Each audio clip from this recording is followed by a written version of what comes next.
Let me introduce myself.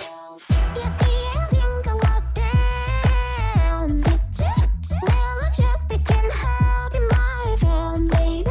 Some people live for attention, playing the victim, but baby, I was born to do the killing. I see how you go crazy, always thinking about me, baby, on the daily. Feed me your negativity, talk some more about me, I know that you love me, love me. Tell me how you think I'm bothered. No, I'm nothing like the others. You shouldn't mess with me, 'cause I heard that you're afraid of monsters, monsters. Are you ready for the monster, monster? Are you ready for the monster, monster? Are you ready for the monster, monster? Yeah, I'm ready for the monster, monster. I'm just being me. Got all the things that I don't need. But you focus on me, I don't need no sympathy. Being in that dream of my own. Yeah, baby, I see how you go crazy, always thinking about me, baby, on the daily. Feed me your negativity, talk some more about me, I know that you love me, love me. Tell me how you think I'm bothered. No, I'm nothing like the others. You shouldn't mess with me, 'cause I heard that you're afraid of monsters, monsters. Are you ready for the monster, monster? Are you ready for the monster, monster? Are you ready for the monster, monster? Yeah, I'm ready for the monster, monster. It could have been so different between us, but then you went and messed everything up. You took how life is stabbing the back, took everything I had, went to your friends' love. This is the last time, I wanna tell you now. If you try to break me, I'm gonna burn you down. No, baby, I'm done with you, not coming back for you.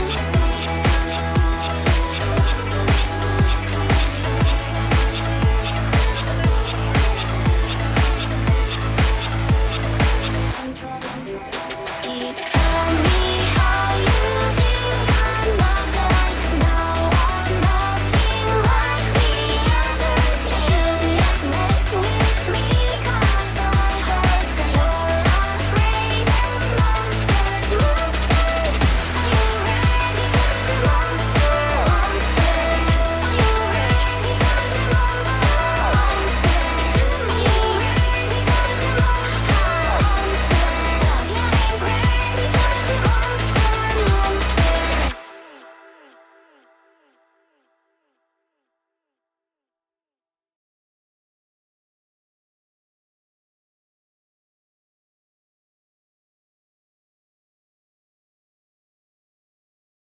Thunder, you don't have internet? What? Bruh? Rip?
Oh my god, it's a Hito. Oh my god. Hello, hello, hello, hello, hello. Greetings, all of you individuals of which have decided to waste your time here. Woo! Oh, it's a bit hot. Bit warm in my room. Give me a moment. Ugh, just move my fan. It's okay, they'll have done a Hollow Knight run and am about ready to sleep. Oh, fair enough. How are y'all doing? Oh, welcome to the Kittycorn stream where this weird ass Kittycorn does weird stuff and things. Yay! Woo! Yeah, I've had like 6 hours of sleep today. It's great. Was it around 6 hours? Hold on. Oh, it's a little more than 6 hours, probably closer to 7. I got to bed around like 2 in the morning, right? And then I got up around 7:30 ish, right? So that's about like 5.5 hours. Then around 4:30, like 3 hours ago ish, I had a nap till 7 again. So yeah, I'm good though. I'm good. I've also got a cup of coffee that I oh I already finished it. Never mind. I had a cup of coffee. So yay, man. I've been playing the Undead Legacy mod pack for 7 Days to Die. Oh, it's so good. It is so good. So good. My goodness. Oh, I am loving it so much. My only problem with it though is I don't know if this is specific to the world that I ended up making, but like there's this specific spot where like when I'm looking that way, I get hella lag. Like my frames go down significantly. I don't know what it is. I don't know what it is. Actually, now that I think about it, after reducing the settings, I don't think I noticed the frame lag as much. It might have something to do with the shadows or the water, because that's what I reduced the most. Yeah. I don't need the shadows to look good. I don't need the water to look good. I just need it to have a reasonable frame rate. Anyways, how y'all doing? Ali, how you doing? Thunder, how you doing? Banjo, how you doing? Ito always looks good. No, you. Banjo is fucking. Whoa, that's TMI, my dude. See what I did there? Eh, eh, eh.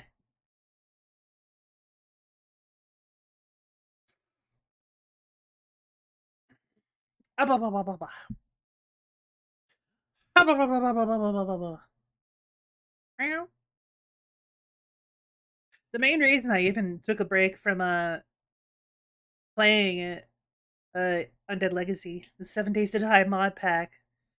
Reason I ended up taking a break is because my wrist was starting to hurt because I had been playing it way too much. Uh, let's see how much did I play? Uh, probably like a good 8 to 10 hours. I played it 8 to 10 hours because it's like I got up, ate food, and went straight to playing that. Yep, it was a really fun time though. It was a really fun time. My Okay, so I've gotten to tier 3 quests and I've still got a bicycle because like I've gotten some of the parts for like a mini bike, but uh it might just be easier to find like a desiccated mini bike and repair it. But the problem is finding one. There's cars all over that I could potentially repair.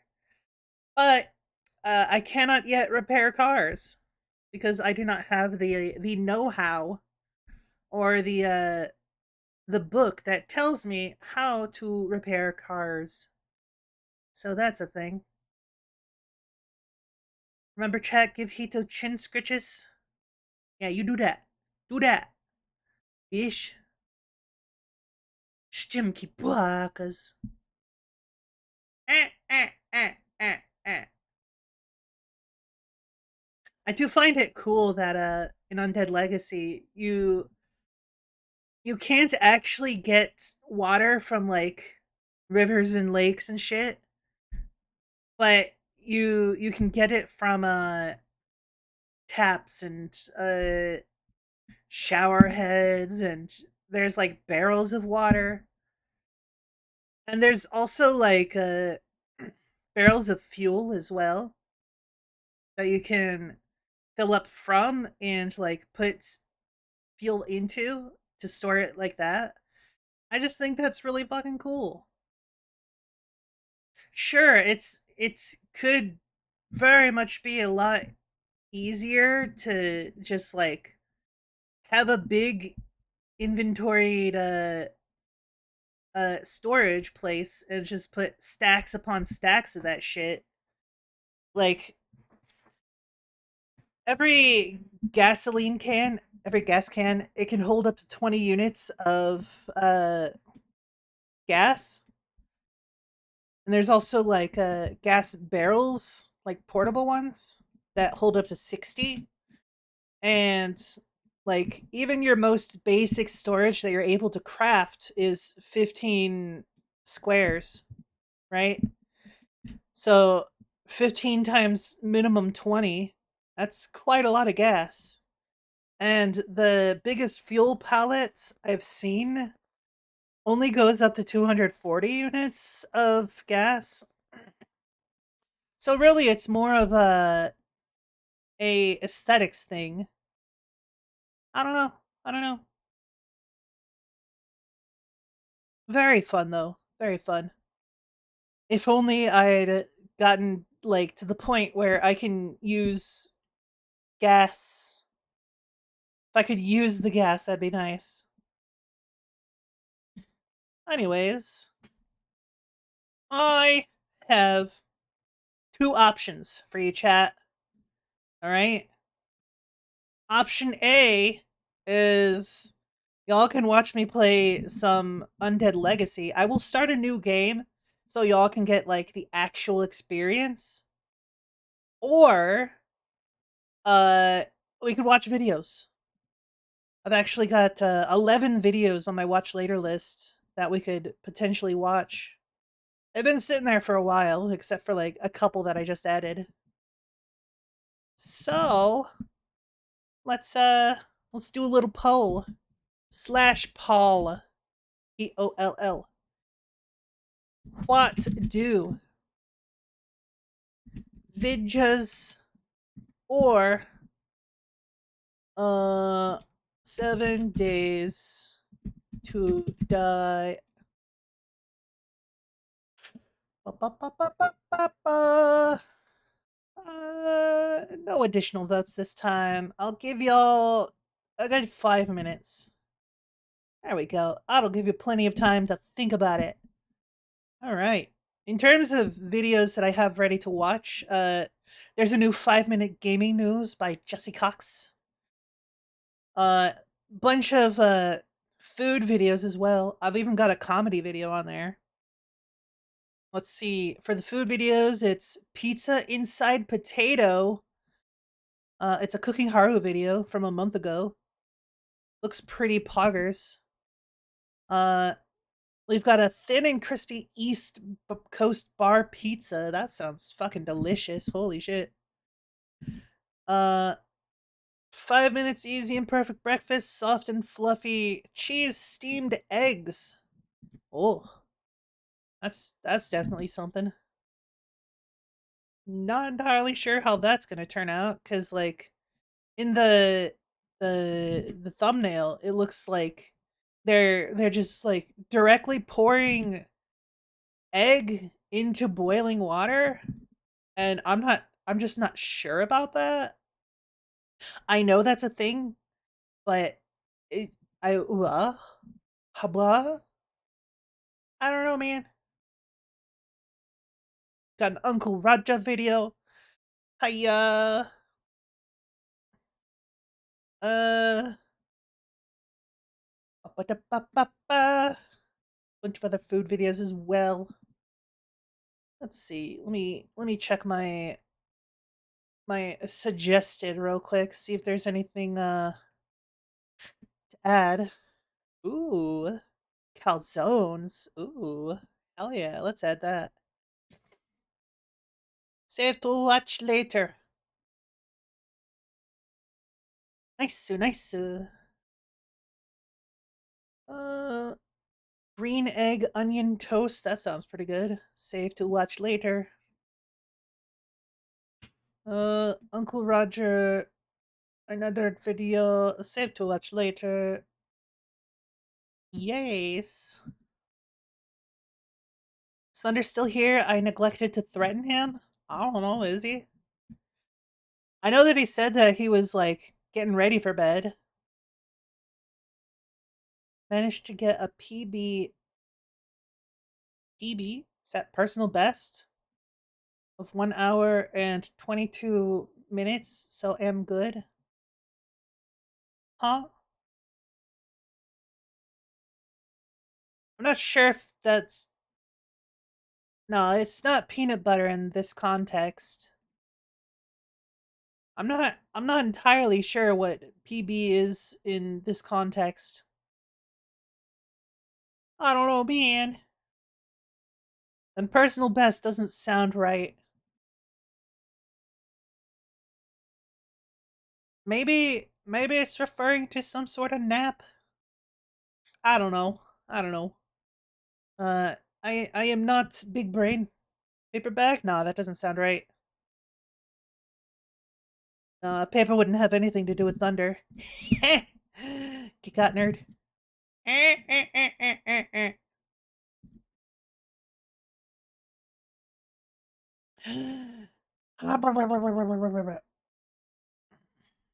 I did I post to Twitter?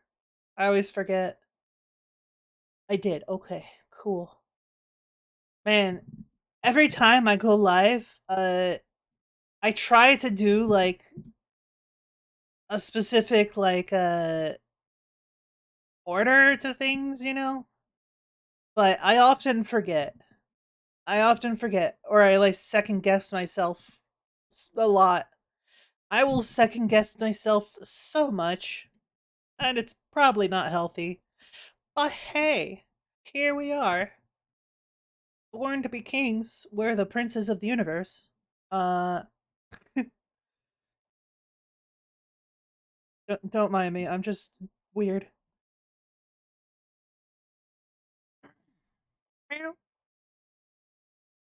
Alrighty then. Looks like no one's coming in for 7 days. Everyone wants to watch Vids right now. Did you see the cat from Hogwarts Legacy? I haven't watched the video that you sent yet. And we have Vids. All right. Okay. Well, we can start with that then. Let's see how blessed slash cursed this animation for the cat in Hogwarts Legacy is that you can apparently pet. All right, sharing to my Discord. Very nice, very nice. And what? That scene. All right, let's see what this is. Kitty. Oh, that's all right. It's not great. More than likely, if you were to pet a cat like that, you'd get the claws. Let me do it for you.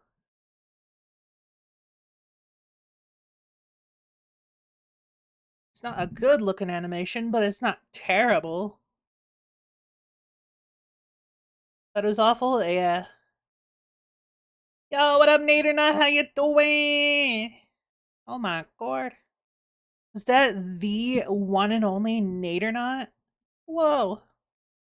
Also, hi, Leshin. How you doing? How's work going on?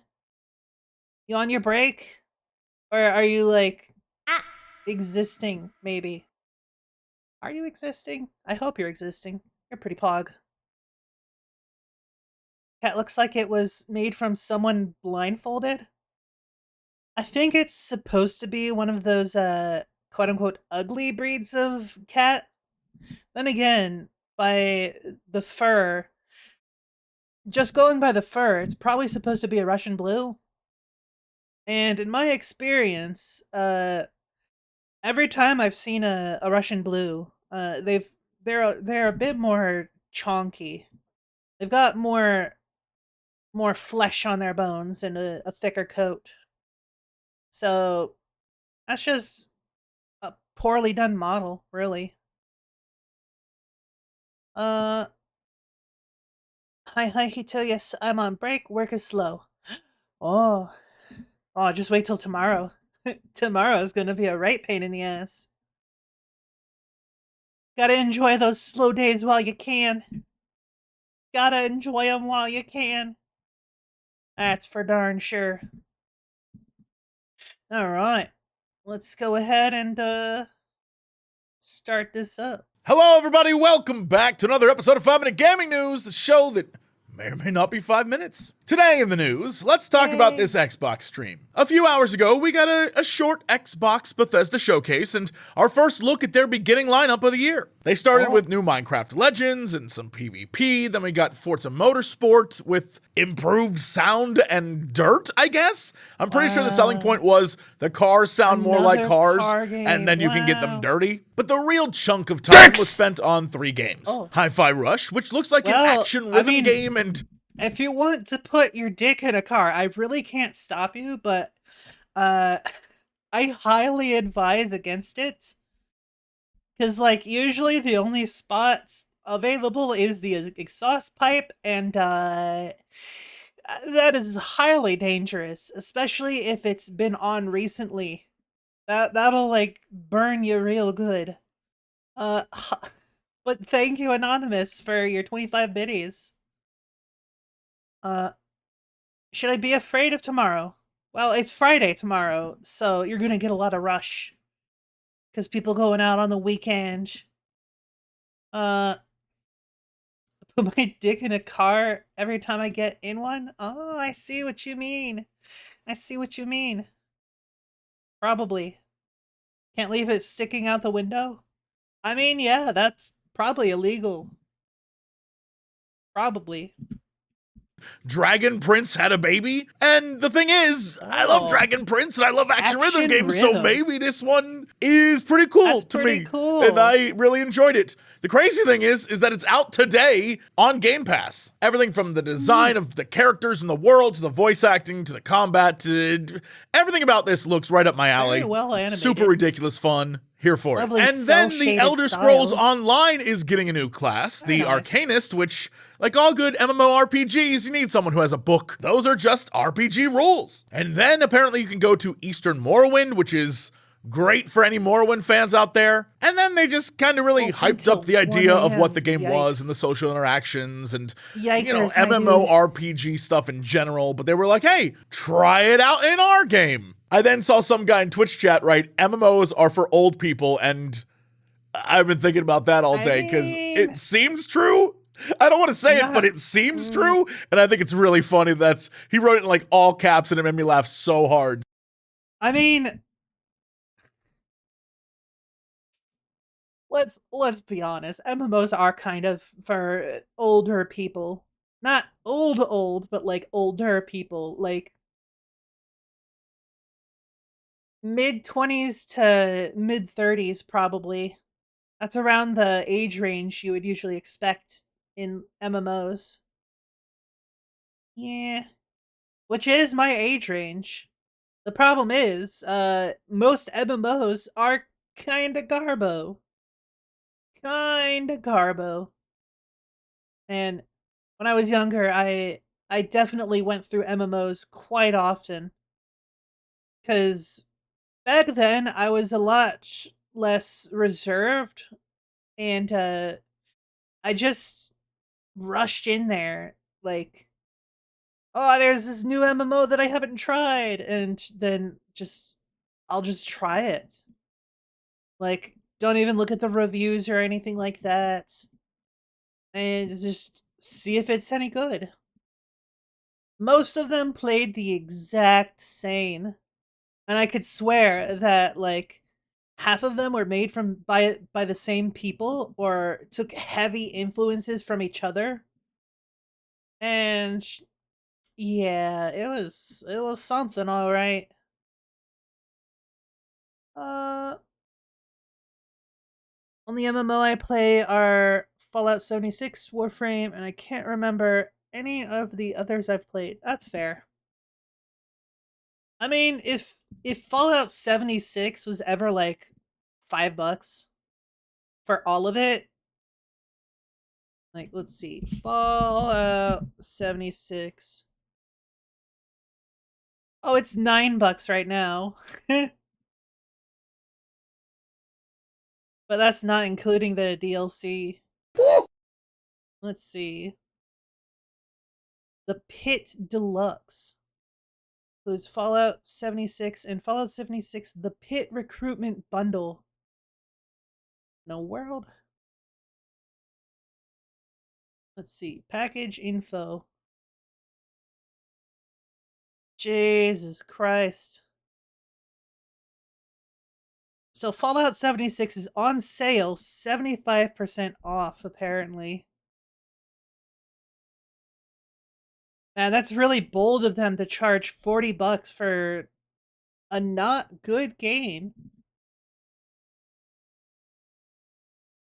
If I could get the entirety of it with the shitty DLC, then I might for like $10. Because that's one of those games where I probably wouldn't enjoy just playing by myself. But if I was playing with friends, I'd probably quite enjoy it. Don't get me wrong, I really like the Fallout franchise, the Fallout games. I like the setting. I like the creatures. I like the gameplay. It's nice. But eh, Bethesda is very hit or miss. Sometimes they've I don't know. There's just something about it. Anyways, back to the vidya.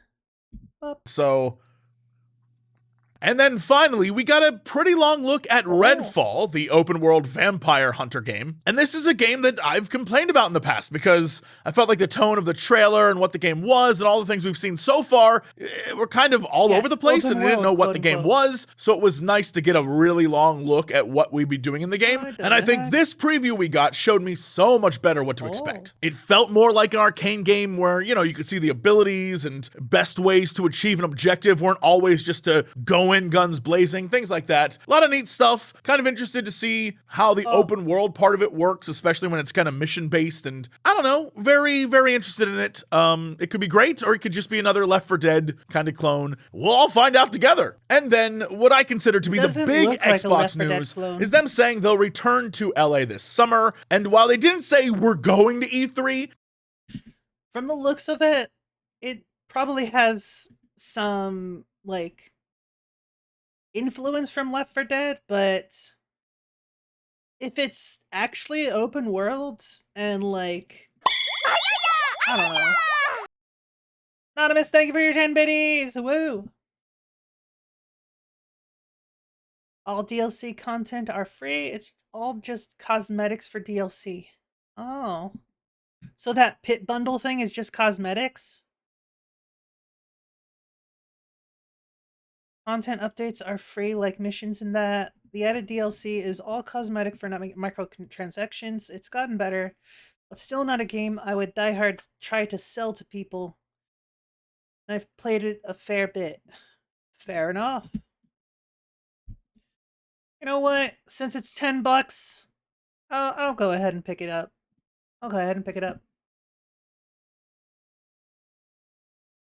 If it were any more than that, I wouldn't. Now I have another game I can play with Leshin. Yay! Install content. Holy shit. 157 gigabytes? What the fuck? Bruh. I mean, that's not as bad as Ark, but holy shit. I forgot how big MMOs were. Fuck me. That's a huge install. Oh my goodness. Oh, on the bright side, I've still got 2,882.98 gigabytes left on my gaming hard drive. I call it a gaming hard drive, but it's just a like 4 terabyte hard drive that I use for gaming. Yeah. Install, yes. Well, alrighty then. That's gonna be installing for like the next hour. That's fair. No, you. You are fair. Baka. Stinky baka. Do you have an SSD? Not for games. I have an SSD and it's for my system. It's for the system itself. Your mom's fair? Oh shit, you got me. My mom is awesome actually. My mom's fucking great. Takes more storage than Leshen's file of complaints against the Leshen command. Yeah, you're right. You're right. You're right. I will fight that command till the day I die, Ollie. Wow. Why don't you just accept that, like, we all love you, you hacking Blocka. Stinky Blocka. Blocka. Oh my goodness, this is downloading at 17.7 megabytes per second. Oh, new peak, 18.2. Holy shit. I must have caught it at a good time. 18.4, 18.6, 18.7, 18.9. Will it get to 19? Oh my god. Probably not. Oh, there it is. It's 19. 19. Oh, 18. That's going back down. Oh my god. That's the highest peak I've ever seen it. Peak of 19 megabytes per second. And it's still going to take over an hour to install. Looks like the actual download is like 76.6 gigabytes. And then it has more for like patching or whatever.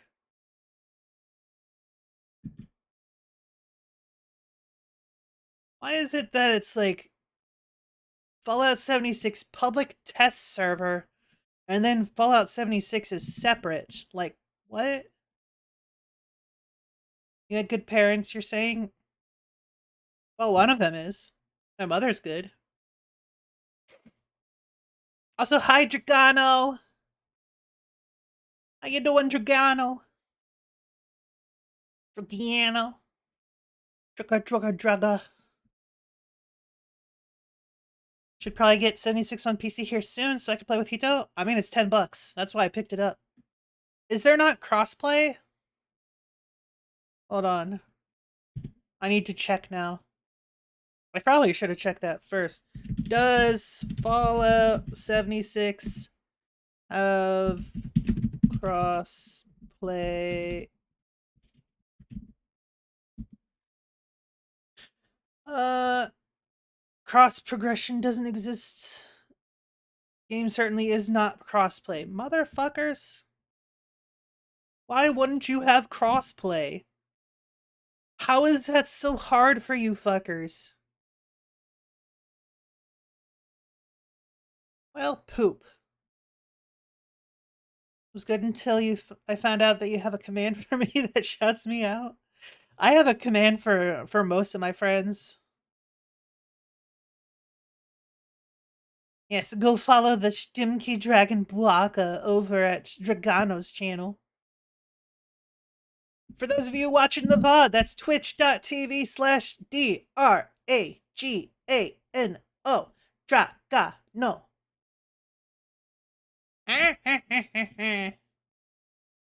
Dragano is a pretty heckin' awesome WOAH. Oh! Anonymous, thank you for the 25 bennies! Where's the banjo command? I don't need a banjo command because you're like always here. And you also don't stream. You know what? Yes, follow me and I will tell you about heat.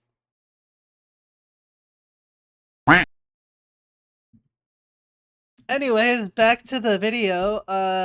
They will be in LA during the time of E3, and the Microsoft Theater is right next to E3. So either they're going to be at E3 or they're going to be right next door and doing a show at the exact same time. Either way, it's fine by me. In other news, Warhammer 40k Darktide developer Fat Shark has issued an open letter announcing the company would delay the launch of future content updates as well as the Xbox release in order to improve the game's underlying systems and performance. And while I played it and liked the co-op shooter bits, the rest of the game just kind of felt lacking. After a while I got bored, even though I was playing with friends who are really into it right now. From the cosmetics to the crafting to just the interactions on the ship, a lot was left to be desired. And more importantly, Leshin, before you go, the sale ends the 30th. Sale goes on till the 30th.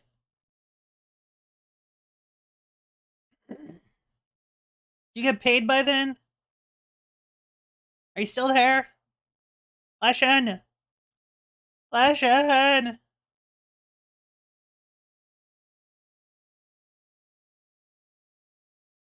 Shit, I think he already left. Oh, there he is. They're just about to close it.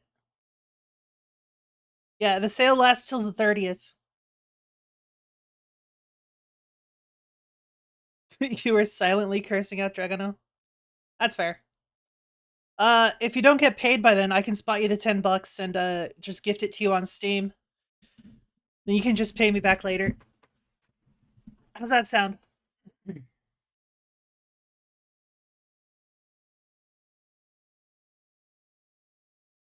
How's that sound, Leshin?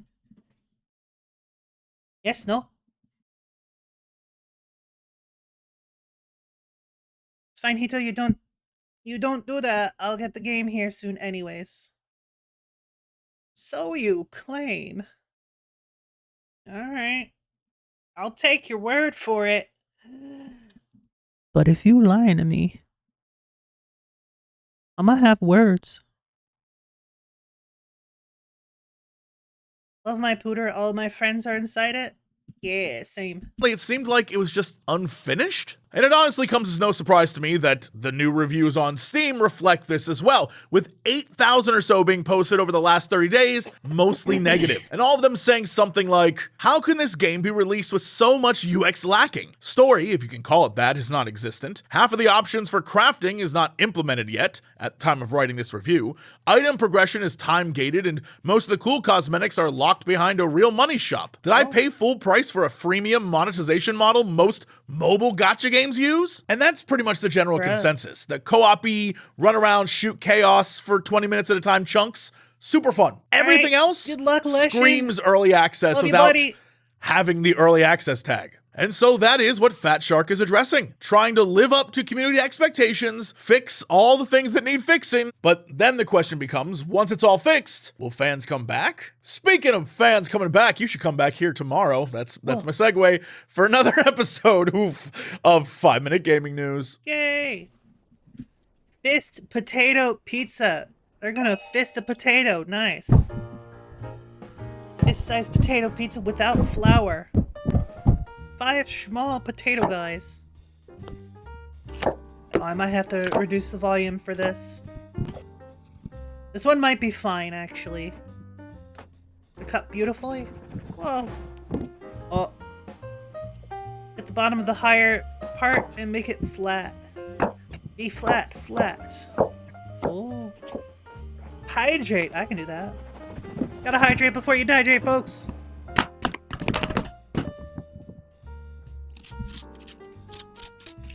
Mmm. True fact. You can mix it. Make it cook quicker.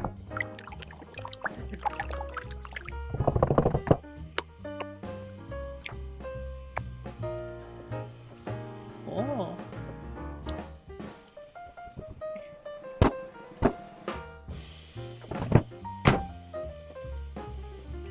Cook it in the microwave 15 to 17 minutes. What the fuck? Bruh. I don't think I've ever cooked anything in the microwave that long. God damn. 100 grams of bacon. Let's see. 1, 2, 3, 4, 5, 6 slices of bacon. Oh, look at that bacon. Hell yeah. One thing you might have noticed is that the color of their bacon over there is very different from the color of our bacon here in the States. I don't know if it's like a different cut of like pig to make the bacon, but whatever. It's fine. Draw the lines with the knife makes it easier. Oh. Fair enough. Also, speaking of friends, Hito, it's been too long since we hung out. I mean, if you want to chat, like, I'm in my VC in my server right now. You just join along. Be weird. In terms of hanging out, like, outside of stream, I don't do it all that much because of anxiety. Because I need to recharge quite often. Need to recharge my brain thoughts. So I end up, like, just relaxing and listening to podcasts and, like, chilling. Or I'll just be in bed reading manga. Something like that. Oh. Apply the tomato sauce inside the potato bowl. I see. Extra potato, bacon, and onion. Very nice. Press the middle to make the space for cheese. Oh. Aw, shit, yeah.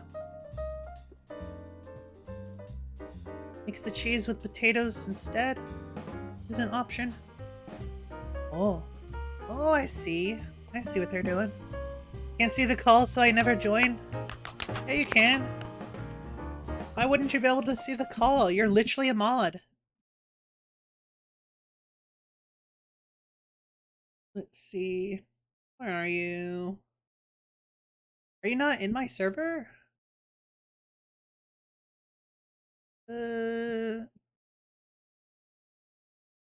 Jaka. No.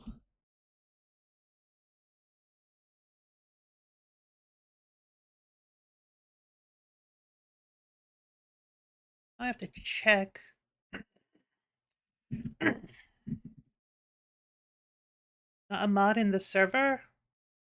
I thought I had it, like, set up to automatically make you a mod in the server. What the heck?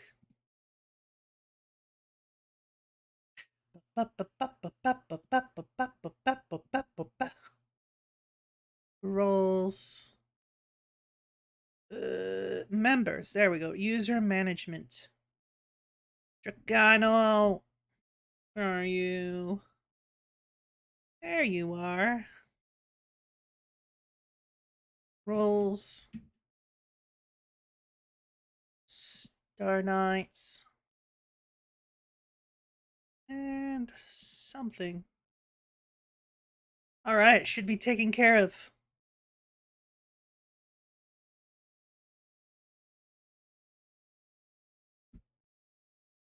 Never been a mod in your server? Only on Twitch. Maybe that was a thing that was like, I think that might have been from when I had Meeseeks, like automatically assigning the mod role to my peoples. Oh. Oh, Leshen isn't one of those roles either. Hold on, I need to change that as well. Oh my god. Do some maintenance. I know he is. Oh, I think I might know what it is. Yeah, Leshen definitely was automatically updated. So what I think it is every once in a while you'll have to like re-authenticate yourself on Discord with Twitch, like re-authenticate your Twitch. That includes like your own server. So you might need to do that if you haven't done that like ever.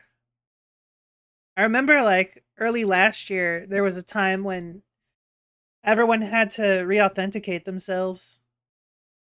And I know for a fact that some people didn't. Like Butter never did it, for example. That's why I can still use his emotes. Even though I don't have turbo. Like if you've noticed that like you're subscribed to someone and it doesn't update like ever, you need to re-authenticate yourself on Discord. It's user settings, connections, I believe. I can't actually see it right now because streamer mode is enabled. Okay. It's probably connections. Anyways. Look at that. It's beautiful. Oh, these look so tasty already. More cheese! Let's go! Put them onto parchment paper. Yeah.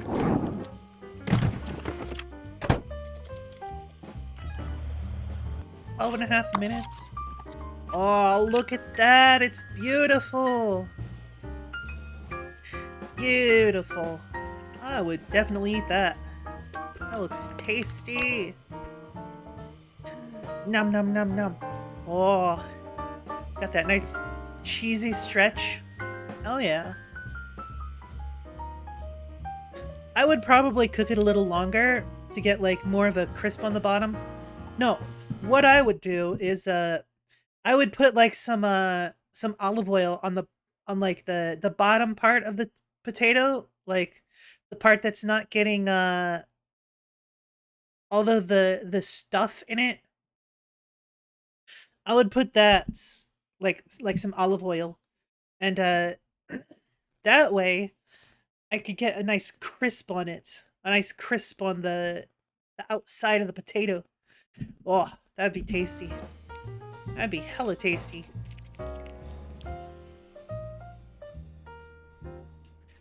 Nom nom nom nom. Yay!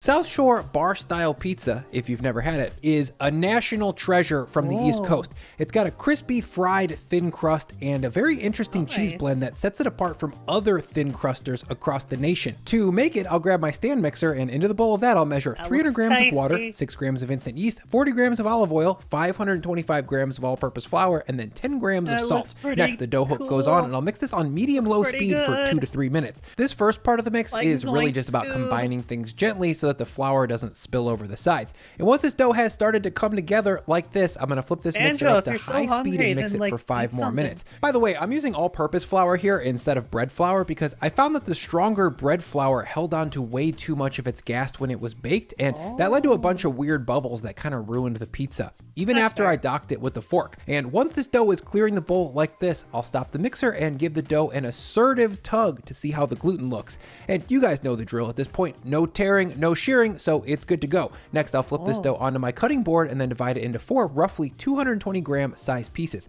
From there, I'll shape this dough into balls by folding the backside over itself and then rolling those folds into a seam. Once the folds are on the bottom side like this, I'll use my palm and fingertips to roll the dough into a ball with a medium level of tension. Too much tension in a pizza dough ball can watch sometimes Hito make Hungry. it hard to roll out. And once I've got all 4 of these balls rolled up, I I'm gonna ate grab just something before to this, so I'm ferment them in. good. For me, most of the time, the best option is these little Pyrex containers. And I like them because they allow me to pull the exact number of pizza doughs that I need out of the fridge at one time. I'll spray all 4 of these real quick with some olive oil pan spray to try and mitigate any stickiness, and then I'll load in all 4 of my doughs. From there, I'll cover them up and set a timer for 30 minutes. 30 minutes later, I'll stack these doughs and then 30 throw them in the fridge minutes. for at least 24 hours, but preferably longer. This dough gets really crispy around day 3 or 4. And if you're wondering, hey Bri, why didn't you ferment this dough before you divided it? Isn't that how you make pizza? Well, for certain types of pizza like Neapolitan or pan pizza, where you want a voluminous breadiness, that extra bit of gas produced in a primary fermentation is desirable. But for most thin crust pizzas, an excessively gassy dough leads to weird pizza ruining bubbles, like I mentioned before, so we can skip that Fair. step. The next day, or several days later, I'm gonna pull these doughs out of the fridge to temper them about 2 hours before I wanna eat. These doughs have just about doubled in size in the fridge, and they've developed a bunch of yeasty, boozy aroma. They're gonna be delicious. Now, while these warm up, I'm gonna set them off to the side and then grab a can of crushed tomatoes. For Oh pizza my sauce, God. this sauce can be conveniently made right in the can. So I'll rip it open, lose the lid, and then add in 100 grams of tomato paste to help bring some intensity and extra thickness. Then 12 grams of salt, 20 grams of sugar, 2 grams of garlic powder, 2 grams onion powder, 2 grams black pepper, 2 grams dried basil, 2 grams dried oregano, 1 gram of chili flakes, and then in goes my immersion blender, and I'll spin this up to combine. For bar style pizza, I tend to go with an easy to make lo-fi pizza sauce like this one because that's most likely what the teenager making the pizza in the bar kitchen is doing as well. And cooked sauces with fresh onions and garlic and herbs are delicious, but for other styles of pizza like Detroit or New Jersey where the sauce sits on top of the cheese and needs to be very thick and very Right in intense the with can, flavor. yeah. Now, once this sauce is fully pureed, it's time to discuss cheese. From what I understand from deep diving on Reddit is that this style of pizza uses a blend of 2 cheeses, mozzarella and cheddar. Specifically, I've got a block of full-fat aged mozzarella here because it holds up to this pizza's long bake time better than part skim would. And as far as cheddar goes, I've got a young generic white cheddar here. Less age is preferable because too much Fair. will break into an outright grease trap that has an unpleasant bile-y flavor to it. Young cheddar is still gonna break and be oily on this pizza, but in a nostalgic, pleasant way. Think arcade-style pizza. In total, Oh, for that's 4 of these fair. pizzas, I'm gonna use 450 grams or about a pound of full-fat mozzarella and 225 grams or a half pound of young white cheddar. And as usual, I prefer to grate my own cheeses to avoid any anti-caking agents with pre-shredded, but Yeah, if you that's have fair. to, pre-shred will not work. And once I've got about a pound and a half of grated cheese mixed together, it's time to make my favorite topping for this style of pizza: fresh, hot Italian sausage. For that, into a bowl, I'll combine 1 pound or 450 grams of fatty pork. This stuff is 80-20 and I wouldn't go any leaner than that. Then 10 grams of Fair. salt, 8 grams of sugar, 2 grams of black pepper, 2 grams of garlic powder, 1 grams of oregano, 1 grams of dried sage, 5 grams paprika, 1 gram of chili flake, 5 grams of red wine vinegar, and finally 2 grams of crushed fennel seed. To mix this together, I'll just hop in with my hands and give it a Fennel squeeze and seed. fold to get everything well combined. Make sure to work the meat a little bit extra here to get it stickier so that it balls up Hear into that, chunks chat? on the Work the pizza meat. a little easier. And there we go, semi-spicy sausage that's been perfumed with sage, fennel, and black pepper. It's too good and too easy not to make it yourself. Now, I'll set that aside so that we can get down to pizza business. This dough's been proofing for about 90 minutes at this point, and it's room temp and is gonna be much easier to stretch than if it was cold. Next, I'm gonna need a pan to build this pizza. Specifically, I recommend using a 12-inch pizza pan from the Lloyd Pan Company. They make a the nice best 12-incher. Detroit-style pizza pans that I've ever used, and they brought that rugged commercial-grade nonstick coating to a flatter, round Dicks! shape. Not sponsored, but I'll link to a below Thank you for if the you're 25 interested. biddies, If you don't man, have or a not. Lloyd pan and aren't planning on buying one, you definitely could use a cheap grocery store pan. It just requires a little bit of extra work, and I'll show you how to do that in just a second. First, we're gonna make the standard issue cheese version of this pizza, and then second, I'm gonna show you how to make what I call the B-Boy Supreme, which is a more maxed out, way more dressed up version. Stick around Thank for you for that. wasting To your make this point. first How you pizza, I'll flour doing? my board, then How are carefully you flip doing, out one of my swag? tempered pizza How doughs. is my and yeah, favorite? it got stuck to the glass a little bit. Snexy That's no snack problem doing? because this pizza is gonna be rolled totally flat. That's you, Now, a swag. little bit more flour on top, then a Say. flip, and a touch more flour, and love from you, there buddy. I'll grab my rolling pin you and start to doing? roll this out. I'll give it a few back and forths, Tired from then being in turn it VR? 90 That's degrees, fair. and then give it a few more back and forths. And don't hesitate to to do add more flour VR here to keep the streams. rolling pin from sticking to the dough. And also, make sure to get the edges of this thing rolled as need to flat as just you hang can. out more. Those tend to stay thick if you don't, and that can lead to a fat crust, thin middle situation. having And once I got this anxiety. dough rolled into a roughly 10-inch round like this, I'll grab a fork and give this pizza a docking. Docking is a fancy word for just poking holes in a pizza to prevent it from rising too high in the oven. This will keep this thin crust pizza on the thin side. Next, I'll grab my Lloyd pan, which I sprayed liberally with pan spray earlier, and I'll lay in my dough. From there, I'll do my best to evenly spread this out in the pan so that there's no wrinkles or bare spots or bubbles. And once Docking it's is kind of tight. uniform in the pan, I'll go around and press this crust upwards into the sides. I'm shooting to I get this crust guess. pushed up about a half inch or so all the way around.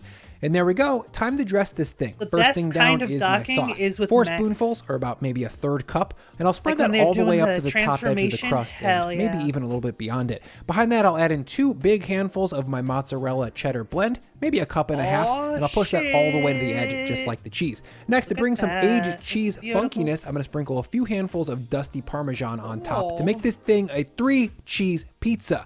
And 3 finally, this is cheeses very for important. I'm going you. to finish with a strong sprinkle of flaky salt, or reg salt if you don't have flaky. And this seasons the pizza. It's going to take it from an average pizza Nice. to a pro level one. Trust me. And once we're all dressed up, this pizza is going to go into a 550F oven onto a pizza steel that's been preheated for at least 550. 30 minutes. One thing I've noticed about a lot of these pizza videos, they're always going 550. My oven doesn't go that high. My oven only goes up to 500. It won't go the extra 50. Ah. So I literally can't make it like this. My oven does not go that high. Fuck. I mean, granted, we've had this oven for like over 10 years. So maybe it's like, I don't know, maybe it's a newer oven thing where they just naturally go to like 550, 600 degrees.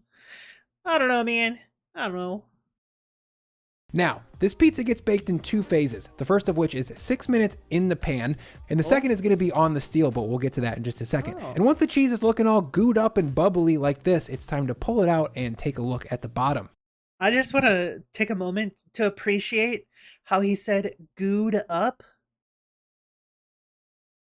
I know at least one person that would like to be gooed up, and that's Carla. Hey, Carla. You're probably not here, but hey. Hope you enjoy getting gooed up someday. Anyways. As you can see, it's getting there, but it's not what I would consider to be crunchy or crispy, and plus the top of this pizza still needs a lot more heat. So I'll scoot this out of the pan and right onto my pizza steel and cook it for 3 to 5 more minutes. While that finishes, 3 let me to quickly 5 thank more Vetted minutes. for sponsoring this video. No! If you're Vetted, right, the Love your sponsor. After 10 to 11 minutes of bake time, this pizza is ready to pull out. And yes, 11 minutes is a long time to cook a small pizza at 550, but this style of pizza is supposed to be a little bit hammered. my Like the cheese is goodness. supposed to be fried and lacy like this. Beautiful. And look at this. I that mean, come on. bubble Tell on me this that you shit. wouldn't Holy crush shit. this with a pitcher of stone cold bush my beer pulled fresh goodness. from the tap while watching some sports event. And here's the thing about a pizza I mean, like this. It's I don't good. watch It's sports, crunchy, so it's salty, probably not. and swimming in molten cheddar fat like Oh, that all looks so good bar good. food should be. Sure, you could looks bake so this pizza fucking less and good. have less cheese grease, Holy but then you'd also shit. have a less crispy crust and less cheese grease. That's kind of a feature here, not a bug. And oh yeah, back to that my cheap lord. grocery store pizza pan. This is how you get this pizza right. Of course, you're gonna cook it for 6 minutes in the pan and then 4 to 5 on the steel, just like for the Lloyd pan version. And after it's baked, you can see that the bottom is very blonde and pretty floppy. So to crisp it up, I'm gonna throw it onto a very low burner and sear it for about 2 to 3 minutes. Disclaimer, keep a very close eye on this because this pan is not designed for this type of heat, but it does work and it'll get you about 90% of the way there. Now, for the ultimate version of this South Shore bar pizza, we need to load it up with toppings. All cheese is fun, but bar pizza should be like 1-to-1 pizza I see the to banana stuff. peppers So on there. down Hell goes yeah. a whole bunch of my fresh sausage, then a generous dose of chopped roasted red bell peppers for some sweetness, then of course some pepperoncini dogs. Woof, woof. And then finally I'll hit it with a few dozen peps and a big grip of Parmesan cheese to make it a B-boy supreme. I'll bake it for 10 minutes, half in the pan and half on the steel. And there we go, an absolutely psycho version of thin crust pizza. In Chicago, where I grew up, I thought we had thin crust pizza like on lock, but this cheddary, greasy, crunchy, pan-fried option is a national treasure as well. If you're from the East Coast and you know this style of pizza well, please let me know in the comments what you think about it. If you don't like it, tough. I think it's awesome. And if you haven't had this style before, I really hope you make it soon. Let's eat this thing. Oh, look at that pizza. Beautiful. Next video. Cheese steamed egg. What the heck? Oh, spring onions. Nice. So, fun fact about these spring onions, you can just like buy some and then like put the stalks slightly in water, like just give them enough water for the roots, and that shit will just grow back. Don't even need any dirt. It'll just grow back. It's crazy. Like those, they're so resilient, and you get so much onion out of like just buying them once. Highly suggest it. Highly suggest it. Oh, and they're so tasty as well.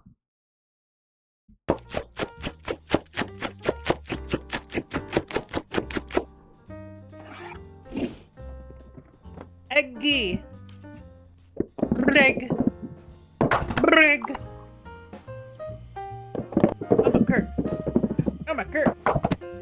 Oh. Oh my god. So many eggs.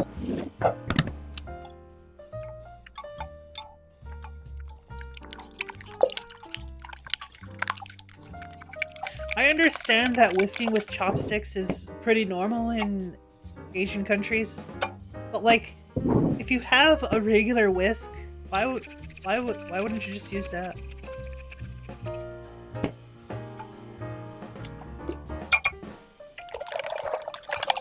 Fish sauce. Oh.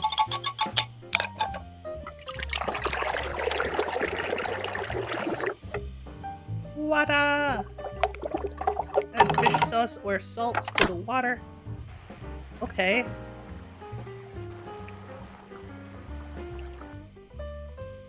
You see furious bubbles, you add the mix. Oh my goodness. What in the world? That's so weird.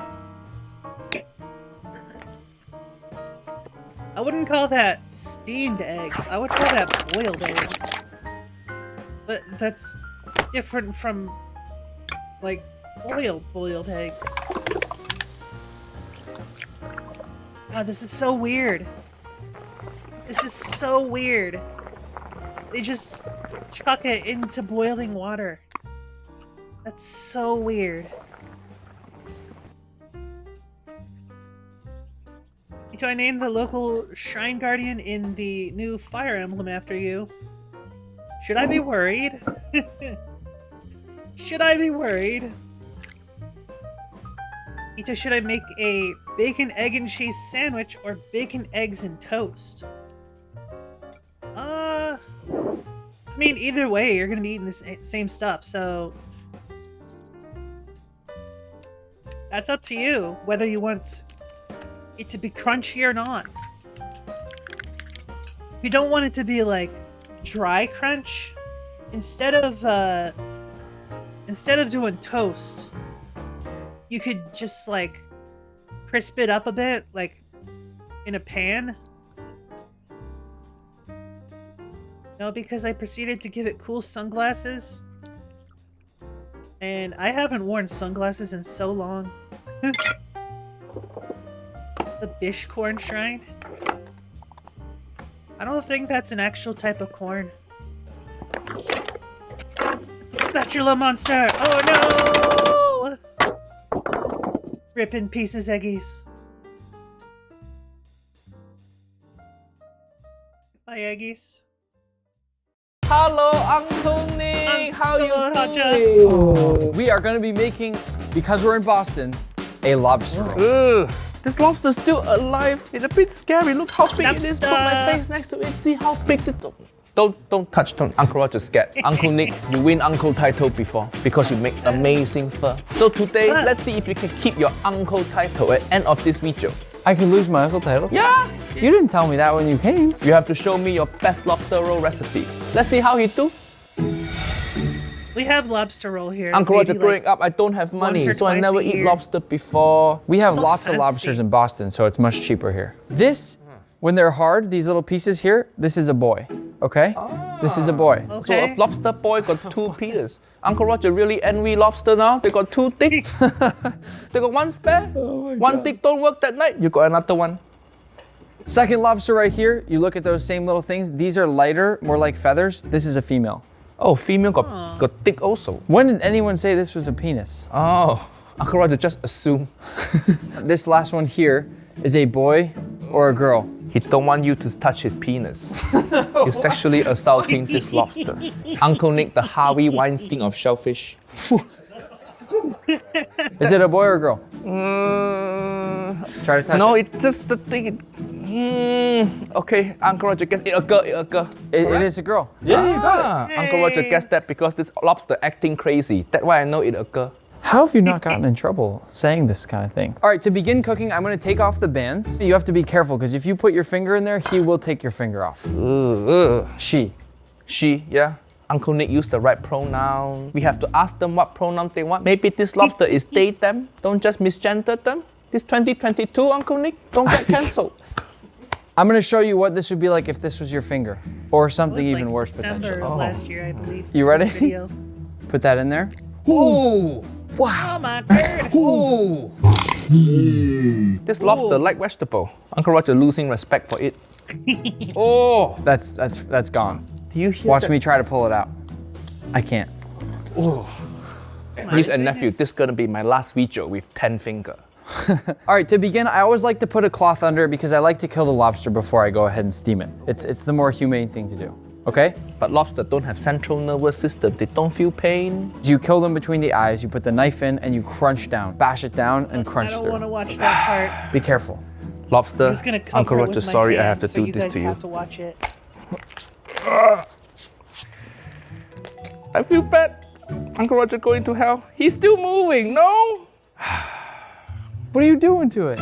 You have to be more confident when you hold the knife, The lobster got family. and you really want to crunch right through No. so that he's done. Okay? Why do you And now have he's to dead. show this Okay? part? No, he's still moving. That's the nerves. That's the Hiya. nerves, but he's dead. Oh, my Uncle Nick is goodness. killer. Uncle Roger a bit scared now. I'm filming with Jeffrey Dahmer Jr. At this point, it is finally time to steam and cook the lobster now that you've killed Poor it. lobster. Even though I will say you killed it a little bit slower than I would have liked. The good thing is he's not going to feel anything anymore. He in a better place now. He is a little bit too big. Your saucepan. I've been you okay? catching lobster Connection. since I was a little kid. I have a kayak. I row out there with my brothers. We pull all the traps up. I brought Manny out one day. Oh, My camera I guy. spoke too soon. It's this family Drop bonding frames. activity. Oh no. Exactly. When you're younger, your dad bring you to kill lobster. That like family activity. Let's drive a knife through animal head. Oh, that's why people in Boston all fucked up like this. Make it sound a lot worse than it is. When I growing up, what I do my with my dad, we goodness. just go cycling. Are you Uncle Nick okay, go on Connection? killing spree. Oh, for your cookbook. Every YouTube chef got cookbook now. Yeah. What? Why it empty? Why it just cover? The whole thing is a coloring book. At least coloring book at least. Yeah, you draw pictures of food. This is for people to write their own recipe in it. Ah, genius, genius. I couldn't think of any on my own, so I just left them all blank. Uncle Roger liked this. You know how to make brown butter? No, butter you just buy from shop. You're not Amish. Don't need to make your own butter. First things first, we're gonna open up this butter and go ahead and put it right in there. The whole thing? I'm gonna go ahead and take some of my MSG. MSG with my face on it. Oh, this is nice, Uncle Roger. Like, you know I coming, so you do this? No, I've had this for a couple years. I've had this since before I knew you. Okay, so go ahead and we'll take a little bit of the MSG and sprinkle it into the butter, okay? That not enough, that not enough. Oh, the little spout. Do the dial. Oh shit, oh shit, oh shit. Oh, What are you doing? What are you doing? What? Just putting MSG in there, what do you mean? We sprinkle on the lobster. Enjoy, my before you die, goodness. eat some MSG. This terrible design, look at this, how you close it, how you stop this, how... No, it's spilling too much now. Oh no, it's still... Shit, so much white powder. What are you doing? What is this? Don't waste all the MSG. Oh no, sorry. Oh, who designed this shit? Look at this camera. Look at so much white powder. This reminds me of my Saturday. You know what I mean? And I have a little extra secret for once the butter's there. This is milk powder, okay?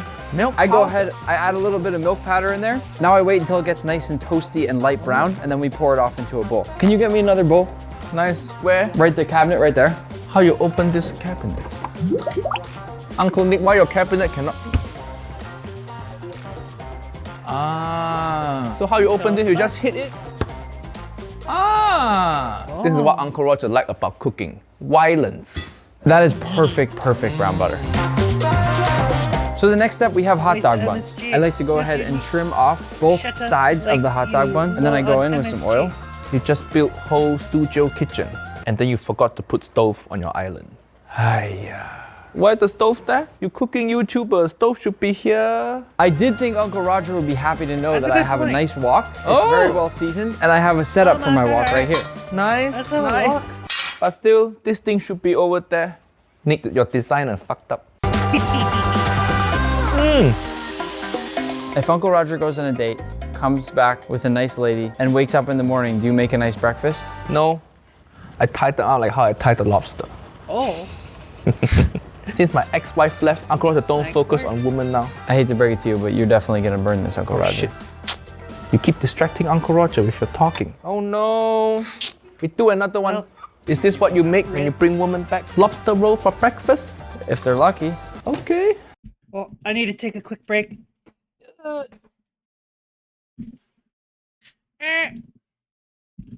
I'm a BRB. I love you guys. BRB.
I'm back. I'm back, baby. Ugh. Sorry about that. Ugh. Oh my god. The return of the Hito. Let's get back to the video.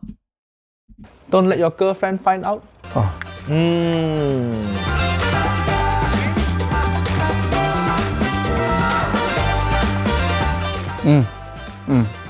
I thought you were allergic. You put way too much MSG. No such thing as too much MSG. Oh, it's just right.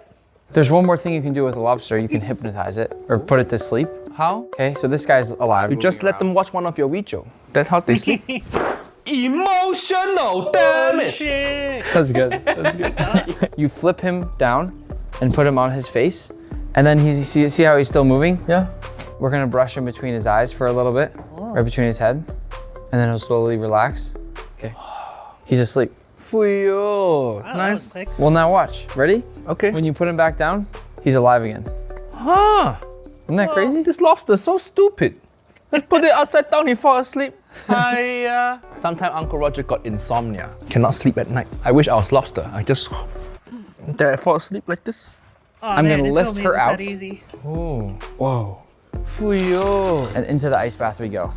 And the lobster's so big that I can't even fit it in the ice bath. Yeah. Where you get That's this a lobster huge from? bitch. I have a guy that gives me seafood. So if I ask him for big lobster or small lobster, he gets whatever we need.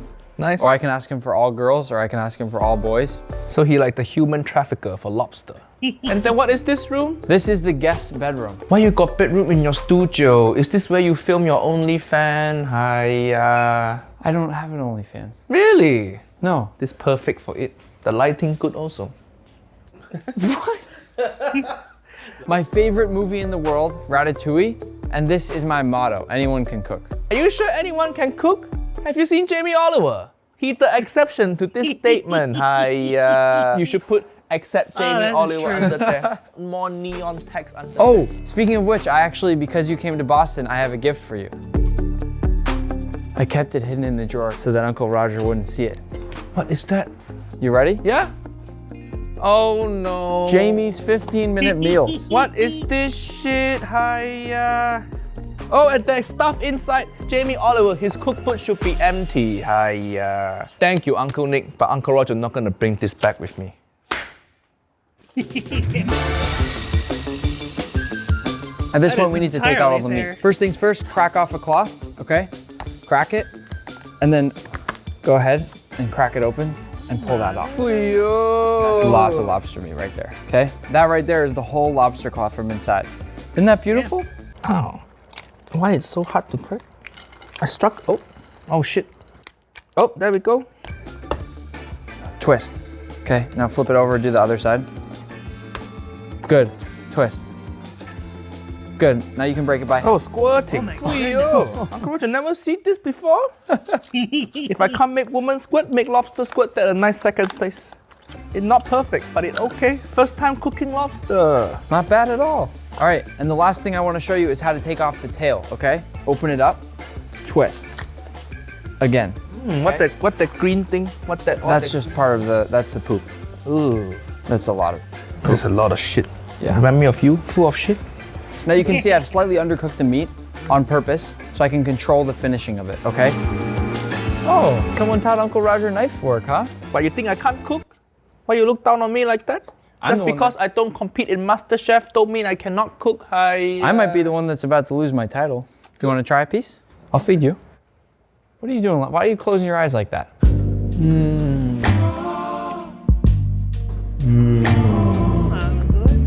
The texture good. Many people overcook lobster and then it become very rubbery. I'm gonna go ahead and take my brown butter that we made earlier and put that into the pan. Once that's lightly hot, I'm gonna go ahead, toss in my lobster meat, but we don't want to overcook this. Niece and nephew, this is not non-stick, so you can use metal in it, don't worry. This is how we finish a lobster roll, okay? In with some mayonnaise. Good American condiment. It's actually not in my cookbook, but I do this. This is a little trick outside. I like to go ahead and just put some celery, just for texture. Why it's not in your cookbook? I just forgot to put it in there. Yeah, that's See, niece fair. and nephew, that's what you get. Empty cookbook with mistake in them. Where's my microplane? You know what a microplane is? Shredding cheese thing. You know so much more than I thought you did. What? Who you think I am? Jamie Oliver. So I'm gonna go in with a little bit of this lemon zest. That's the only thing lemon good for. You ever try to eat whole lemon? It tastes like shit, but lemon zest tastes amazing. Dill. Then we can go in with some lobster meat. Go ahead and pick all the good ones, right? And the rest, you throw them out. Feed them to everybody else that's helping us film. Yeah, like the cameraman. Look at this shit, look at this shit. Leave comment below who you think pull it off better, Uncle Roger or Nephew Manny. The most important ingredient in my lobster roll, some of this brown butter. A bunch of this brown butter right into there, okay? Those are all the flavorful milk solid bits. Now we layer it all into the lobster roll. And then to finish things off, I like to add a little bit of these fennel fronds, okay? Fuyo, Uncle Nick, this looks so good. I'm nervous. The bread crunchy and sweet, good texture. The lobster and the butter salty, nice. Very nice. Very good. Amazing. Uncle Roger can't stop eating this. Definitely This sounds tastes so pretty good. Uncle Roger decide you get to keep the uncle title. Yay! Congratulations, Uncle Nick. To commemorate this, Uncle Roger got special gift for you. T-shirt with uncle title. Fuyo! I'm gonna hang this up in my studio. Put next to all your world record over there, and you can put it there until you lose it again. Because I know you're gonna fuck up soon. I have a good feeling. Niece and nephew, go subscribe to Uncle Nick. See you next time. Bye bye. Oh, we actually in the process of filming another video, but we're gonna pretend this new video, you know?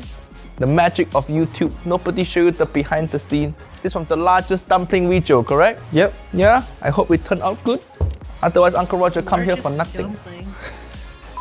Uncle Nick, the Harvey Weinstein of lobster. That's gotta be good. He's probably gonna keep it. So big that it might not work. What's he doing? He's coughing. Have you heard of COVID? It's quite a big thing. Here's how you finish the lobster roll, okay? Okay. You have poop on your arm. Ugh.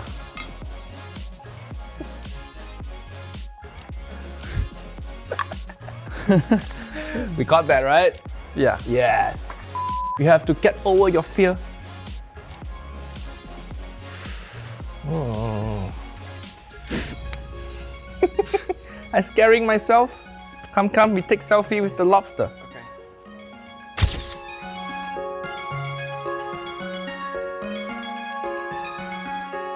This is that's like one of the reasons why I could never like be a professional chef or anything like that. I would not be able to kill a lobster. Like I won't even kill insects except for like bed bugs and mosquitoes. That's the only thing I will kill. Like I won't actively kill mosquitoes unless they're trying to bite me. Same with bed bugs. Well, not so same with bed bugs. Bed bugs, I will actively seek out and kill. Because I've had an infestation once. Never again. Never again. Ugh. Oh, man. But pretty much everything else, I just leave alone. Like, there are these little, like, beetles, I guess. They look like ladybugs, but they don't have the red shell with the black spots. Instead, it's like a black shell with orange or brown dots, something like that. I know that it's supposedly like an invasive species or whatever, but like they're not actually causing any harm. They don't bite me or anything. They're fine. So I just leave them to do their own thing, right? It's all good. It's all good. Yeah, I won't even kill fruit flies. Yeah. Anyways. Let's let this go to the next video. Oh. Gentlemen, Comedy. welcome to the Let's stage. go. Brad. Brad Williams. This dude is funny as fuck. This dude is so funny. I love this dude. How we feeling out there? Yeah, let's go. Hell yeah, you guys are happy. You guys are psyched. Of course you're happy. You know right now your story beats any one of your friends, no matter what the hell they're doing tonight.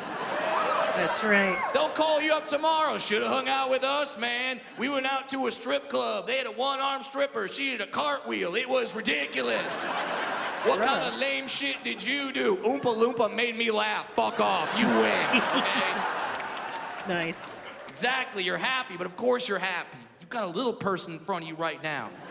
People are always happy when they see midgets. You can't help it. A lot of you don't know who I am, 100%. don't know what TV shows I've been on, but I walk on stage, you're like, this is gonna be good. You see a midget, you're happy. You can't help it. No one's ever seen a midget then yelled out, well, now my day has gone to hell. That has not happened. You see this, you're smiling, you're laughing, you know there's a good shot, Damn you got right. a parade and some candy coming your way. You're happy as hell. Doesn't matter, Hey, you welcome can get back, fired from your Leshen. job, find out your wife is blowing some other dude, God, I you love walk this down the dude. street, you see me, you're just... That's why we are not using midgets properly in this country. We have normal jobs. We should not have normal jobs. They should be giving midgets to cancer patients. Imagine having like an emotional support little person. Oh my goodness, that would be amazing. It's like having a pet, but they can talk back. That'd be great. Don't worry, they would still get paid. None of their rights would be infringed upon. Alright. How awesome would that be? Sorry, sir, discovered you have That's cancer. like hiring Damn a it, friend here's to your just midget. Fuck follow yeah. you around.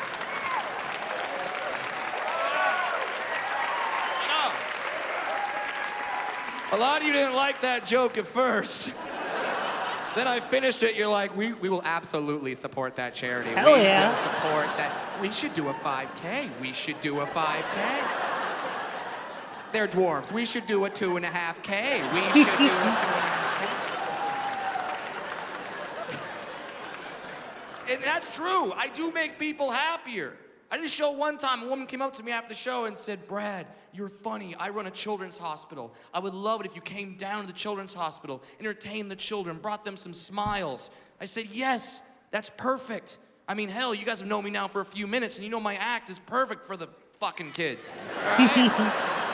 So I say, I'll do it. I go to the children's hospital. I'm exaggerating nothing. I walk into that door. A kid walks up to me, puts his hand on my shoulder, and goes, don't worry, they'll fix you here.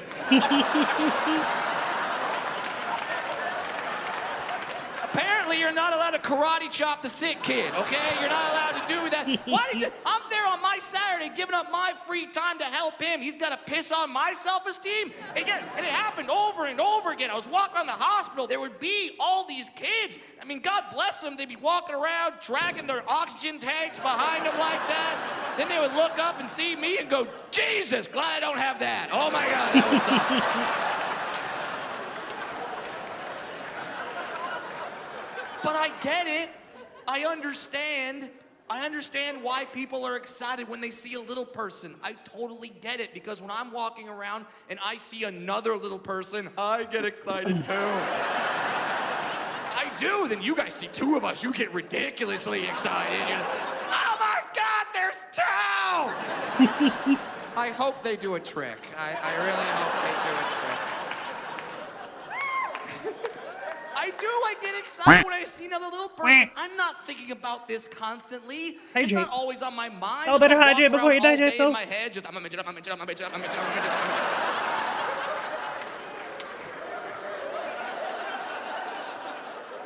I know, if your life had a DVR, you would have all 30 seconds back right there.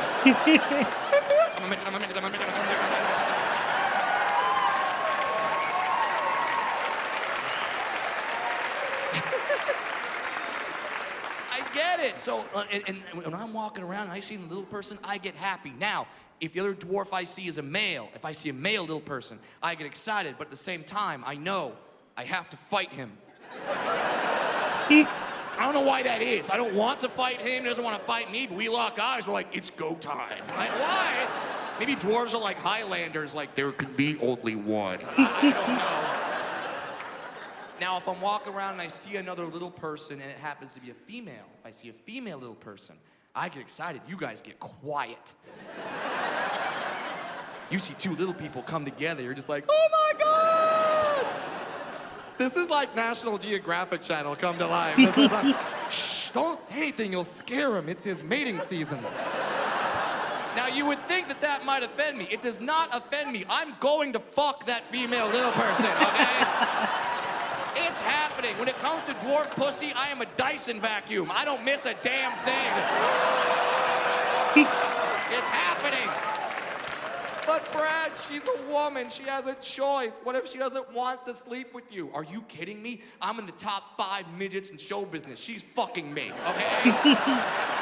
It's happening. I'm top 5. I'm not number 1. I don't have delusions of grandeur, okay? I know where I am, all right? Number 1, Peter Dinklage from Game of Thrones. I love that dude. Yeah, exactly. Great show.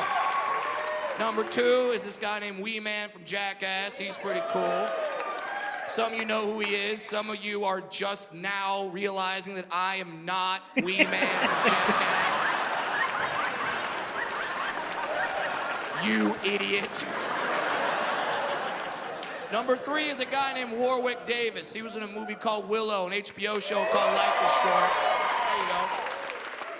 Number 4, that's me. I'm number 4, it's not bad. And then number 5 is the chick. Damn it, what the hell is the chick's name? No, the dwarf chick. Oh yeah, Justin Bieber. That is a hot bitch. I want to do bad things to that woman. She is cute. Obviously, that's a joke. But I said that one night at a comedy club in Hollywood, California. I didn't know this. Bieber was in the audience that night, and he did not like that joke. Nice. He did not like it. He walked up to me after the show. He's like, "You're a son of a bitch, eh? That was not very nice of you to say to me while I'm trying to hang out, Mumford." I love that that's a true story. Wow. Oh, beautiful.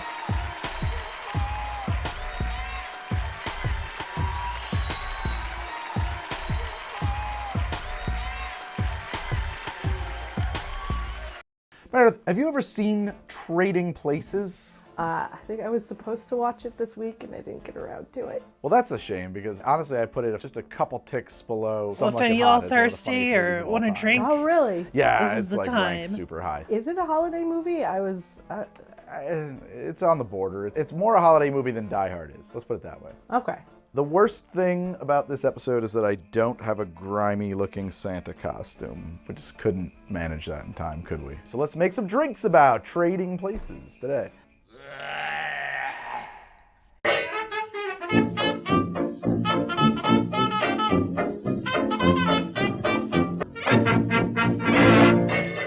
Hey, today we're doing Trading Places, and one of the drinks will not be salmon inspired. Just like I did consider have that. a swig of champagne or something. What the fuck? Nope. Santa Salmon Special did not make the cut. Oh, What, you don't like salmon? it's fishy. Yeah, you don't like it? I'm I not have a fan rule of with salmon. because I know it's good for me and it's a good like meat alternative. So once a year I order salmon. I try to like it. Wow.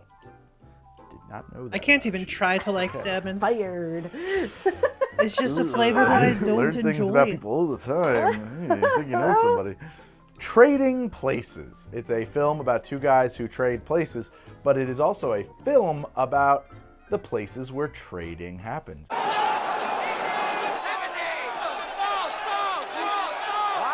It's like an adaptation of The Prince and the Pauper, set in the 80s commodity market. Dan Aykroyd is the prince. He is a big commodities broker, I know, right? making the big bucks in Philadelphia. Eddie Murphy is a con man living hand to mouth on the streets of Philadelphia, and their lives get swapped.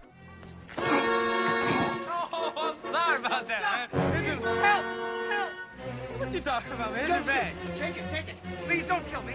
I'm getting married. I don't want your bag, man. Help! Not by magic, but by the machinations of a pair of eugenics peddling racist billionaires who bet each other that, we could take a regular moral upstanding citizen like Winthrop and cut him down to nothing and see him turn into a criminal, and take a common thug off the street, change his life around, and watch him become a fine, upstanding citizen to prove that anybody can do this job. It's a $1 bet. They destroy somebody's life over a $1 bet.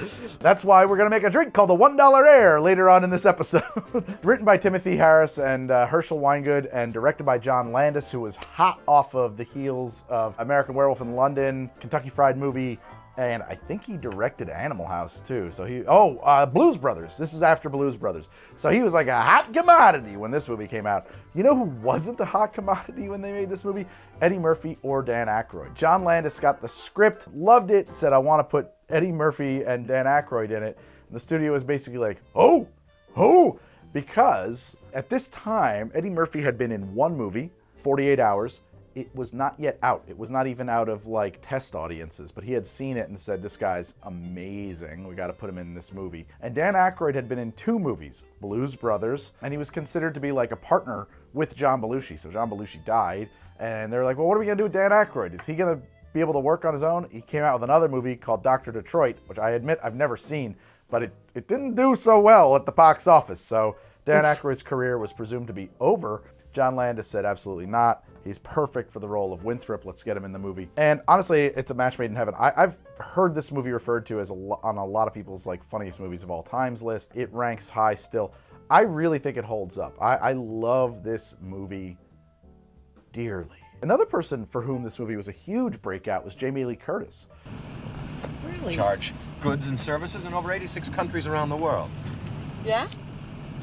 Well, I don't take credit cards. Up until that point, she was regarded as kind of like a scream queen. She was only in horror movies. She was not considered to have any comedic chops at all. This movie was really breaking new ground for her. In addition to that, there's a host of other phenomenal character actors in it.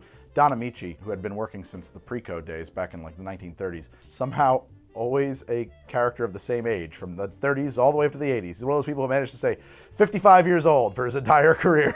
Some people can really do that. Some people can really do that, absolutely. F. Murray Abramson. He's been 55, 65 since Amadeus. Amadeus, great movie. Maggie Smith has been 70 since 1990. Angela Lansbury. All right.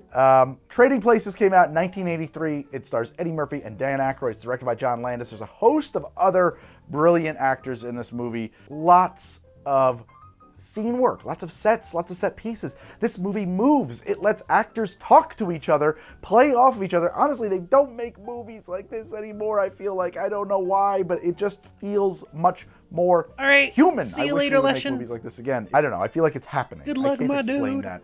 Part of that might be just the electric chemistry and dynamism between the leads, Jamie Lee Curtis, Dan Aykroyd, and Eddie Murphy, who are absolutely on fire in this movie. It's a riot. It's very, very funny. I think also a very important thing to note about this movie, I think my impression on it, maybe this is a wrong impression, maybe this is just white guy impression, you don't know what you're talking about impression, tell me if I'm wrong. I feel like this movie is a very good example of anti-racist cinema. I also feel like that might be true about Smokey and the Bandit. A little bit more stretch there. It's very on the nose here. The racists are the bad guys in this movie. Ah, Ezra. Bet you thought I'd forgotten your Christmas bonus. There you are. $5. Maybe I'll go to the movies by myself. And it's certainly anti-classist. It's certainly anti-eugenics. In 1983, I wonder how important it was to make anti-eugenics cinema, but now I feel like that's very relevant. We should have more anti-eugenics films. You know what's a pro-eugenics film that I really can't stand? Oh. Idiocracy. That's my red flag movie. If somebody ever cites that as one of their favorite movies, Get out of here. That's fair. I'm running away. All right, so there are no drinks really in this movie except for like some champagne, you know, cognac. There's really no like specific cocktails, but I had 3 ideas for cocktails that really just pull direct inspiration from this movie, and I hope that that works for you. I hope that you like that. The first one is orange juice from the future. Why do I call that? I feel like we need to have an echo for that. Orange juice from the future. Orange juice from the future because the film hinges on the trading of orange futures, orange juice commodities futures, orange juice from the future. So to make that, you're going to need to clarify some orange juice, and that's what this is. So this is orange juice. You may be familiar with it. It comes from oranges. This is orange juice that's been clarified. What I did was I took this orange juice, measured out the appropriate equations of it. I think it's like 2 grams per liter and a half of juice. Don't quote me on that. I'm going to give you the book that you need in a minute to fix this. And you add to it, you heat it up, you hydrate some agar-agar, which is a seaweed-based gelatin. You put it in there, it gelatinizes, and then you squeeze that gelatin, and what comes out is this, okay? All of the parts that make this not clear stay in the gelatin. Works as a really good filter. And in fact, as clear as this is, which is pretty darn clear, I feel like if I was a little bit better at this, if I had a little bit more finesse and a little bit more time, I could have made it even clearer, but I can live with this. This is great. Why do we clarify orange juice? Because the stuff that's in this orange juice that's not letting it be clear is where a lot of the sugar is. And when you work with orange juice, it is very sweet and it really buries the flavor of other ingredients in a cocktail. Really takes over. If you think about like a tequila sunrise, all you really taste in there is the orange juice. It doesn't really work in cocktails that great. When we clarify it, we can do some really neat things with it. 1, you can stir it instead of having to shake it. 2, it is much more delicate, and I will prove that by having a little sip of each. We're gonna do a quick tasting of orange juice from my jiggers. Standard orange juice. Tastes like orange juice. Sweet, orangey, a little bit of tangy. Usually when you put it in a cocktail, that tanginess disappears. Clarified orange juice. It's the same, but brighter and silkier. A lovely ingredient. And silkier. Has a slightly different texture, reduces the sweetness a touch. It's just much more mixable. And it's not really that hard to do. You can do that in like a few minutes of work, you know, half an hour of prep to make that happen. Gonna need some clarified orange juice, gonna need some champagne, gonna need some bitters, gonna need some cognac. It's gonna be kind of a riff on a champagne cocktail / a mimosa. And what's nice about it is because we clarified the orange juice, normally in a mimosa, it really does go flat almost immediately because of the pulp of the orange juice being nucleation points that evacuate all the gases of the champagne. Here, because it's clarified, we won't have those nucleation points for the bubbles to form. It will hold its champagne fizziness. It should act like a lot like a champagne cocktail. I'm gonna need my mixing glass for this. So the first thing I wanna put in here is just a 1/4 ounce of simple. Thinking about it in terms of like a champagne cocktail where you'd usually add like a sugar cube, it's about the same. I don't happen to have any sugar cubes, but also this drink won't need one. Wouldn't help it anyway. I like a couple of dashes of Angostura bitters here. 1 ounce of cognac. I use a Pierre Ferrand. Available at drink.curiata.com. Now I want to take 2.5 ounces of my clarified orange juice. So my drink is built. Now I want to stir that with some ice. Ice. Ice, ice, baby. Okay, now I'm going to set that aside. I'm going to get my serving glass. There it is. Got a bottle of chilled champagne here. I'm going to open this up. Oh. I'm a girl. All right, take my strainer. Just going to strain this into the drink. Top that up with some champagne. And now I'm going to move it into the future. So We're going to sink a little blue curacao to the bottom. It's really just for a visual effect. It's pretty cool. Looks like something beyond Star Trek or something. I don't know. It could have been a Sumerian sunset. Blue and orange that, contrast. That's super cool looking. There it is, my orange juice of the future. That's delicious. Hold on a second. Let me make sure that the orange juice hello, and the how you cocktail are doing? mixed. Let's try that one more time. It's wonderful. Got It's full lifted before I finish champagne. my sandwich. It's champagne plus I know that feel. I've done that. Notes of an orange grove, plus a little sweetness, plus a little extra currant and raisin. I made a from the sandwich cognac. earlier Shows and what I get could in there. I And almost it's still couldn't finish bubbling. it. Look at it, how effervescent it is. You know, that's not what a mimosa is going to do. That blue stuff at the bottom is just for visual effect. I mean, you get to it, it'll probably be nice in your drink. It's not too much to overpower it, but it just looks cool. As far as champagne cocktails go, I quite like this one. It's a very, very advanced mimosa, but from outer space. Orange juice from the future. Give it a shot, Mare. It's like a wild, like, there's a line. There's an extra little boundary layer. Yeah. I know. It's so weird. I don't know what that is. It is an elevated mimosa. Yeah, very nice. It's a boozier mimosa, too. Right, because there's cognac in that. Yeah. It does not taste boozier. That'll get you drunk real quick. Yeah. Yeah, it looks very 1980s Wall Street. Well, you should probably do that then. It's very Memphis style. It's a school of Italian design. It's very Delia Deeds. She's like Memphis goth. I don't know, no notes for me. I don't know, maybe a twist of orange on it or a wedge would be fine. I don't really think it needs it at all. Looking good, Billy Ray! Quote from the end of the film, if you will. Right after this, I'm gonna move it along to the $1 air. So let's make a $1 air. There is a cocktail called a millionaire. There's a cocktail called the billionaire. Let me pause. There are innumerable cocktails called millionaires. There's one that is a little bit more accepted than others. During the Great Depression, during Prohibition, a lot of cocktails got named the millionaire cocktail.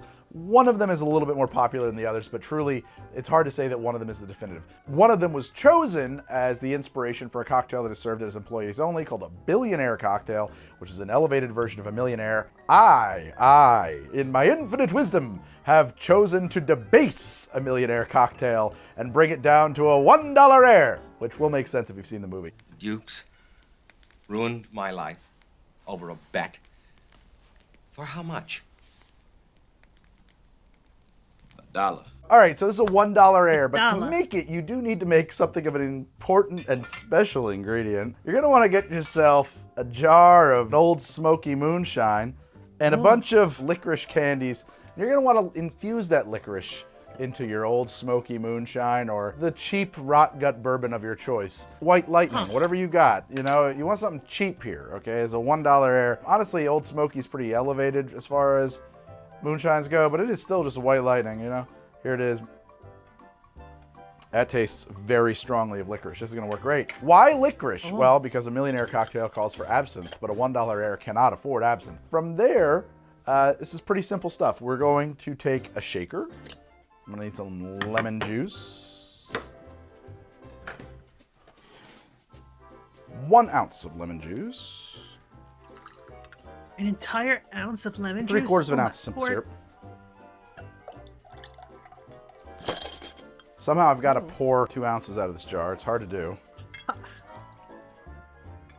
Meredith, do you expect this drink to be good? No. Me either. That's not really the point, though. Making It's a not meant to mess. be good. No, it's what you can get for $1. It's the most you can get for $1. Yeah. 1 whole egg. A millionaire You cocktail should get like calls for an egg a white. tiny ladle. So does a billionaire. A $1 air. No time for that egg white business. We just want the egg. Anyway, it makes Tiny it a nice thin meal. ladle that he could put in the jar. At one time in my mind, I thought this drink might be made with Southern Comfort. It probably could have been. We're That'd going be to dry pretty shake cool. that quickly. Set that aside. I need some seltzer. Whoa. Drink bait, carbonates anything, but mostly I use it for water. Bruh. Carbonating it a second time. Then we're gonna shake. I'm gonna let that sit back here behind me. Probably hissing the whole time. Need some ice for my shaker. 1 big. I just want to point out that how he's doing the seltzer water. I feel like he's not doing it right. I don't know about the drink mate in particular, but I have a soda stream, right? And the bottle that you use for a soda stream, it has a very clear mark on it to indicate how far you should fill up the water to before you like go and carbonate it, right? It's basically to the point where like the like little nozzle thing at the end is just barely in the water or just barely not in the water. And he had so much missing like water from that. I don't know. I don't know if it's different for like soda water as opposed to seltzer water. I'm not sure they're like the same thing or different things. I don't know. That's just slightly concerning to me. And that slightly bothered me because I don't know. 1 itty bitty. 1 itty bitty. Pour that in there. Got a nice frothiness to it. It's gonna be Ooh. good. So this is, by the way, a type of fizz. really. We're making a Royal Fizz here, which is an old style drink. You used to be able to get a gin Royal or Fizz. brandy or whiskey fizz, and it would be a silver or a golden or a royal. A silver being an egg white, a golden being a yolk, and a royal being both. This is a Royal Fizz. Beautiful in there. We'll take a chilled glass. Remember, the $1 air used to be a billionaire. We're gonna strain this into our glass. No ice. Oh. We'll let that sit for a moment. Now I'm gonna put some soda in there. It's not necessary, but I'm gonna use my bar spoon to guide it down the center of the drink. Oh. Now, this is not anything like a Ramos Gin Fizz, so I'm not really planning to or expecting to get the kind of a head that you get on a Ramos Gin Fizz. All the same, you should get some loft. There you go. That was cool. Put a straw on it. You got yourself a $1 air. That's the Actually, first looks time really I've good, doesn't it? seen Well, it let's find out if it poured is like good. that. Here's to you, Mortimer. That was fucking cool. I like that very much. Not for everybody. Oh. Greg likes that very much. It has a very textural mouthfeel. It's like creamy, but also sticky. It really clings onto the inside of your mouth in a way that I don't find unpleasant. I make it sound unpleasant, but I like it. It has a very pleasant citrus, sweet brightness. It reminds me of like a lemon sherbet or sorbet, a lemon sorbet with that eggy smoothiness that you get in a sorbet. Same kind of flavor profile, sweet and lemon kind of thing. And then that really slowly gives way to these notes of like black licorice, which of course are in there. And I say black licorice for clarity, but truly licorice is only ever one kind of licorice. It's made from the root of the licorice plant. Has nothing to do with that red stuff. That's something else. I think that the licorice is very mild in here. I was expecting it to be like potent. It's not. It's really mellowed out and not unpleasant at all. In fact, I put it in there because the drink originally calls for a rinse of absinthe. I honestly think that I have kind of achieved the same level of licoriceness, although without any of the character or quality of an absinthe, which would be much better. It does kind of get to that same volume level in this drink, let's put it that way. Yeah, a $1 air. Because it looks like a milkshake. Yeah, it tastes like a milkshake. I mean, that's unique. Very generous of you to call it unique. But it is. Unique. There's something it tastes like, and I cannot put my finger on Lemon it. sherbet, lemon sorbet. Yeah, sure. It Yeah. tastes like it, almost like ice cream. Yeah. Well, that's 2 down for Trading Places. 1 more to go right after this. No, please, sir. I don't think you understand.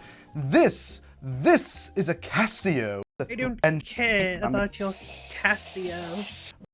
First thought, drink, so we're gonna build it in the Mr. Beaks Lament. And this is gonna be a swizzled kind of drink, so we're gonna build it in the glass. And that was Mere sports watch of the 1980s. It's waterproof down to 3 atmospheres. I thought it was going to be like a It tells time very in long London, Prague, New York, and Stad. I had to do that.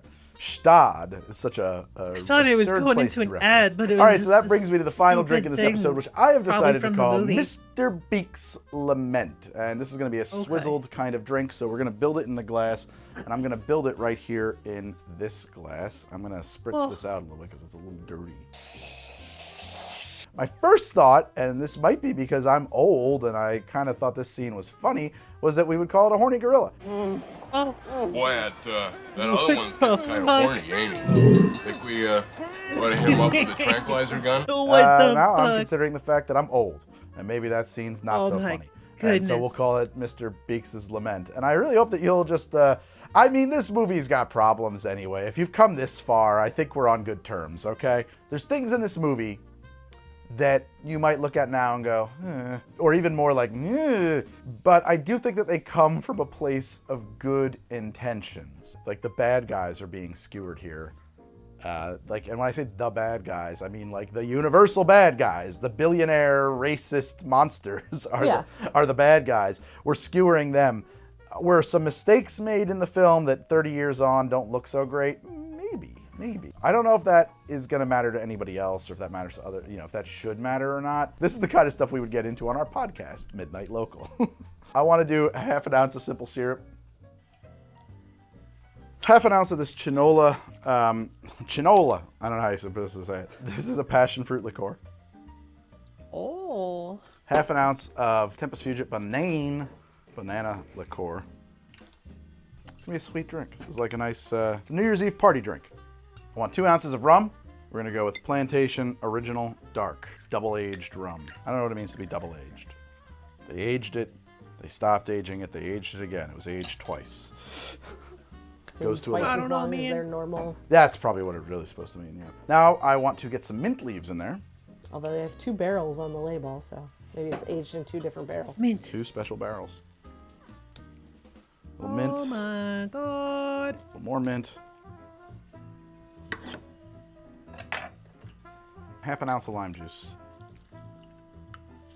It's a little bit of kick. That's all that is. Top that up with some crushed ice. If this was a Christian live stream, I would be like, I'd probably be called a heathen like within an hour or some shit. If you have it, something else if you don't. Get I it am in there. very non-Christian. A little more ice. More ice? Do you really need more ice? Like, bruh. This kind of drink, you always want to have it piled high if you can. Oh my That's a little ridiculous. goodness. Clean up your bar area. Here we go. This is a Being a Mr. Beaks heathen is Lament. so much more fun. I know, right? It's tasty. Passion fruit, banana, lime, and mint really go well together. It's sweet. Oh. It's maybe a touch too sweet, but boy, I really like it. That is an easy drinking, fun drink. The passion fruit, it's mint, then the passion fruit takes over. That gives way to this interplay between the rum and the bananas that is like banana, chocolatey bananas. And then that kind of centers back up on passion fruit and sort of spirals out into a mint finish. Sounds pretty tasty. I'm enjoying it thoroughly. Was the Queen's Park Swizzle your inspiration here? It's a swizzle. They're all... Because that's mint and lime and rum, really, right? Yeah, but it'd be hard to do something that wasn't lime and rum. She likes it. Well, rum, mint, lime. That passion fruit stuff is good. Yeah. I like that The bottle. Chinola passion fruit. Nice. I met these guys at like a booze convention and I hadn't had a chance to open it until very recently, and now I'm like, oh yeah, let's use that. That's some good stuff. Available at Curiata at drink.curiata.com. They got a lot of promotions going on, so check it out in the pinned comment or up here in the linky-doo on the eye. All right. Oh my god. Well, it's certainly more delightful than the fate that befell Mr. Beaks. Fair. Some Ango on that would be nice. Yeah, then it does really start to become like a variation on a Queen's Park Swizzle, but like you can't really go wrong with Ango on anything. I don't know, like I kind of don't want it to be like a meme that Greg just puts Angostura on everything, as I put 30 dashes of Angostura on this. The other thing too is that like Angostura can, especially when you use it the way I do, really take over a drink, but maybe we want it to. It's not bad in there. I like it a lot. It's too much to the way I did it. There's memes about like bartenders like trying to make drinks and Ango being like the heavy lifter. Some amount of Angostura in there is really nice, but I kind of specifically wanted to avoid adding it to a drink. Thanks for ruining that for me. I'm just prepping it for myself for later. I'm just having you do the work for me. I don't know if you've seen Trading Places. I friggin' love Trading Places. That's such a good movie. Well, I guess if you saw this episode, you've probably seen Trading Places. I'm now realizing that this episode might play to a very small audience. Fuck. Anyway, thanks for hanging out with me today on Here to Drink. Today I was talking about one of my favorite movies, Trading Places. If you like this episode, we should do more like this. Just talk about my favorite movies. Meredith and I like talking about movies so much, we've got a podcast about it. It's called Midnight Local. It's available at midnightlocal.com or at youtube.com/midnightlocal. All right, time for another short break. See you guys soon.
Meow.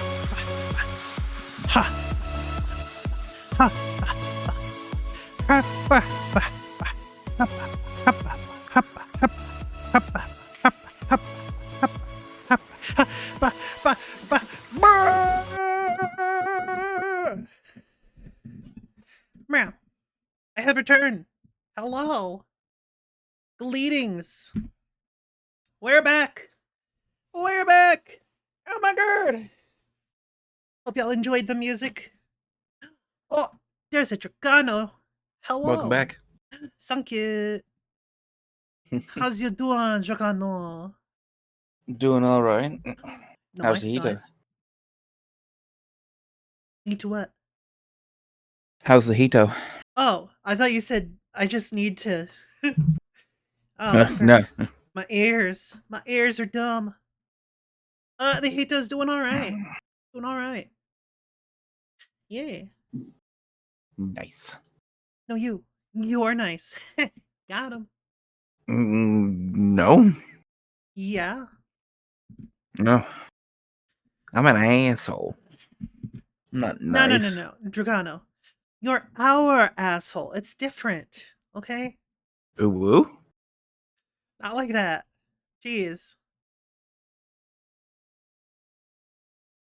Right, let's go to the next video. Crispy, delicious cheese quesadilla. Let's go. Hello. Quesadillas. Yeah. Quesadillas, you know? Quesadillas. Yeah. Never had one with potatoes before. Same. Shut up. Heck. Gesundheit. No, you. I'm not the one that sneezed. Or did you? It was a while ago. I mean... For those unaware, the reason why people generally use shallots instead of regular onions is because shallots, they have a much more mild taste. They're not as harsh as regular onions. You can also use leeks. Leeks are also a more mild version of onion. If you do use leeks though, keep them away from your pets. It's actually bad for cats and dogs. Yeah. I don't know the reason why, I just know that it's bad for them. I think it's an enzyme in them. They're poisonous. Maybe.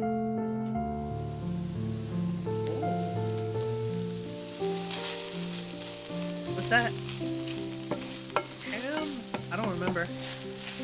Doesn't look like bacon, unless it's Canadian bacon. Looks delicious already. Let's go.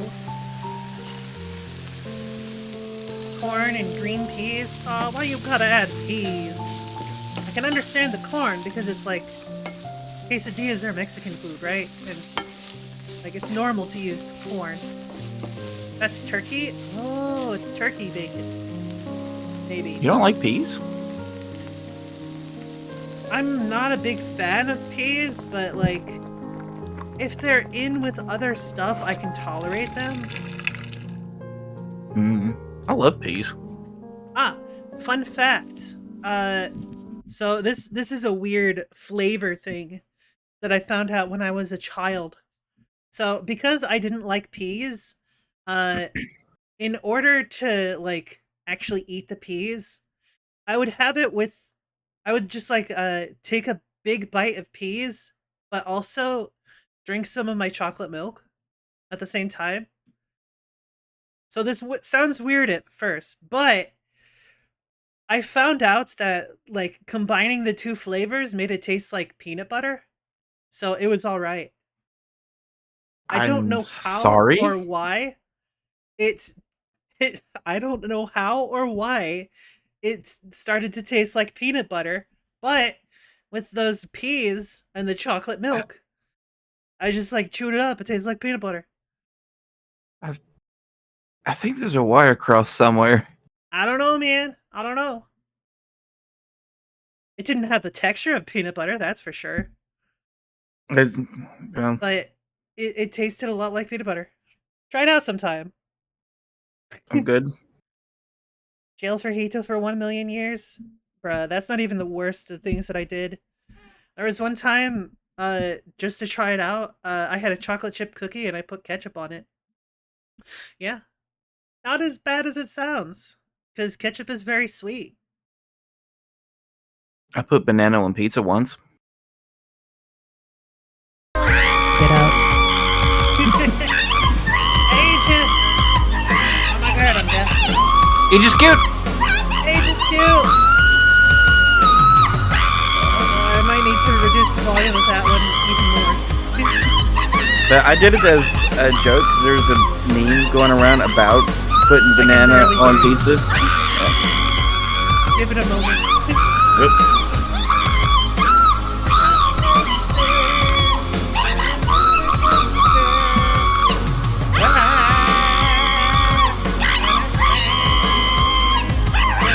Oh, it's like the full thing. It's not the whole thing, it's just the chorus. Oh my god, my ears. Aegis, thank you for wasting your points. Aegis cute. How you doing, Aegis? Anyways, go on, Dragano. There was a meme going around about putting pineapple or banana on pizza. It's Apparently, like, I'm not allowed to hear anymore. well, okay.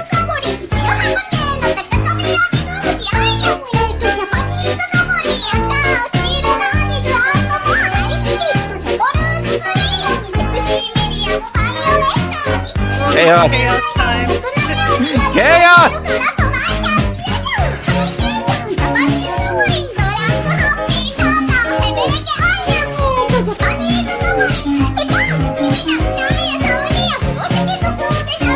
Aegis, aren't you supposed to be in bed?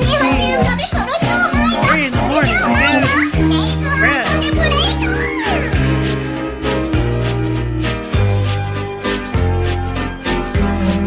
Sleep is for the weak! You can sleep with your dad!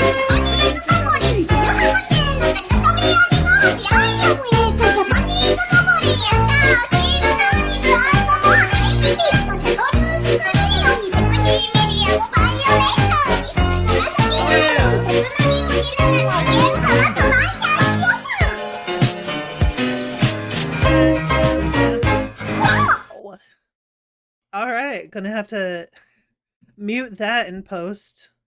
Cause I remembered that that song specifically, because it has Thomas the Tank Engine in it, it gets tagged for copyright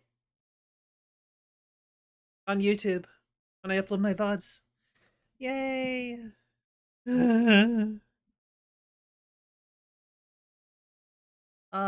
rest for the wicked till we close our eyes for good. God, I love that song. Anyways, Dragano, maybe this time you can actually speak. Can I? Can I? Wait I for hope it. so. Wait. Another redeem? Waiting? Oh my goodness. I think we're good. Okay. So there's a meme going around about people talk about pineapple on pizza, and it's like, look at this abomination. It was like banana on pizza. Yeah. And there was a friend I was talking to at the time that is like a big fan of pizza, and she was like an avid pineapple does not go on pizza, and this is an abomination. I was like, you know what? My morbid curiosity kind of has the better of me now. I kind of want to try it. Fair. So I got a pizza. I put banana on it, sent her a picture of it, ate it. It was like, you know what? Actually, not bad. Fair enough. I'm no longer friends with this person. They straight up blocked me. Wow. Yeah. I was like, really? Over me? Wow. Hey, you missing out. Banana pizza is actually pretty good. I'm not gonna lie. I'd eat it again. Do it, you won't. In fact, have like a fruit salad pizza. I mean, they do that. That just sounds weird. Like, for And one, that's just too much sugar. Nah. No worse than a dessert pizza. Well, dessert pizzas are different. Anyways. Mash the potatoes. Whoa. You know what you do if you don't have a potato masher? You get a fork. Yeah, just get you a couple forks and get in there. Put some elbow grease in it. I don't suggest actually putting elbow grease in. Bacon grease maybe, but not elbow grease. Oh, Parmesan. Hell yeah. Eat that Parmesan. That's some fucking legit Parmesan too. Yeah. I tend to prefer the drier cheeses. Especially they usually have a Parmesan more and mild Masiago. taste. Ooh, and there's this like really beautifully done 1,000-day aged Gouda. Holy shit, it is so good. It's so Gouda. It is. It's extremely rich though. I can only have a little bit at a time, like 1 or 2 slices. Oh, so good. Highly suggest trying it out sometime. You could find yourself some 1,000-day aged Gouda.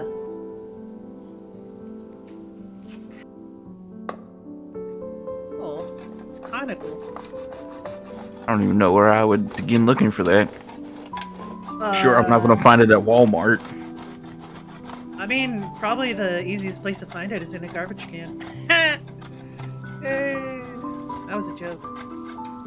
I will say though, you gotta be very careful with graters. You can easily take off this, like an entire layer of skin from your hands. Yeah, you can grate your skin. Be careful with your fingers.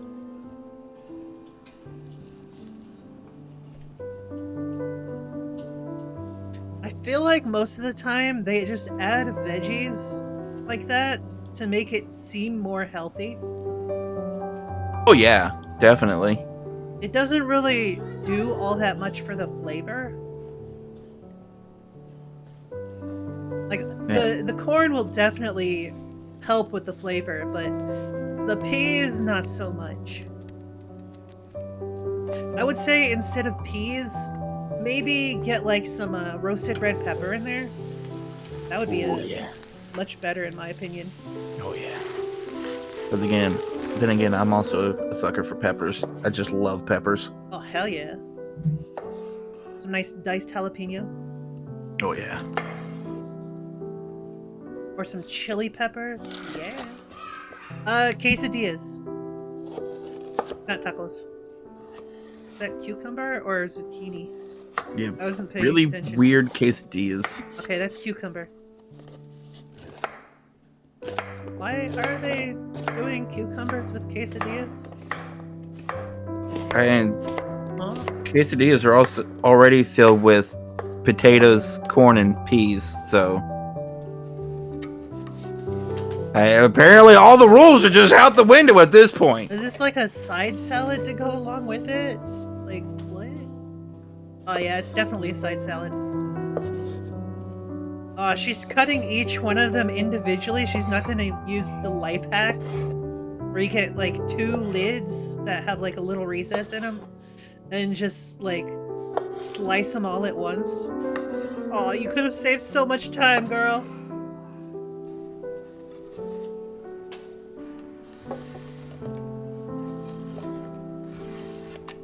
I mean,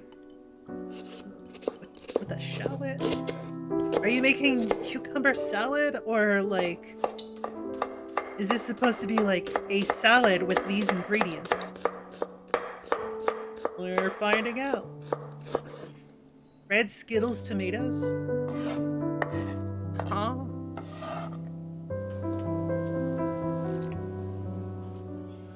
Parsley or basil? Yeah, this is looking like cucumber salad. The cucumber salad that we make is quite different. But we do is we take the cucumber and tomato. Well, we dice it up like nice and fine. Not fine, but like fine enough to where it's like you can get a good bit on a spoon, right? And we put that in a mix of vinegar and water and a little bit of either sugar or some sort of sweetener. Maybe a little bit of parsley, and that's about it. It's a nice sweet and sour cucumber salad. Sometimes though, I'll make it more savory. Add a bit of garlic powder, onion powder, maybe like a little bit of cayenne or chili powder. And yeah, it ends up pretty heckin' tasty. Aren't you supposed to use the full edge to scoop up your chopped stuff? The dull edge. No. I've never used the dull edge to scoop up chopped stuff. Okay, this looks pretty good actually. What, you don't like salads? No, rabbit food. I don't like cucumbers. I don't like tomatoes. I can't eat them anyway. Oh, are you allergic? I have acid reflux disease. They make me very ill. Oof. That's very unfortunate. I don't like them Does that mean anyway. that you can't so. have pizza? I can. Sometimes. Sometimes it bothers me, sometimes it doesn't. I guess it really depends on how the sauce is made. That's fair. You still be having your pizzas with white sauce. I eat a lot of marinara pizzas, but again, I think it has to do with how the sauce is made, what spices are put in it, and like how much tomatoes are cooked. Because cooked tomatoes, a lot of the acid is taken out of it, and then if you add in like a little bit of baking soda that takes out some of the acid, sugar helps knock off the acid a little bit. So yeah. This looks good except for the peas. I would not put the peas in there. barbecue sauce though, barbecue sauce kills me. That's fair. Like, it makes me violently ill, which really upsets me because I love barbecue sauce. Well, it also depends on the kind of barbecue sauce. There are mustard-based ones. Yeah, there's also vinegar-based ones. Yeah, but tomato-based ones, Depends on no, your region. can't do it. Yeah. Yep. And most barbecue sauces that you get in places Oh, there's also are tomato-based. mayo-based barbecue sauce. Never had that one. The only reason I know about these is because something like maybe 15 years ago, Rhett and Link did this like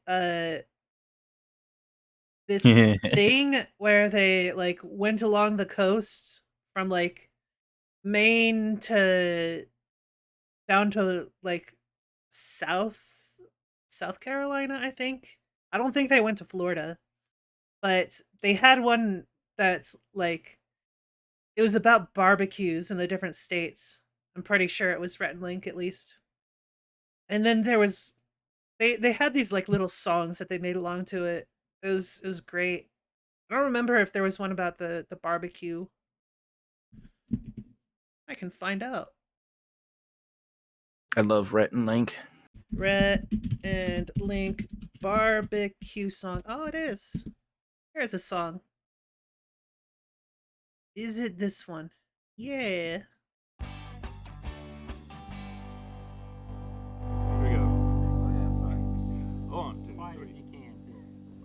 Review of barbecue in the southern United States. In the mountains of Tennessee, they like the smoky sauce. But over there in old Memphis, a dry rub ribbon's paws. Nice. The folks down in Georgia, they can't make up their mind. You can give it to them sweet or spicy, and they'll say that tastes alright. And you might Hold up, Banjo. The fuck you mean barbecue's the worst way to cook meat? Would you believe their barbecue's yellow with a mustard sauce. Pork shoulder is the cut of choice. In Mississippi, Can I ban banjo? and they fried themselves on barbecue. That's totally vinegary. In Louisiana, them Cajuns, they like to spice it up. They like to spice it up. I've never seen one person be more wrong. This is our review. Hey, everyone has like different flavor palettes. If banjo doesn't like barbecue, I don't have to like barbecue. It's true. It's okay. Bury me in barbecue, but make sure it's vinegar based. I mean, cause you know that's if it needs a sauce to be tolerable, you dig for that is true. Yeah, that's true, but Especially if you that's not the point of barbecue. and it's a dry, like, meats, you're done fucked up. You're just straight up fucked up. That's not the point of barbecue, though. Yeah, barbecue's all about the flavor. Yeah. Cutting is big in West Kentucky, that's a fancy name for sheep. But in the rest of the state, sliced pork butt is what they eat. Arkansas's kinda like Georgia, a barbecue melting pot. And when you ain't looking, them good old boys will make that barbecue hot. Alabama's got the strangest thing I've seen in my barbecue days. Cause their barbecue sauce is white, made out of mayonnaise. And down in Texas, where the longhorn steer roam free. That's how I knew it. They love to smoke their Of course, it's Alabama. big old slab of meat. It's way home, Alabama. Is Florida a southern state? No, it ain't. Florida ain't a southern This state. is our review. Also, I think they showed California on In the southern United Florida's not a southern state. Florida's not a state. It's a retirement home. Florida's practically a different country. People not from the south think Where barbecue means old people go to cookout, retire. and that's something they're wrong about. Barbecue is not a verb, and barbecue is not a grill. Barbecue is meat prepared in a very special way, which varies depending on where you go. That was our review of barbecue. Yay! Yeah. Also, Rhett and it took Link. me a minute. It took me a minute to recognize Rhett and Link in those get-ups. Yeah. I have They're to say, so much younger. This is from 14 years ago. yeah, I have to say, not a fan of Link with the beard. Kind of digging Rhett with the mullet. That's fair. That's fair. I mean, that's not all that dissimilar to how he looks now. I mean, true. A Like, little if bit you could longer. look at the Good Mythical Morning stuff. Florida is I the love Rhett cousin and that Link. gets made fun of because it doesn't hide all the weird shit it does, even though everyone else does the same stuff. Oh yeah, definitely. It's all the Florida man stuff. Oh yeah, good old Florida man. Oh, new 5-minute gaming news video just came out an hour ago. Twitch pre-roll ads fixed? Question mark. All right, now we gotta watch this. Hello, everybody. Welcome back to another episode of 5-Minute Gaming News, the show that may or may not be 5 minutes. Today in the news, we've got Dead Space reviews, and the people love it. It appears the reimagining of the 2008 classic is not only good, but it may be great. The reviews are in, and everyone that I've seen today tomorrow, I is raving can't about wait. it. Now, sure, I, Jesse Cox, huge I'm Dead on Space fucking fan, pins and needles didn't waiting get for an that early copy. fucking game. Am I a little butthurt? No, I'm a lot butthurt. It's Yeah. okay. But I cannot stress how excited I am to see all the people I know and love just rave about it. Got it. As a Dead Space fan through and God damn through. it, he don't know. I love. You know what? I'm gonna say all three of the games. I don't I'm even an care. ugly, if you don't horrible, like the third grouchy one. old I loved dragon. it. And when I see reviews Should've. write stuff like this, Stop saying the bad Dead Space things about my remake is friend. big, beautiful, and better than the original, while I'll continue maintaining to say the bad things magic about your that friend, made the they're a first piece of game an shit. instant classic. Turns Rude. out, great game design is timeless. When I see that in the reviews, well, I mean, you know we streaming it tomorrow, just all day.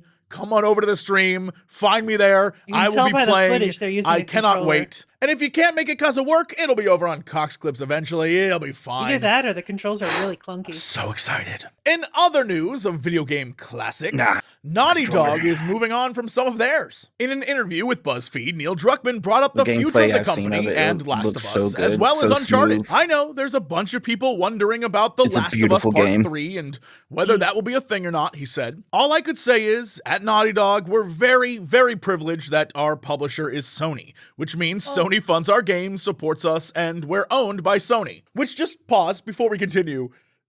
That's a crazy statement, right? Like, I'm not the only one who read that and was like, okay. Yeah, but they have supported us every step of the way to follow our brain passions, cell. meaning that just because something is successful, people think there's all this pressure and we have to make a sequel. That's not the case. For us, Uncharted was insanely successful. Uncharted 4 was one of our best-selling games, and we're able to put our final brushstroke on that story and say we're done. We're moving on. But when it comes to Last of Us, the next game coming down the pipeline is a multiplayer game, which is so very 2023 in gaming. And I think we can agree that Naughty Dog makes some pretty high quality games, and they have a track record of making a lot of them. Multiplayer?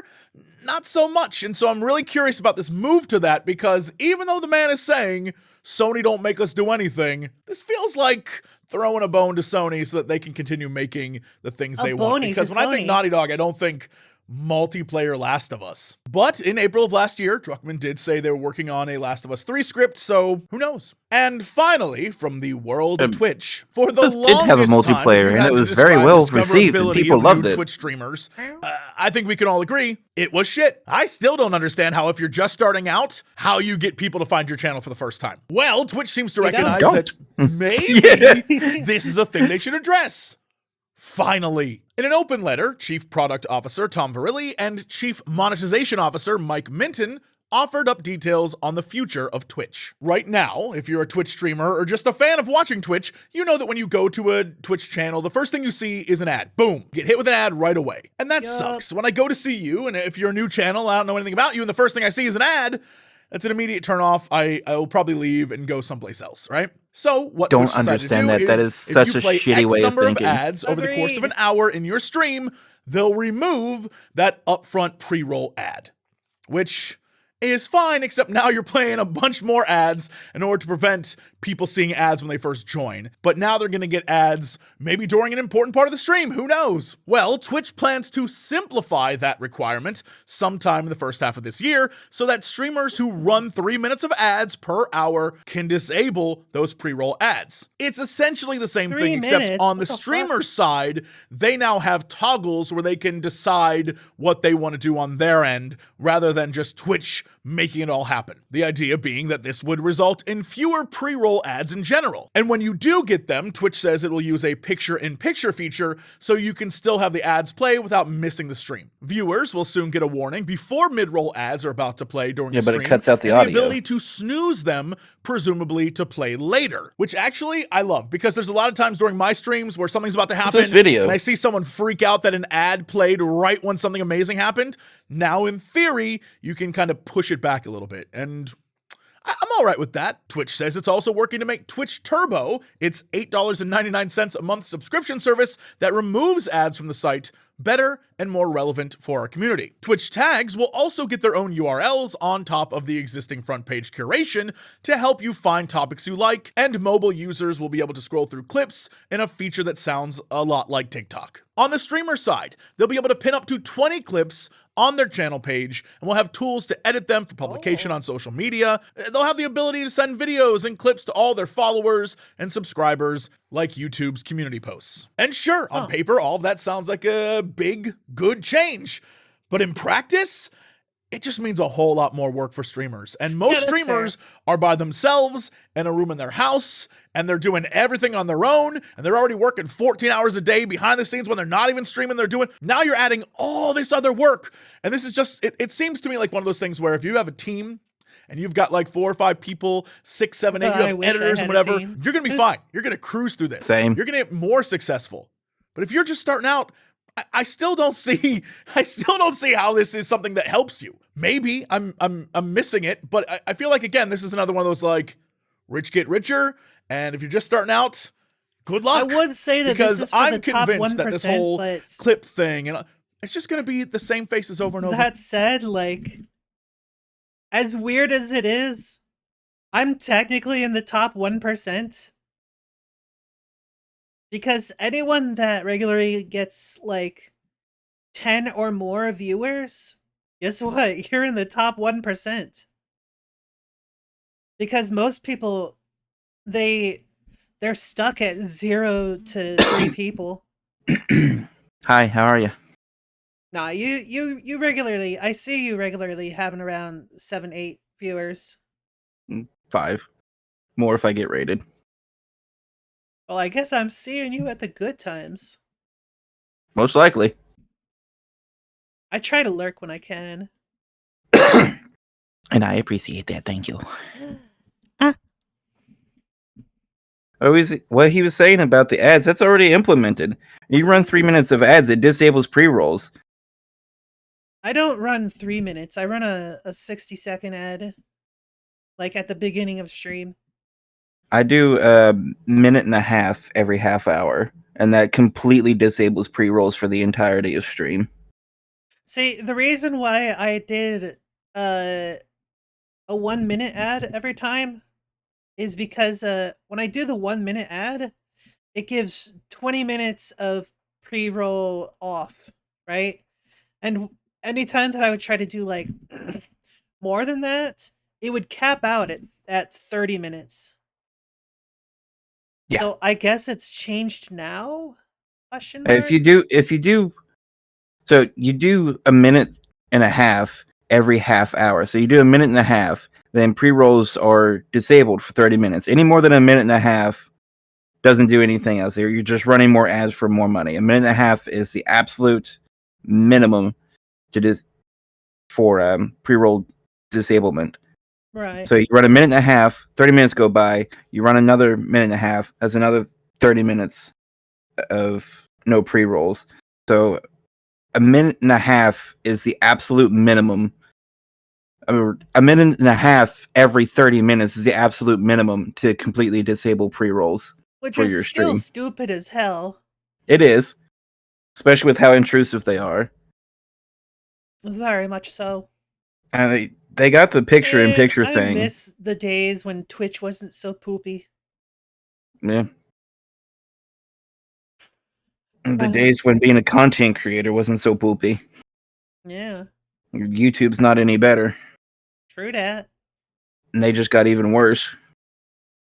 Whenever money gets involved, everything goes to shit. Welcome to capitalism, everyone! Yay! When you want your site, like, I understand they're a company. They need to make money. Yes. They make money from advertisers. Yes. So they want their site to be desirable by advertisers. Advertisers want advertisers to be able to look at their site and be like, okay, I would want my ad to be on this site. The problem is they're trying to make it that their site is desirable for absolutely every advertiser, which makes it hard for content creators. Indeedly doodly.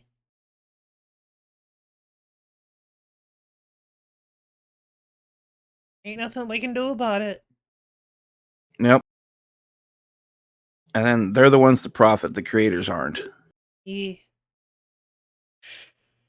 Although it's better on YouTube. Which is sad because YouTube's kind of shit as well. Yeah. And like I said, it just got worse because they just went through with the whole censoring thing. All the time. Yeah.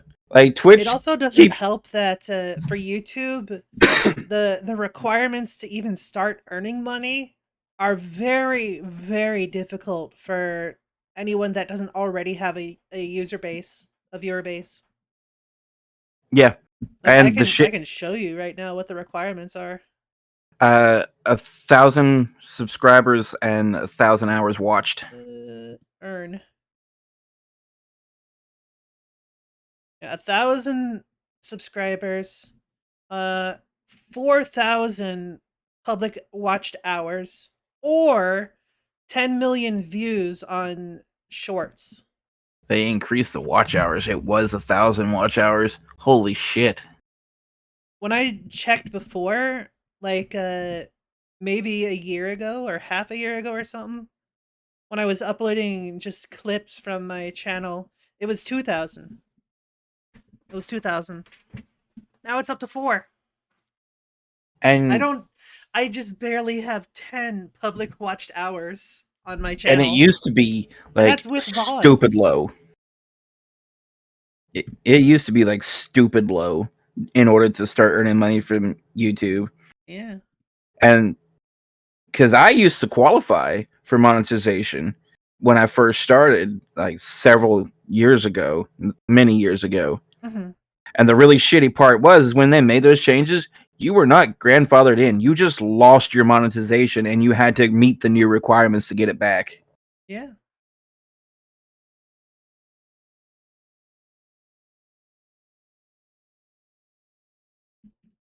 I hate capitalism. Yeah. And over again. The same people we see all the time. The people that kind of are the big top dogs at Twitch. That's what we're going to see. I know the idea is you're going to expose to new people and the tags and no, man, the people who have the teams to gamify everything, just like the algorithm here on YouTube. Once you gamify it, and once you have a team that can like figure out what to put in and what SEO to do, you kind of play the game rather than create content. And if you're a content creator who creates for the process of creation, just like to be creative, none of this works in your favor, and it never will. And the same thing with Twitch. Creative. If you're creating content just for fun, and you're like, hey, I'm expressing myself and I'm doing things and we're laughing, that's not what it's gonna be. It's gonna be algorithmic. How do you get on the front page? What keywords do you use? What tags are you using so you pop up in the right tags for the right URL? And how do you get your clips? Me neither. That's what it is. That and I know they're trying to sell it as like, it's the future, baby, and it is, but I don't like it. But you know what I love? This is it. Patreon.com/Jesse Cox, where you can hang out with amazing people like Brandon Brown, Victor Montalin, Spazicorn, and Marcus Anderson. Anyway, that is it for me. See you all tomorrow for another episode of 5 Minute Gaming News. Whoa.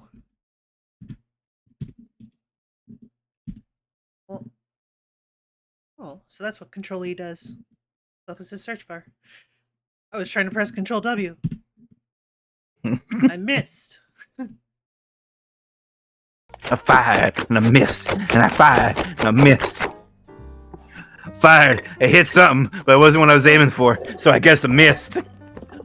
Jeez. I do like me some cheese. That's for sure. Hell yeah. Such a white person thing to say. I don't know what you talking about. It's like one episode of Fucking Boondocks. Just Rachel. offer him a piece of cheese. White people love cheese. I mean, most people love cheese. True. Like the racist stereotype they of don't black love people loving cheese, fried chicken. they're wrong. It's like, who doesn't love fried chicken? I joke.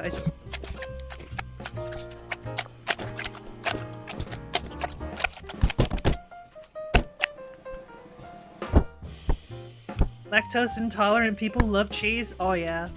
Lactose intolerant people treat cheese as though it's like a death wish. Like, they will eat so much cheese, and then they'll still be like, nah, not enough cheese. And they will suffer. They will suffer so much, and yet still have so much cheese. And they'll be like, I'll just take a lactate They're afterwards. crazy. They are crazy people.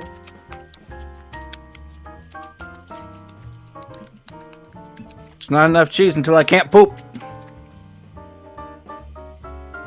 If you can't poop, it's okay. Just have some coffee. Just have like an entire wheel of cheese and like a liter of coffee. Eat a bag of prunes. Yeah. Or you could always relax with X-Lax. I wonder how like coffee cheese would be. Ugh. I don't know. It sounds weird, but like I can see it working. Like maybe cheese with coffee grounds. Not like a lot, just like it would give a nice crunch to it and that savory flavor of coffee. A little bit of bitterness. Yeah, that could work. Would definitely work better in a drier cheese. It would definitely have to be like the right kind of cheese. It wouldn't work with everyone. That's very true. It'd have to be a very rich cheese. Have you guys seen the cheese in the hot chocolate? What the fuck? I'm sorry? What the fuck? No. What about coffee and hot chocolate? That would be good. Oh, hell yeah. Coffee and chocolate just go good together. Coffee helps I mean, bring if you out that want chocolate flavor. Coffee and hot chocolate, all you really have to do is, like, just make coffee and add chocolate milk. That's basically the same thing. That's something I noticed, because, like, I recently made hot cocoa with milk, but it just tasted like chocolate milk. Yeah. That's all it was. It was just a warm/hot chocolate milk. And it's like, huh. This would have been achieved much easier if I just had chocolate milk and then just heated it up.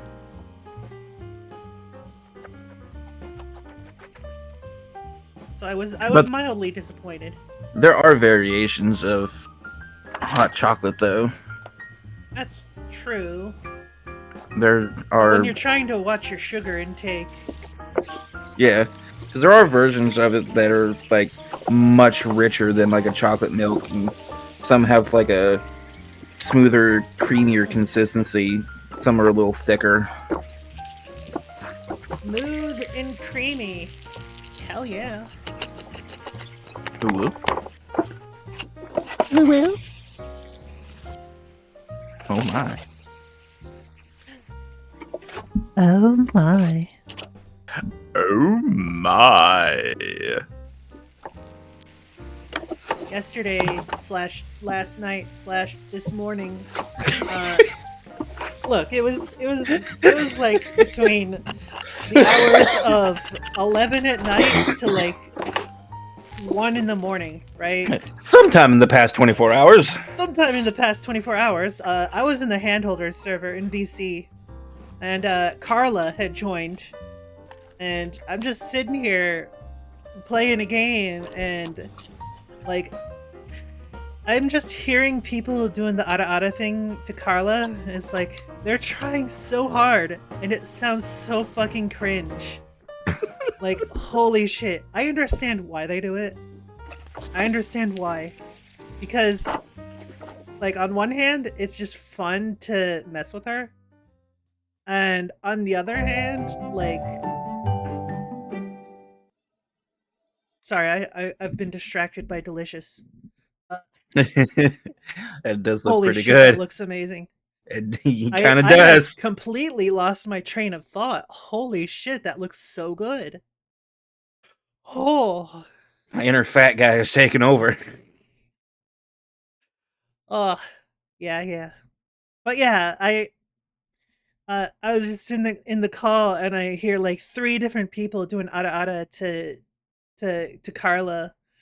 And it's like, bruh, my ears did not consent to this. It's not even like hot. It's just cringe. Like they were trying to do it like get close to the mic and be all like sensual and shit, but it did not come off that way.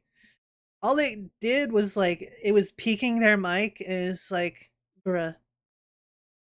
Like if I do it because I have a better mic, it'll sound fine. Like if I go ada. See, it sounds fine because I have a good mic. They did not have a good mic. Oh man. Is it hot in here, chat? What? What? Is something wrong, Dragano? No. Everything's fine. What's wrong, Dragano? Hmm. Otta. Ada.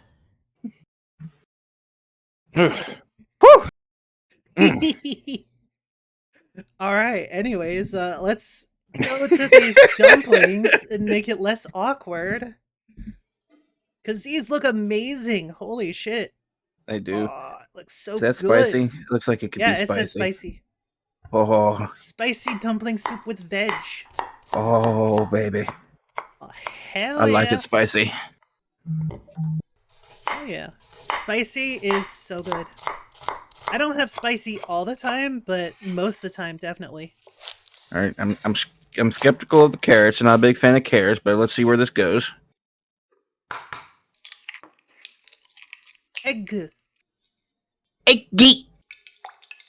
Egg. Oh. You're scrambling the eggs, okay? Okay. A very basic scrambled egg, okay? But like, are scrambled eggs usually in dumplings? Am I missing something? I'm guessing this is all for the dumpling filling. I'm assuming. Add eggs and mix to finish. Rig. Dumpling wrap. Cut in half. Okay. Water the edges. Fold into a triangular pyramid shape. Aw. Look at them with their big brain. Alright, so so that I is the guess the filling. eggs are in place of meat for this. Oh, look at Okay. that. So I guess you could replace the eggs with like pork or something. Oh. Instead of doing like the ridge thing where they pleat it, they're just using forks on the edge. Fair enough. It seems like a much easier way to make a dumpling. Oh, definitely. They're working smart, not hard.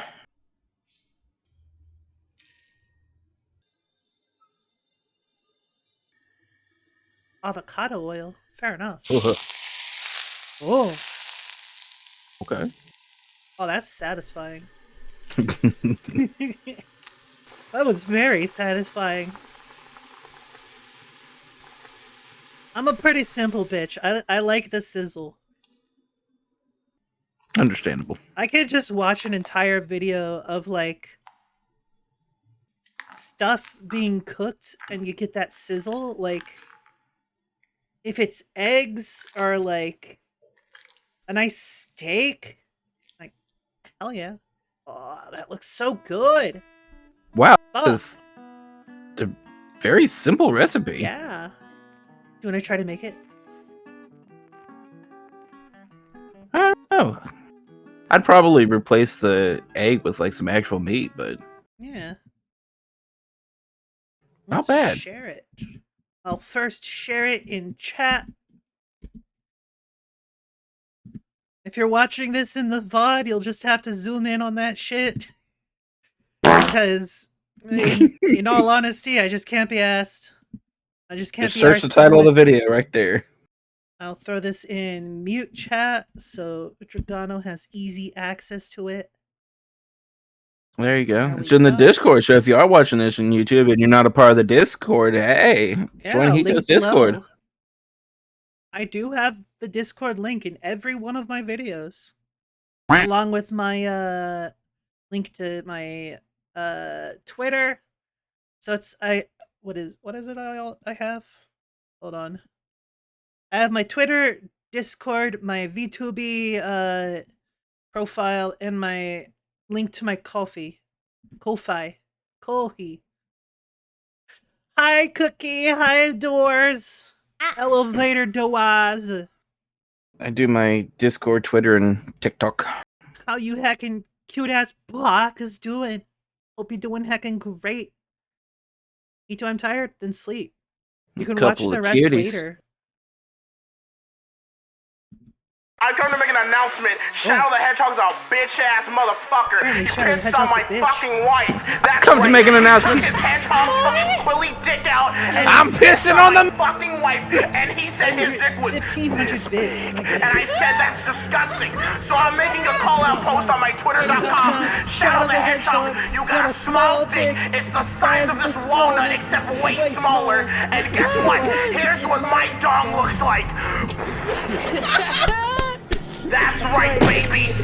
All points, no quills, no pillows. Look at that. It looks like two balls in a bong. He fucked my wife, so guess what? I'm gonna fuck the earth. That's right, this is what you get. My super laser piss. Except I'm not gonna piss on the earth. I'm gonna go higher. I'm pissing on the moon. I'm pissing on the How do you like that, Obama? I pissed on the moon, you idiot! You have 23 hours before the piss droplets hit the fucking earth. Now get out of my fucking sight before I piss on you too. Beautiful, classic. Have you seen the one with Eggman fighting Frieza? I don't think I have. Oh, let me see if I find that. Thank you for the 1,500 biddies, Cookie. Thank you. Yeah, it is a classic. Man, I've had that since like It's literally the first thing day that that I became an affiliate. I think maybe before that. Yeah, it actually was before that. I think because I did have sound alerts enabled before I had a affiliate. Oh, that's right. That's right. When I got affiliate, that's when I added it because before that, I didn't want anything like super long. Because if people are using it, then like they could just spam that shit Yeah. before like any prices were on it. Yeah. Good stuff. Good stuff. I'll put it in mute text. Put your face in mute text. Got him. Let's see what this is. Only a minute long. Fair enough. Yes, it's not long. No, please, listen to me. My wife emails me every day. She says that she misses me. If I lose my life here, how am I gonna email her back and tell her that I'm still okay? You don't know how to use a computer. You can't email. What do you mean? I made the iMac. I made the iPhone. You made the iPhone? I'm going to fucking kill you. Not if I kill you first. Oh, God. Haha, that was just an iPhone 13. They don't hurt. Oh God, that's it. Don't pull out the Nokia, that's cheating. You're gonna be using a Samsung tablet to make phone calls for the rest of your life. I tried to go golden. Load this. Oh shit, wait a minute.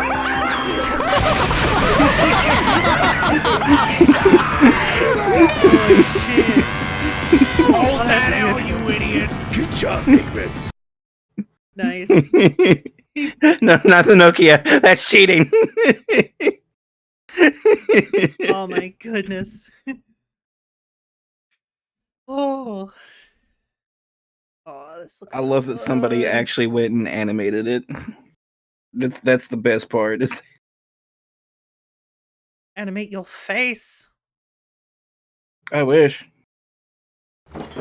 For all of you pro home cooks out there, you are well aware at this point that home cooking is one of the absolute best ways to save money. Just an incredible side effect. Not anymore. Something that's already fun to do. But in this video, I want to take that concept just a little bit further. So I'm going to be picking 4 foods that I make on a weekly basis that I think can save you the most amount of money in the kitchen. And I say think because I have zero concrete evidence for this. Sleep sweet, Aegis. A feeling. So what I'm going to be doing is your adorable chunky polecat things from scratch while doing a complete cost analysis to really get into the numbers and see how much money you can save by making these things from scratch compared to buying them in a store.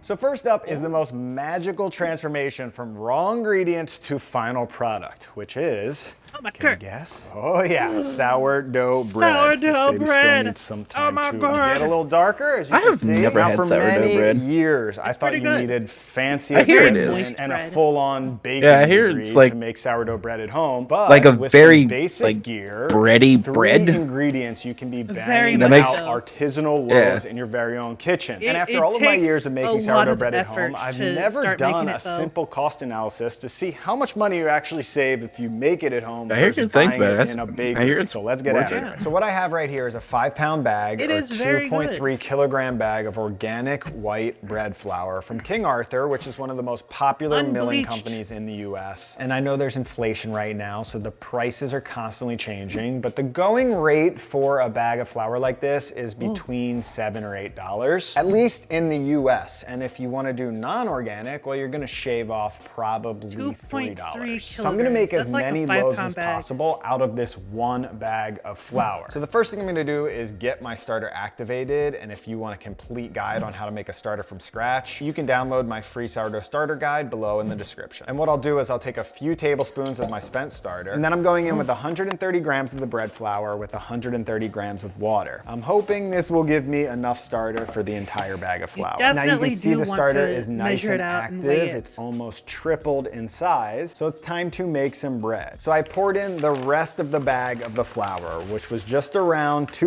2,137 grams. I added 42 grams of salt and 1,700 milligrams of water for around a 78 to 80% hydration sourdough. Then I added the entire active sourdough starter, gave that a mix until it came together, and let that rest for 30 minutes. Then I'll transfer all of the dough to the table and start giving it some slap and folds to initiate the build on that gluten structure. Then over the next hour or so, I'll do some gentle stretch and folds around every 20 minutes to continue to build up that When making bread, having one of those- until that dough Making starts bread, getting having one of those nice bread and scrapers smooth, really and the makes shape a starts holding difference. up a bit more on the definitely. table. And then I pop that in a bowl and let We that have ferment one of in the those fridge scrapers. We just don't overnight use it until for it bread. about doubled in size. And then the next day, I took the fermented dough, dumped it onto it's the a counter, versatile and tool. naturally it felt right to just split this up into 4 loaves. I've made sourdough so many times that I can kind of feel out what a nice medium-sized loaf is going to be. And I It's gave all not 4 of those doughs a little technically rough shaping and let them hard sit thing for to 30 make. minutes to rest. And then it was time It's for a just final a shaping and a lot dip in of, some like, sesame seeds, which is mandatory in my house. Doing it over and over again. Like every 20 minutes, that stuff. So I pretty can't much do use that every stuff. banneton I had in the Yeah. house, plus That's a too much regular bowl maintenance with for me. towel in it, because I rarely make 4 loaves at a time. And I covered those with a damp towel and You let heard it those here cook first. again in Keto the low fridge maintenance. overnight. So this Exactly. was a 3-day fermented sourdough. So the next day I took I those just out can't of the do it. fridge, popped them I'm a on some simple parchment bitch. paper, dusted them off a I little feel it. bit, gave them a score, got them in the oven baking at 475 degrees with the lid on for 20 minutes, and then with the lid off for another 25 minutes. And boom, a hot potato, that's for sure. Oh my God, goodness. paper ripping apart. Look Use at a towel that. to hold this. Oh, yes. It's Oh, like that's a beautiful. baby in a bundle right here. Wow. The crunch. The crunch. Oh. Nice hollowness. That's pretty perfect loaf of sourdough. And the cost breakdown is pretty simple for this one. So it was around $8 or $9 for a bag of organic white flour and got 4 loaves out of it. So $2.25 a loaf. That's incredible. Now I've been to dozens of bakeries over the sourdough years. is usually and very a sourdough expensive. loaf, like an artisanal loaf of this caliber, minimum $5, but that's pretty cheap. Yesterday I went to my local bakery just to compare for this video, and it cost $9 for a loaf. So that's around shit. 2 to 5 times cheaper to make at home. Of I course, mean, there's time involved, but But if what you is it love at Walmart? To be We're- fair, the price of it is that high because like they're doing all the work. They bought the ingredients, they made the stuff, right? Plus they have to like run the store. So there's like the cost of electricity, the cost of ordering this stuff, having it delivered. Like so many different costs go into it. Yes, the raw cost is a lot lower, generally speaking, but because of all of the different stuff to make ends meet, they have to charge a good amount for it. Precisely. You're going to pay more like at an actual bakery than you would for like a loaf at Walmart. Will the bakery be Yeah. better? Yes, but the Walmart one would be cheaper because it's going to be factory made. Yeah. You just cancel that out. And there's some basic upfront equipment costs, but you can see how quickly those savings can start piling in if you're really cranking out sourdough at home. So before we get into the next money saver, I want to tell you about another money saver, which is the sponsor of today's video, Thrive Market, which is an I don't care about your sponsor. And this next item. So the next thing we're going to be making are sprouts. Try not to eat a lot another of it magical though, food 'cause transfer. it does turn into sugars. I also try not to eat a lot of bread. I eat a lot more rice than I do bread, generally speaking. Like, I used to have a lot more like noodles actually. I would have a lot of bread and a lot of noodles, but I got more into having rice in more recent years. And rice is so much better for you than both bread and noodles. Yeah, rice is, I think, pretty close to being like nutrition neutral. Yeah. I mean, it is still going to be high on calories, high on carbs because it is a grain. It's still got starch. So, if you are having a diet and you still need your like grain input, I highly suggest rice. Rice is a great option. In terms of like a calorie count, 1 cup of rice is only 200 calories. So you can do a lot with that. Like you can have a cup of rice with about like I think it's like 3 ounces of tuna. That's about 60, 70 calories as well. And add like maybe Hot sauce. a tablespoon of mayo and make it into like a tuna salad on rice and a bit of salt. That's all you need. And that's like 350, 400 calories. That's an entire meal. That's actually very good for a meal. If you're keeping your meals under 400 calories and you're on a diet, that's doing a hell of a good job. Even more so if you only have like 2 meals a day. Yeah. Yeah. And if you're not eating a whole lot, then Yeah. and rice is just good. Oh, hell yeah. In general, even if you're not in a diet, because it's just so Oh, yeah. versatile. Hell, you could just have like rice with butter. Yeah. It's just so good. You can Oh, turn and a bit rice of into salt. pudding. True. You can also turn rice into mochi, daifuku, what else? There's like rice flour that you can get to make all sorts of sweets. Yep. There's lots of different kinds of rice. If anyone has ever told you that brown rice is better for you than white rice, guess what? That's a lie. White rice is actually better for you. Now you know.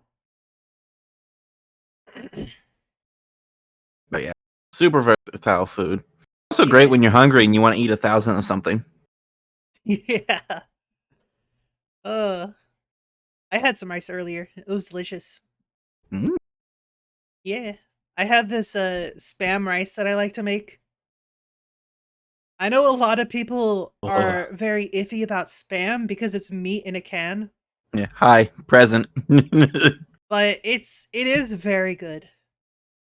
It's a very salty like meat mix cuz spam is literally just like very processed ham and pork, right? It's ham. It's spiced ham. Spam.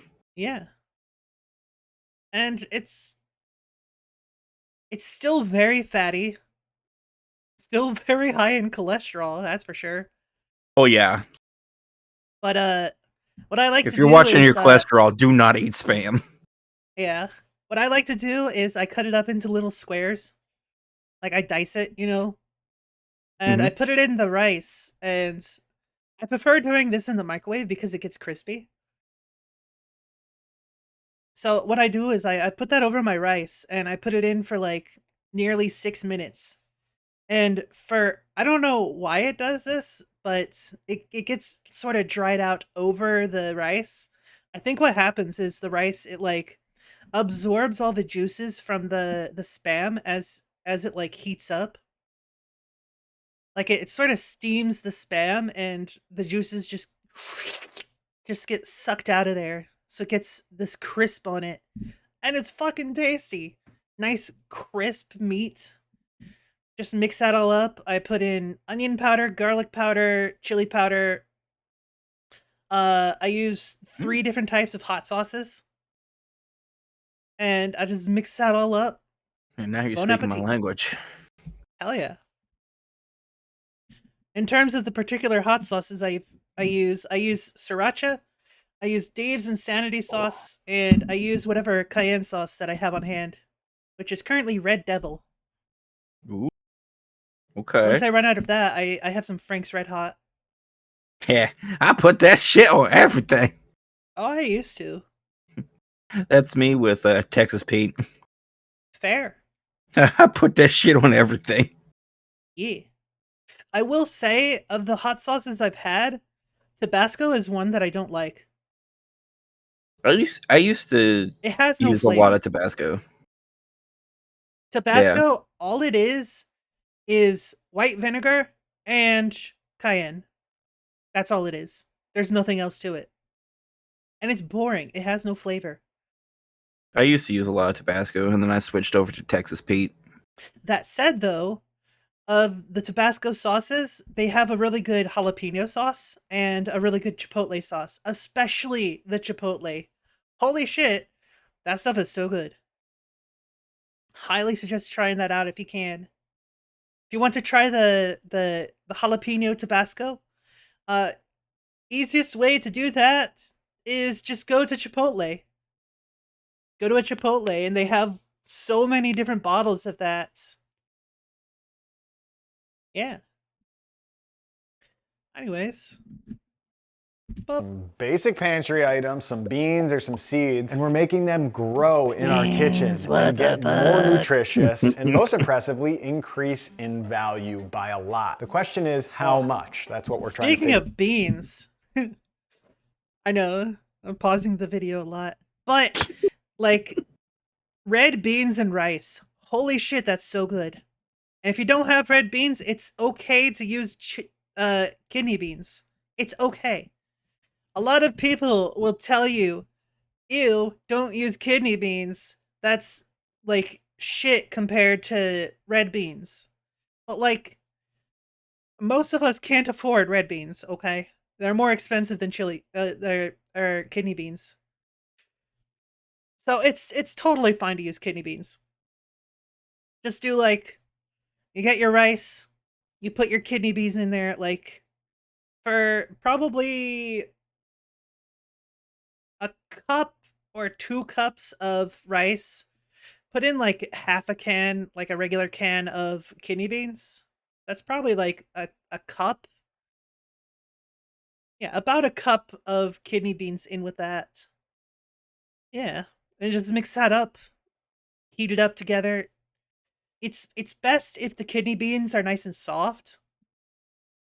But if you're in a hurry, it's still fine. It still tastes fine, like, together. And also some diced tomato. Highly suggest adding diced tomato to it. It goes very well. And it's incredibly filling.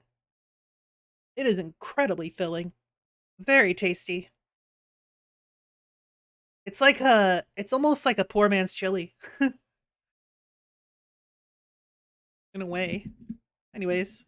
Out today. But first, let's make some sprouts. So I'm gonna be using some lentils, one of my favorite things to sprout because they're tasty and they tend to just work out great. Very high success sprouting rate with lentils. Now I can tell you right now, you can make sprouts without any equipment, like you see right here, just in a deli container. It's as easy as that. But if you want 100% success rate or a very high success rate, I do suggest buying a sprouter like one of these. Right here we have a glass one with just a mesh lid, so you can easily drain out the liquid, which is a solid option, but what I found is the best option is this thing right here. This is a 3-piece sprouter. You've got a plastic bottom with a plastic mesh rack in the middle, and then a plastic top which will catch the condensation to regulate the humidity levels. Now the first thing I'm gonna do is soak the lentils. I am using 100 grams of lentils for this cost experiment, and I will soak those overnight in water. You always need to hydrate whatever you're sprouting completely,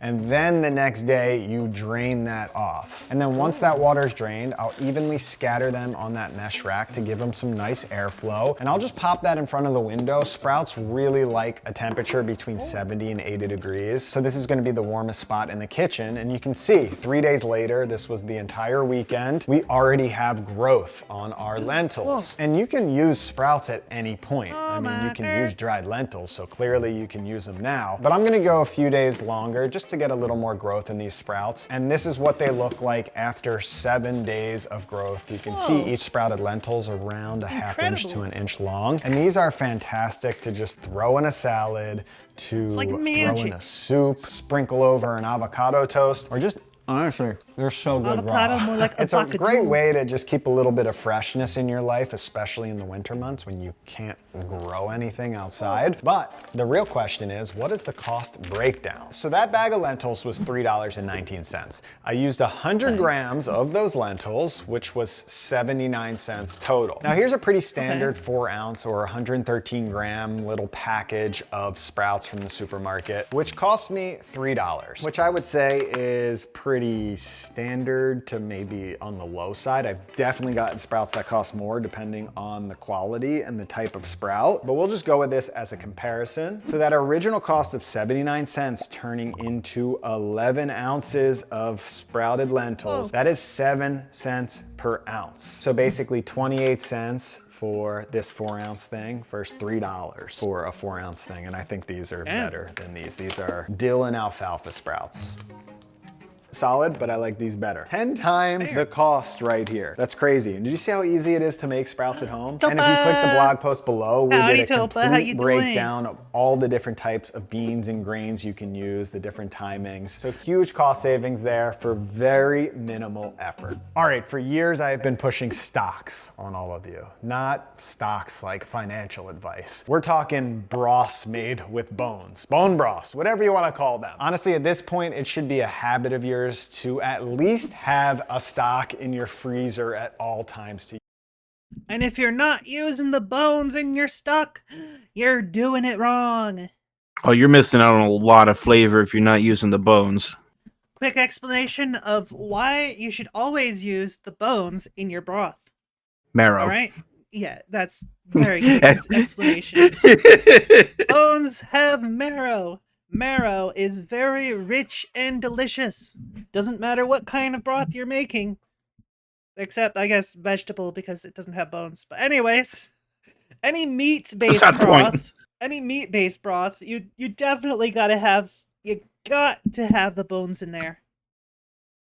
Absolutely. Another cool thing is, like, if you get, like, a rotisserie chicken from your local supermarket, you can just use the bones to make a nice chicken broth. Yeah, just pick that bitch clean and Yeah. throw the carcass in a pot with some water. Boom. Yeah. Chicken broth. That's what my mother does. Yeah. Like, you don't have to go out and buy, like, a whole chicken and defeather it and chop it up and all that shit. You could just get a chicken already made. Or, like, if you have chicken legs, you could just, like, throw those in there. You can have, like, chicken stock and chicken soup and, like, all this other stuff. It's great. Very versatile. Anyways, Cup of Q. use because it's such an instantaneous flavor hit or base of so many things you're gonna make in the kitchen. And I know that making them at home can save you a ton of money because you're just taking bones and like turning it into a whole vat of liquid, but I've never done an actual cost breakdown. So let's see what happens. So I went to the local butcher and the only bones that I could find were some beef marrow bones. And I like beef stock, but I do find that it can be a bit intense when you're only using beef bones. So I also found a bag of chicken wings, and a chicken broth is just a more mellow flavor than a beef broth. So the goal is just to tone down and balance out that beefiness just a little bit. Now the bones in the chicken wings added up to $20 total. And keep in mind, this cost can seriously range depending on the quality of your bones, the type of your bones. But from my own personal experience, I think this is a pretty good base cost for the amount of stock I'm gonna make. And the first thing I did was just coat them in some oil and throw them in a 450-degree Fahrenheit oven for around 40 minutes to just really build that nice roasted flavor. And you can see that beef marrow on the inside of the bone has just completely melted away. Now I'll take the chicken wings and the bones, I'll add them to a stock pot, and I'll pour off all of that rendered fat, which I don't actually need in the stock, I'll just use that for cooking. But I do need all of those pan drippings stuck to the bottom of the tray. That is just extra flavor. So I'll scrape those off, throw those into the pot.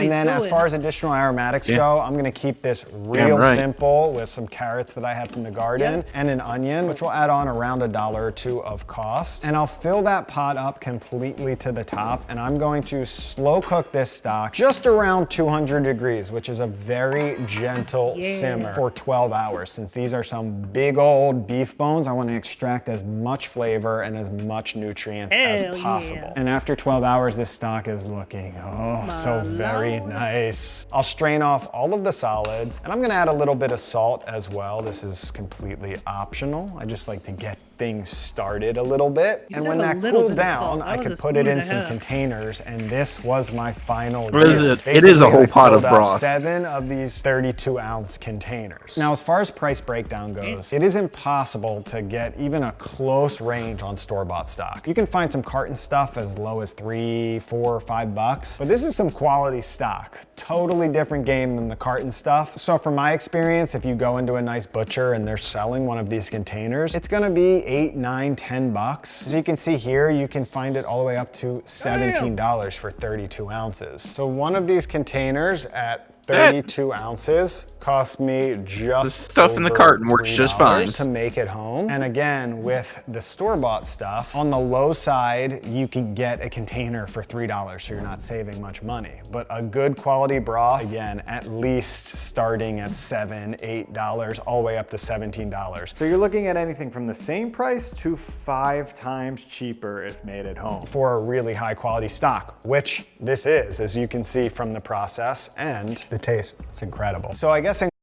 plus with like pretty much any kind of like meat that you like don't use the bone of, you could just turn those bones into stock. Like if you get a rack of ribs and you just like eat the ribs, all of those bones that came from the ribs, guess what? You could use those for stock. All bones have marrow, even like little finger bones.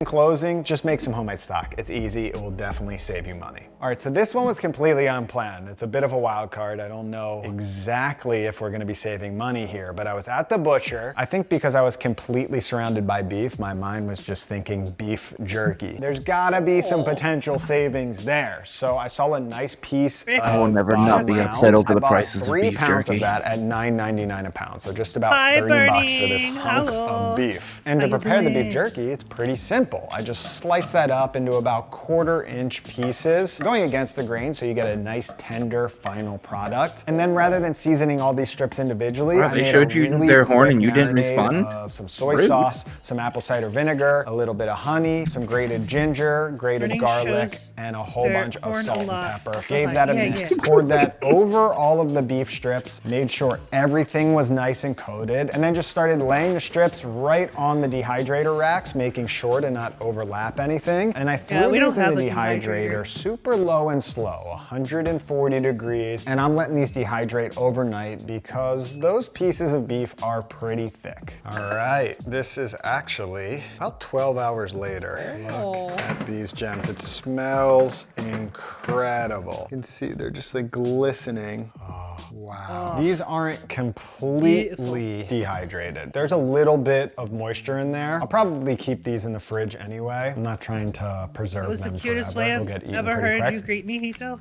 Was it? Wow. I like I don't just even remember retaining what a I tiny said. bit of moisture, a little bit of chew. That's incredible. Tastes like a piece of beef you'd find on top of a rice bowl. Here's something that I will disagree with him with. For beef jerky, I feel like it tastes better when it's like tougher in my personal experience, because I feel like when it's tougher, I'm like forced to chew it more, so the flavor matters more. Does that make sense? Does that make sense? Hello? Yeah. No one? I think it makes sense. I don't know, man. My opinion when it comes to beef jerky is just, yes. Burning. These samples and we'll do a little cost breakdown. La la la la la la la la la la la la la. All right, so my final weight of the beef jerky came in at 925 grams, or just around 32 ounces. So I lost around a third of its weight. So for all of this beef jerky right here, we're looking at just about $1 an ounce, which isn't that bad for some super high quality, delicious beef jerky. Can't stop eating this stuff. So I was just doing some research, looking up some different brands of beef jerky, some quality stuff, since this is definitely high quality beef jerky. And the range I found at the lowest for the store-bought stuff are around $2 an ounce, and it goes all the way up to $4 an ounce for higher quality. So it's at least double the cost, but that's at the cheapest side. So honestly, not a bad deal for what is not so much work if you want just an excellent snack to have around. So there you go, that is it. Ooh. Also, if you want an excellent snack, just like to have around, look in a mirror. Oh! But we don't see you when we look in a mirror. Concrete evidence. We are saving a ton of money. Obviously, there's equipment to invest in. There's time to invest. So if you don't like cooking, well, then you can certainly look at every single one of those as came in a at a waste bad time of money, then. because time is money. But if you do like You missed the cooking, vegetarian like I do, stuff. and I know a lot of you do, well, then all of these are excellent investments that can save you a ton of money. Hey, what's up? As a carnivore, Calzones this video are pleases me greatly. Folded up pizza? I don't blame you. That's exactly how I used to feel until I made a bunch for myself at home. It turns out that calzones have their own special textures and flavors that separate them from pizza, and they combine the trinity that is starch, cheese, and sauce in a way that is truly unique. Today, I'm going to show you how to make 2 variations at home. First, we got to make some dough. So for that, I'm going to grab my Calzone is just a folded over pizza. 375 grams Till of we warm meet water, again! 6 grams of instant yeast, 15 grams of olive oil, 15 grams of sugar, 600 grams of bread flour, and then 12 grams of salt. Next, the dough hook goes on, and I'll mix this Dump dough that on flour all medium over the speed place for there, about buddy. 2 minutes, or until the dough As an comes together omnivore, into food a is not- shaggy ball. Yeah, I'm like an this. From here, I'll turn this omnivore. mixer up to Food high doesn't eat speed and then anything. mix the dough for 4 more minutes. I love By the seafood. way, all-purpose seafood flour and I will eat work it. totally fine Yeah, for this pretty much. recipe. I just tend to use bread flour here because the added strength makes shaping a uniform calzone There's quite a very bit easier. few After 6 to 7 foods minutes of that I can total just, mixing like, here, this dough is outright putting the say bowl that I and looking don't quite like strong. and Of course, to just will determine not eat. dough doneness here, I'll Salmon give it is an one of earnest them. tug 3 or 4 Oh, times. salmon. And oh baby, no tearing or It's just a shearing, so I flavor can thing. call I it just done. don't like Next, salmon. I'll flip this dough onto my cutting board and then divide it into 8 equal pieces that are all about 125 grams apiece. Now, once I got 8 pieces of dough, I'll set aside my scale and then grab a chunk to shape it into a more burning's up in their uniform mouth ball. for me. For that, I'll Very just fold the nice. backside over itself once like this, then flip the dough over so that it's sitting on that seam, and then use my palm and fingertips to bring some tension and round this thing into a uniform ball shape.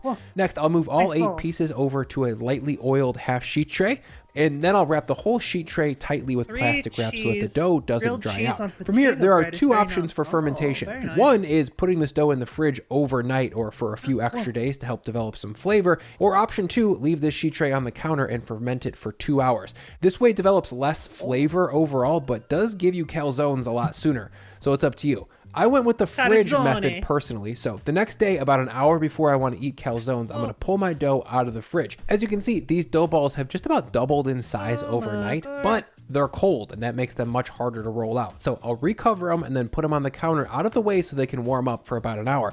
In the meantime, I'll make some marinara sauce. For that, I'll grab a medium-sized saucepan and then drop it on the stove over medium heat. Once that's hot, in goes a long squeezer of olive oil, then a half of an onion that I've grated into a pulp, and then 3 to 4 cloves of minced garlic. I prefer grated onion here as opposed to chopped because grated onions melt into tomato sauce really nicely and bring mainly savory sweetness instead of any texture. I want a smooth sauce here. Next, I'm going to jump in and stir everything to combine and then fry these two together until they've just lost their moisture, they're softened, and are just starting to take on some caramelization. Next, let's prep up the tomatoes. Into a 28-ounce can of crushed tomatoes, I'll combine 5 grams of salt, 10 grams of sugar, 1 gram of dried basil, 1 gram of dried oregano, and a strong pinch of chili flakes. Next, I'll jump in with my immersion blender and then spin that until it's smooth. Smooth over chunky here because chunky sauces don't work well as dips. They tend to just slide off of food instead of sticking to them. And yes, calzones do need to be dipped. More on why that is in just a second. Over at my stove, these onions and garlic are nicely fried. If you put the sauce in a calzone, it is a mess to eat. Everything up to a simmer. And once this sauce is starting to get sauce on the floppy, side. you know, the point where the sauce is all over your floor and your stove and your counter.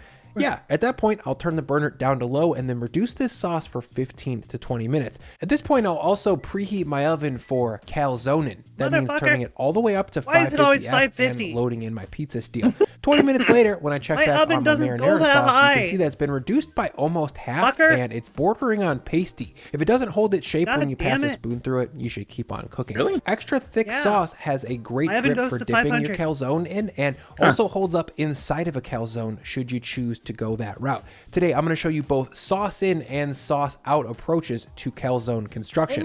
First up is sauce out. For that, we'll start with some flour on the cutting board and then one of my dough balls. Some more flour on top. I don't even know how high my oven goes. Gas and flat. I've never had to turn it up that far. Pin and start to roll this out.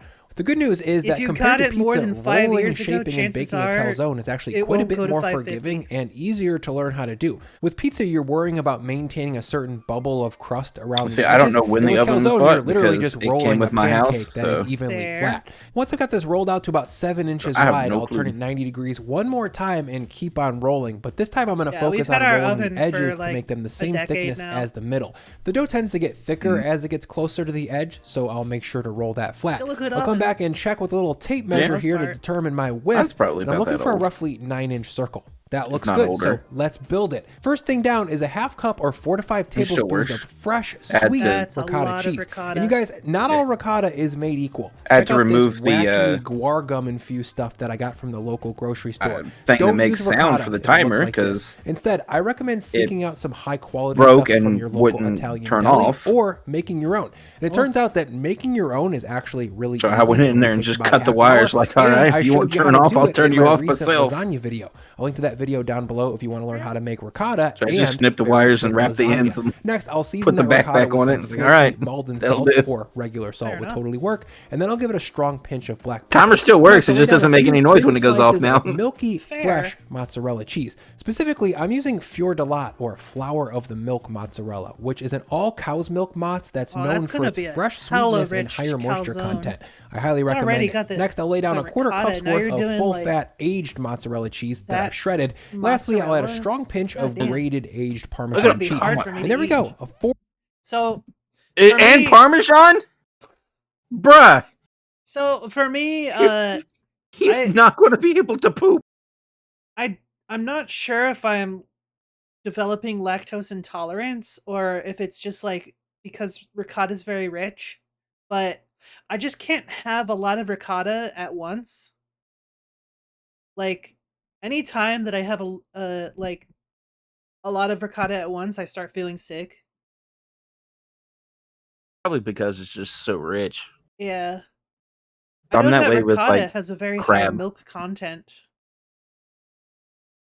So it might just be like that part of the cheese that I just can't tolerate as much. I don't know. Hi, Slate! How's the slate today? Hello, Slade. Anyways. Or cheese calzone. Now to wrap this up, I'm going to wet my fingertips with some water and then lightly dab those all around the edge. This is going to help things stick when we close it up. Next, I'll take the top portion and fold it over the mound of cheese and then carefully seal everything together to make a half moon shape. From there, I'll turn it 90 degrees and then use my fingertips and the sides of my hands to further seal the edge and tuck this filling into a nice uniform shape. From there, it's time to fold the outside. For that, I'll start on one side and fold in the edge towards the bottom. Push down to make sure that's sealed, and then I'll put my left pointer finger in that fold and then grab the dough about an inch up from there and then fold it back to create a nice clean pleat. I'll move up about an inch or so and repeat that same fold move, and this looks a lot more precious than it actually is, you guys. Just fold it over however works for you and try to make it look pretty, and make sure your folds are pressed in hard so that the edges stay sealed. Once I've got this folded up into a pretty little packet of cheese like this, I'm going to grab a little baby sheet tray that I've lined with parchment and a sprinkle of semolina flour and then lay down my calzone. Next, I'll snip the top with some scissors so that steam can escape while baking, and then I'll brush the whole thing with some egg wash to help create a shiny, burnished crust. Now it's time to bake, so I'll load this into my 550F oven and cook it for 10 minutes while I quickly thank the sponsor of this video, Fly by Jing. Fly by Jing makes very good tasting sauce. They sent me a bunch of it last year, and since then I've gotten into the habit of putting it on pretty much all foods. I actually just re-upped my Fly by Jing for sauces. That's the Mala spice mix. Think like a really pleasant mix of herbs and spices with a hint of curry flavor.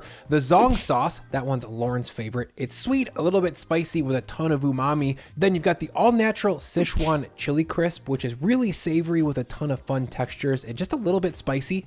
That one's my favorite. And then finally, the all-new extra spicy chili crisp with 3 times the heat of the original. It's extra hot and extra one of the few tingly ads for all that you chili I heads will actually out there. watch. I'm not acting. This is very spicy. All of these sauces make for a really easy way to add some interest and depth of flavor to quick and simple foods. Eggs, popcorn, a little piece of leftover calzone. If you want to stock up on the Core 4 or any Fly by Jing products, use my code and link down in the description for 15% off your order. Cut to the frickin' time lapse. And once this calzone has risen and taken on some nice golden brown color, I'll pull it out. As you can see, it looks awesome. It's shiny and caramelized, and a huge plus, all the cheese stayed inside. When I cut into it, you can see that we've got some piping hot, melty, fresh cheese. It looks sweet, it looks milky, and very creamy. Now, to unify the trinity of crust, cheese, and sauce, I'm going to take my half calzone and give it a thorough dip in my reduced marinara. And it's a classic CPFD situation, you guys. Cheese pull for days. This sauce out configuration creates so much contrast. You get bites that are purely salty, fresh cheese, then a wave of savory sauce, then you crunch on the crust. Sometimes you get a bite of all 3, and the divine unity that is sauce, cheese, and crust is made crystal clear. The experience unfolds over time like a great story. Okay, for those of you that like a sauce inside the calzone situation, I'll quickly show you a variation. Let's start with the same 9-inch round, just like before, but this time I'm going to add my thickened marinara. About 3 tablespoons worth. Next, I'll drop down a few strong pinches of chopped sliced pepperonis, and then to make it a B-boy classic, of course, we need some chopped pepperoncini doggies. Don't be shy with those. Then a few slices of fresh Fior de Latte mozzarella, then a strong grip of aged shredded mozzarella, and then some Parmesan cheese. I'll fold it up just like before. I'll give it a snip to release some steam. Again, this guy apparently doesn't like to poop. 550F for 10 minutes. And when I pull it out, you can see it looks dope. We've still got plenty of cheese in there, just like for the first one, but now we've got the added benefit of meat and a little bit of sauce. It's ooey, it's gooey, and undeniably delicious. Either way you go here, a calzone is an easy to make, fun thing to eat. And for all the haters out there that calzones are just adult Hot Pockets. Eat again! think that calzones are just bad pizza, you're wrong. These are cheesier than pizza. They're bready and crispy and chewy in a different way than pizza. That's also sick. And they're just a delight. I hope you make them soon. And let's eat this thing.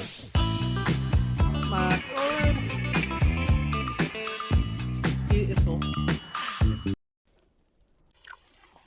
Egg toast. Green onion egg toast. For you. Look delicious. Oh, yo. Making eggs in a nest. Bacon! Alright. Now we're speaking Dragano's language. That's right. And bacon strips. And bacon strips. And bacon strips. Ah, I see. Dragano's into strips. Stripping. I am. Bruh, why are you always spanking your shit? It's their thing.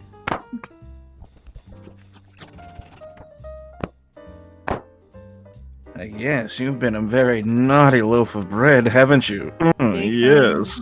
Conventions for bays. Yes, definitely.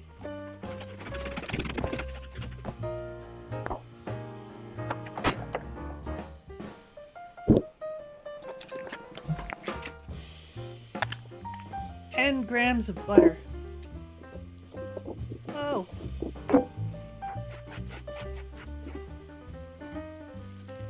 Ooh, whoa.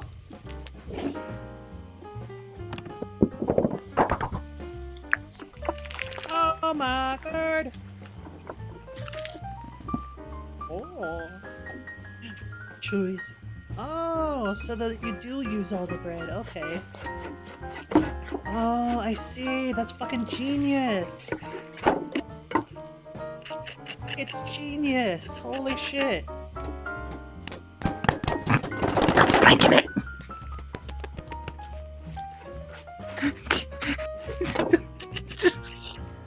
Y'all notice how Dragano seems so jealous that it's getting spanked and he isn't? It's so weird! Stop spanking it! You fucking freak!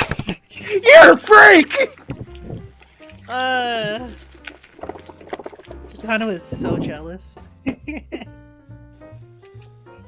I'm the one that does the spanking, alright? Uh-huh. I'm gonna exit out.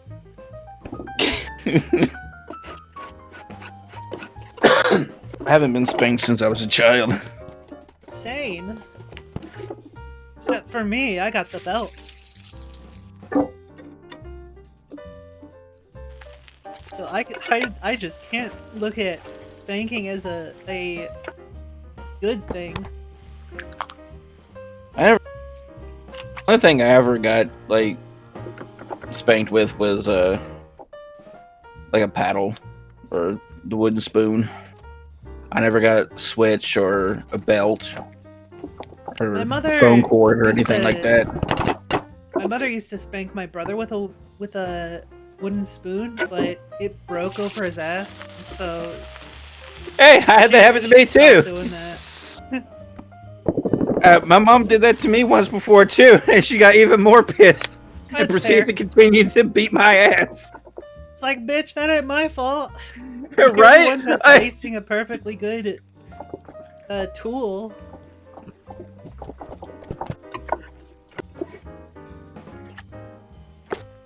Oh my goodness. This looks My grandfather delicious.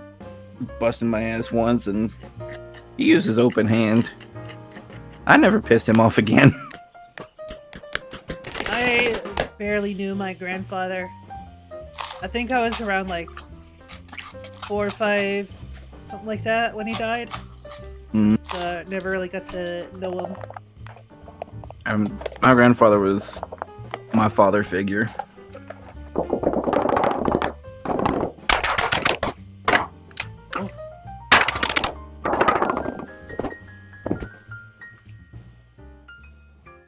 Nice. Is this like how to basics cousin that's on Prozac or something? It's just a lot more chill and mellowed out. It's a lot nicer than How to Basic. How to Basic is more like how to waste food. I'm saying it's like his How to Basic cousin that's on like Prozac or something. He's a lot more chilled out and mellow. Making his version of green papaya salad. It's not traditional Thai papaya salad, so we go easy on him. Does give an amazing kick just to one? the paste. In. Just No, just one chili.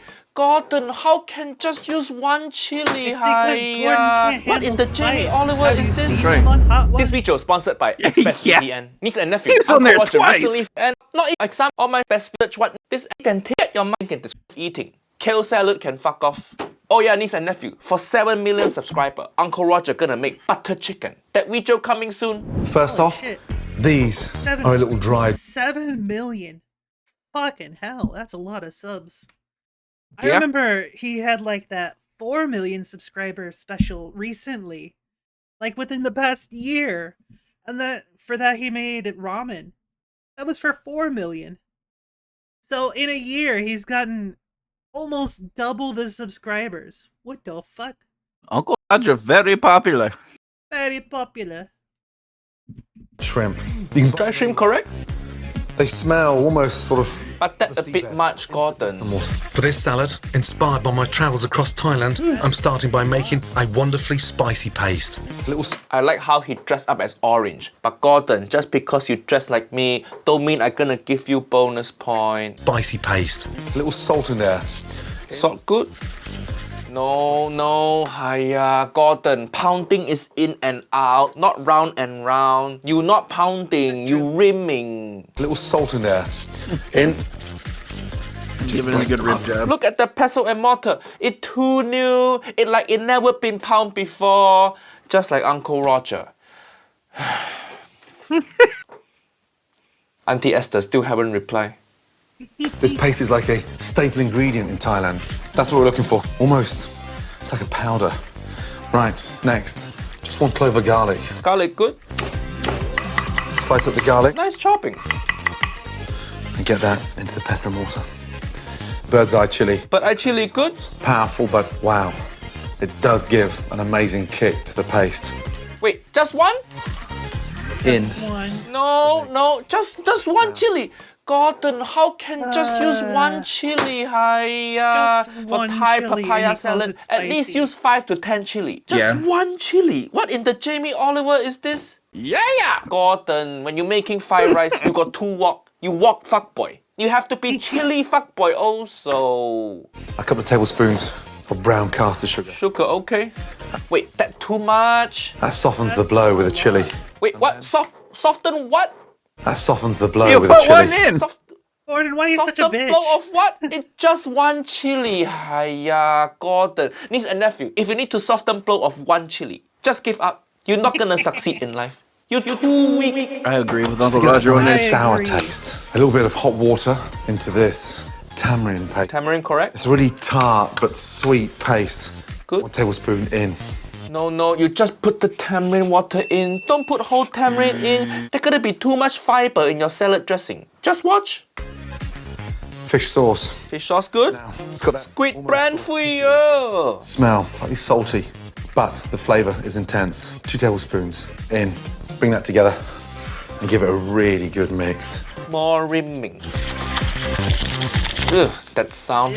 Some lime juice. Lime juice, okay. Another touch of sort of tartness. So the paste is nice and thick and fragrant. No. The heat, the Ugh. No, papaya salad dressing not supposed to look like that. Look at this photo. This proper Thai papaya salad. See the dressing, the liquid pooling at bottom. Looks so appetizing. But what is this, Gordon? What is this? This dressing thicker than Lizzo. How to eat? That's a good kind of tartness. thing, though. Incredible. Green papaya. Good papaya, of course. Give it a little peel. You can find green papaya in local Asian shops and bigger supermarkets. And as it doesn't wilt like more delicate veg, Gordon, the way you peeling papaya, you're wasting so much papaya. Just use peeler, save money. We're not rich like you, Gordon. Do you think papaya grow on tree? I mean, do you think money grow on tree? Okay, if Uncle Roger got that much money, I'm gonna waste papaya also. Actually, Uncle Roger surprised Gordon even peeling his own papaya. Gordon, with that much money, you can hire little papaya slave, follow you around, peel papaya for you. and as it doesn't wilt like more delicate veg, it's perfect for robust salads like this. I'm gonna grate it. Grater. Look, that's what I want. See, if you use grater, the strip not gonna be long enough. You want longer strip for papaya salad. more satisfying to eat. In pretentious French cooking term, we say julienne. Or if you hardcore Thai auntie, you can whack the knife on papaya like this to create thin strips. But Gordon can't do this. He not hardcore Thai auntie. These thin slithers. Next, a nice, rich, sweet banana shallot. The shallot peeling technique, perfection. But completely wrong ingredient. Hiya. No shallot in papaya salad. I think Gordon used shallot just to show off. Rich, sweet banana shallot. Who grate shallot? Nice. This kitchen too organized. Look at all the spice in the background there. No Asian kitchen as nice as this. Papaya salad, just street food. We prepare on side of road. Sometimes we even got hot Thai auntie pounding papaya salad on street. Like this video here. Where is that? Uncle Roger need to go. That's why Uncle Roger always say Dragano need to Thailand go. got best street food. Look at this. Just have to make sure she actually woman. Oof. Sorry, children. Nice. Some carrot. Carrot good? Carrot gives it. Oh, Gordon, you You have just peeler. gotta get in there and get a feel for it. Why don't you use it on papaya? If your papaya salad look like coleslaw, you fucked up. And mix it. Finish that off with Thai basil Thai basil wrong. and fresh coriander. Coriander wrong also. You can get Thai basil in good supermarkets and independent Asian stores, but normal basil works well too. No, don't put normal basil in. Oh no, this is not pesto. Thai basil and fresh coriander. Thai basil wrong also. Just because the ingredient got the word Thai in it, don't mean it belong in every Thai dish. Next, prepare the crunchy topping. But remember, this Gordon version of papaya salad, so I guess it okay. And toast some peanuts. Peanut correct? Good. Chop the nuts, but it gives a really nice crunch. In they go. Nice. Roll them around the pan. Good. Off. Gordon, don't give shit about peanut allergy people. Now for the exciting part. We're going to dress the salad. The dressing, look, too thick, too thick. Papaya. That very Western way of making salad. Dressing and the vegetable separate. See? And then he makes it all in. A nice general sprinkling. Roasted nuts. Peanut okay. One. But usually peanut is part of papaya salad, not just topping. Delicious, very fragrant, very robust. Green papaya salad. So easy to make and guaranteed not to go limp. A perfect party salad. Not to go limp. And with Why are you using that kind of word? Why your salad go limp? Uncle Roger Not the want only my thing in salad there. to be limp? I don't want salad with boner. a perfect party salad and with such There it incredible is. colours, textures and bold, exciting flavours. Uncle Roger Oh, found this joke. exciting flavor. You see all the chili there? That the chili that belong in the salad. Hiya, where got bold flavor? Your producer go out all the way to buy this Thai chili for you, Gordon, and then you don't use it. But I guess this Gordon interpretation of Thai papaya salad. So overall, okay. If it's traditional, this papaya salad, missing snake bean, missing tomato, and missing the little raw salted crab that Uncle Roger liked. But I guess Gordon, this is your version. So I guess it's okay. Maybe add some tomato in there. For traditional som tam, we just pound everything in pestle and mortar. Everything. We don't separate the dressing from the papaya, from the vegetable. That's a very white thing to do. Asian people, we're not into segregation like that. Oh shit! I mean, some of those camps in China would disagree, but that's a different Oh my topic. goodness. That's the rest of my watch later list.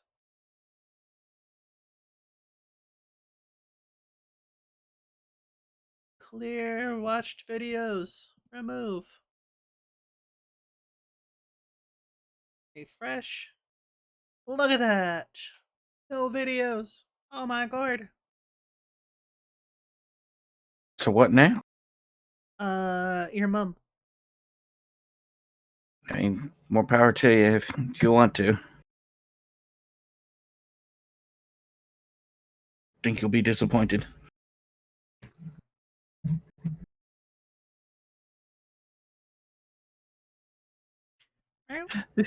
Fucking goofy odd dog. Yeah. Let's Did go. not do it for you. For you. Did not do it for you, Jeremy. Oh, it's so stupid. It's so stupid. It is so dumb. Oh man, it's just like me. Oh no. yeah, Bad Hito. Bap. I am bad. What's your point? I'm bad. I'm bad.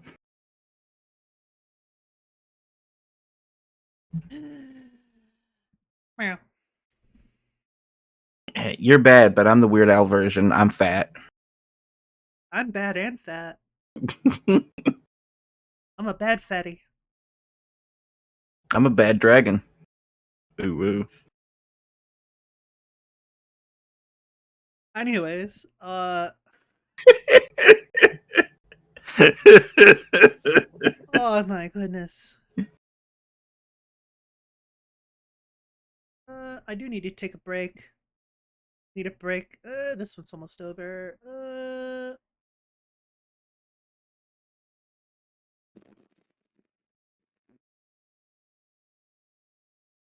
No copyright music.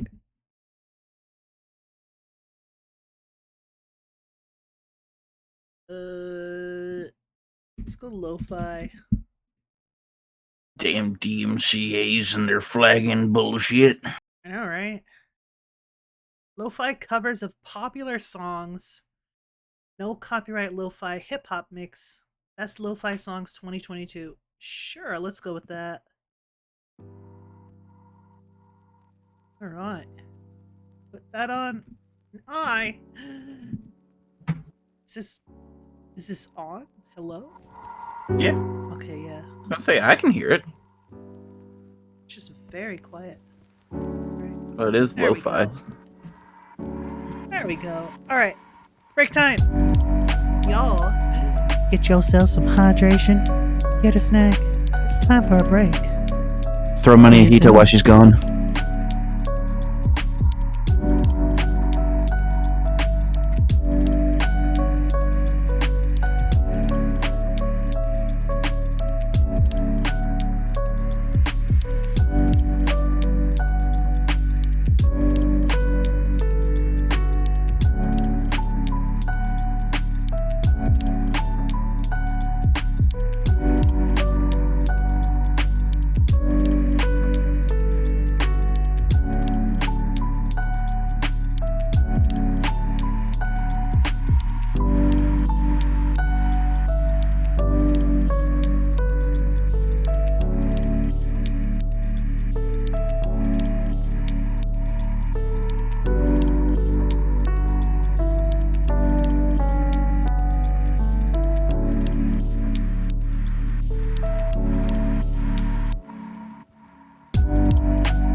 Welcome back.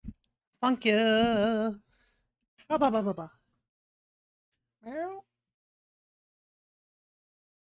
Oh my god. Off work, heading home. Oh shit, you got off early. Nice. Pog. Hell yeah. Very poggers. Very poggers indeed. Very heckin' poggers indeed. Hours changed? Oh. That's a good thing, right? Probably. I hope it's a good thing. Putting the music back on. Oh. No silence. It's nice. Oh my god. How are y'all doing? Hope you're doing great. Yes and no restaurant opens earlier? The fuck? You said it was 11 to 1 before? What is it now? Like 8 to 10?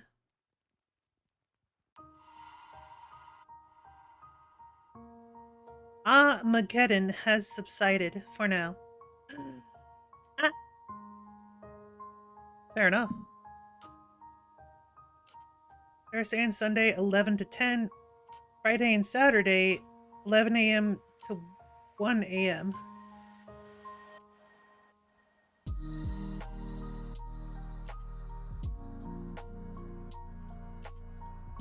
But like, isn't it just after 10 for you? Or what?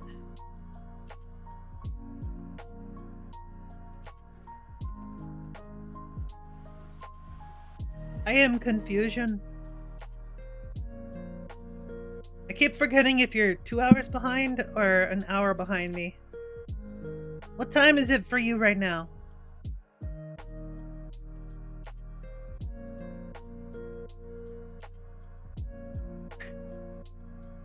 Ugh, heck.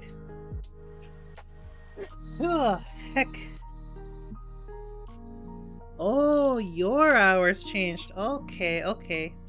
Okay, so you're an hour behind. Nice to meet you, Confusion. I'm Val. Hi, Val. Burnin' Val. It's burning because,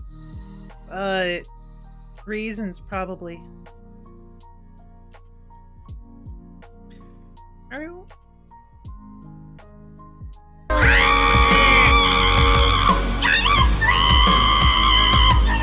So loud.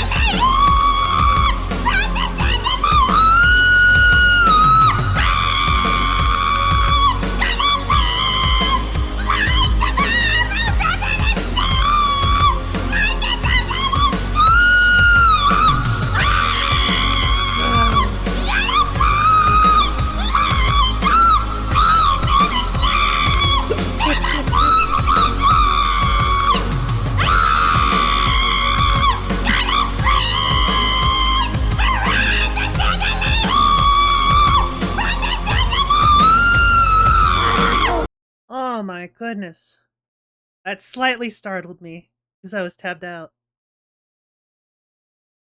I was chilling and lurking. Keyword was. That's fair. That's fair. That is entirely fair. Oh my goodness. Oh my goodness.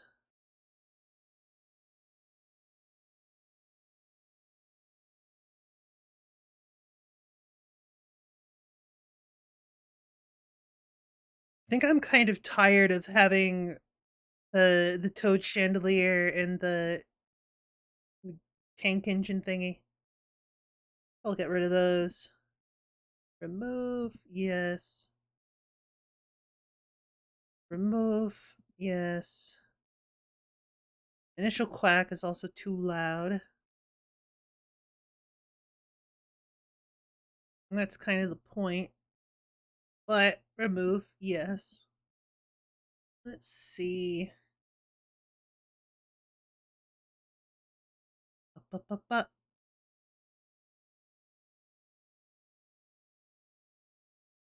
Meow. Wow. Oh, Nigel!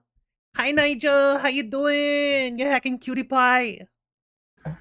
Nigel hacking cute. Agreed. Hacking adorbs. Super hacking adorbs. I mean, that is true. Nigel doesn't actually have power here. You have no power here. Yet. Oh, burning. Hey, Val, you're hacking cute. Hey, Val. You're cute. Meow.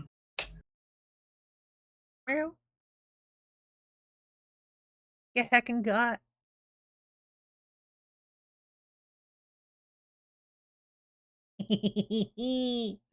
Ah.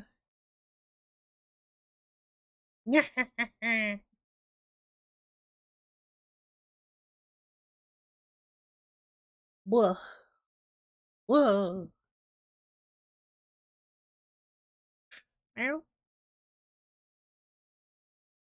See, this is the normal shenanigans. Yes, yes, it is. That is correct. Meow. Meow. Done with videos for now.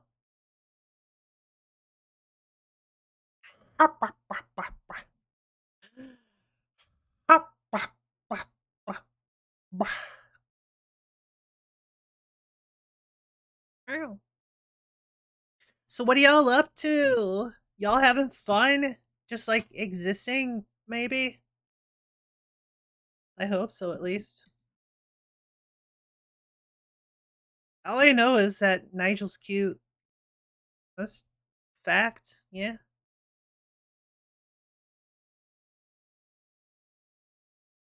Should I know anything else?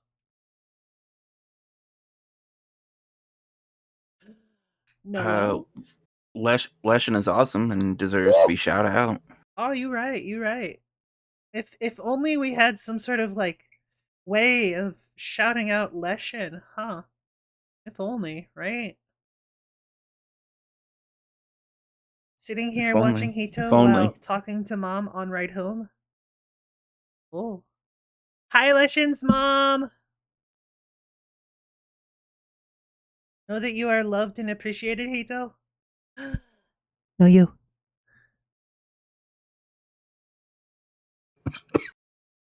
You motherfucking assholes.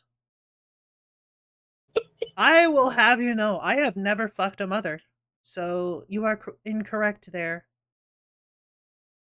I have, but she wasn't a mother at the time of the fucking. Oh. And she didn't become a mother because of me either. She may not have become a mother because of you, but while you were with her, she was a mommy. No, definitely not. The shyest, most timid person you ever met. Missing out, Hito? Oh, you.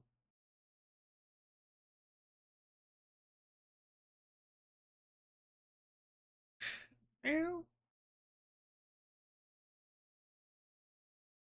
Blah, blah, blah.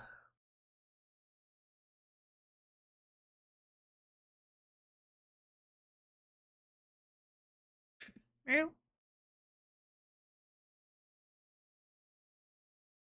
Meow.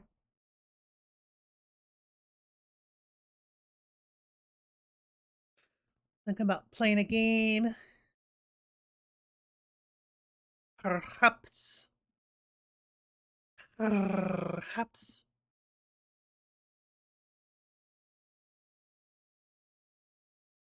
Moma Leshin says hi. Oh my god. Dog. Nice. Hey, Leshen, is your mom single? I'm joking. I'm joking.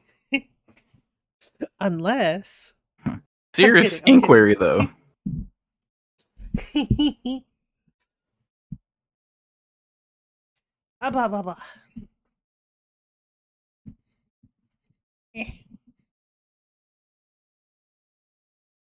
She's not? Don't worry, I can fix that. What? Never mind. It's a joke. Calm down.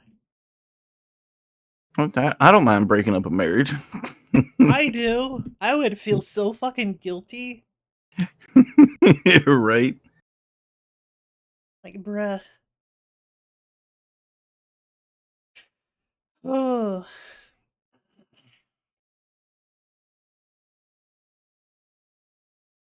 I am a little bit tired, but I feel like I can still go for a while.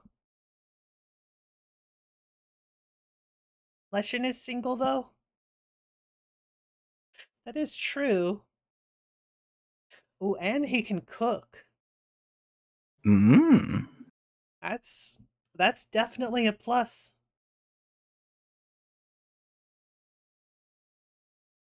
I mean, Hot singles in your area are looking to change that. yeah, but there's quite a bit of an age difference. I'm also not sure about dating. Not sure I want to date. I feel that. Yeah. Just don't really see a need for it. Me either. Now kiss. Oh my god, you two should like totally kiss. Like, oh my god. Like, totally. Like, totally. It would be like totes adorbs. Totes adorbs. Like, oh my god. Yes. Yas, queen. Slay, girl.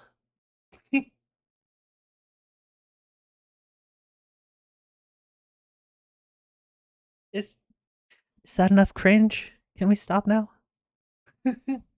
Is it ever enough cringe? Shit, you're right.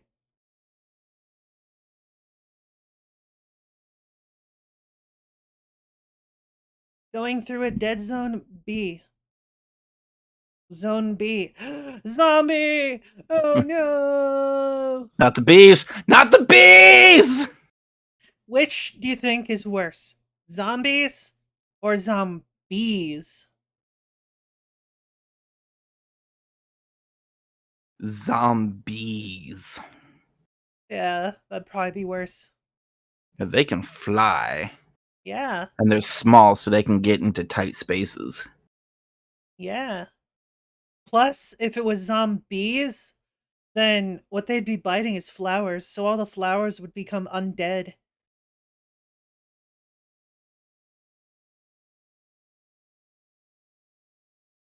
That would Is be that how we get Whomping Willow trees? probably. Zombies are a buzz killer? Oh, I get it. But I kind of want to play some more 7 days. 7 days to die. Yeah. I've been playing this Undead Legacy mod pack. Oh, it's so good. Oh, Dark Abbey! You're hacking adorbs! Oh my god, how are you? Like, you are, like, so cute. Like, oh my god, I could just, like, squeeze your little cheeks. OMG, so heckin' cute. I hope you mean their face. You will. I mean, I'm not picky. What? I didn't say anything. What? Definitely not me. Oh. Scroll. Scroll, damn it.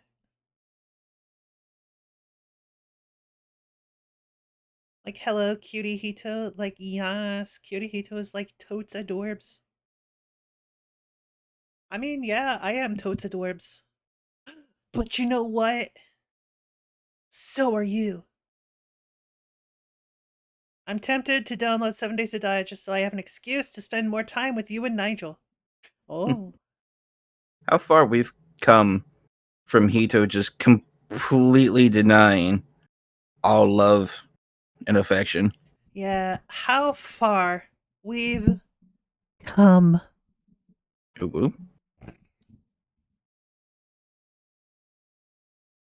Nigel who? I think it's that one princess. That was a joke. Nigel's a princess? Smashing! Let it go! I mean, Let it go! If Nigel wants to get smashed, that's all on him. I could do some 7 days, perhaps. 7 days to die. Switch to that and plot and play. Ba ba ba ba ba ba. Ha ba ba ba ha ba ba. Ha ba ba ha ba ba. Ha ba ba ba ba ba ba. Ha ba ba. Ha ba ba ha ba ba. Ha ba ba ha ba. Ha ba ba ha ba ba ba ba ba ba. Ha ba ga ba. Ha ba ga ba ba. Ha ba ba ba ja ba ba. I did switch it, right? Yes. Just make sure. Oh my god. Oh my god. I will say this does take quite a while to load. Like, it already took long to load with, like, base 7 days. It takes even longer with modded. I feel that Lost Ark takes forever to load for me. Yee.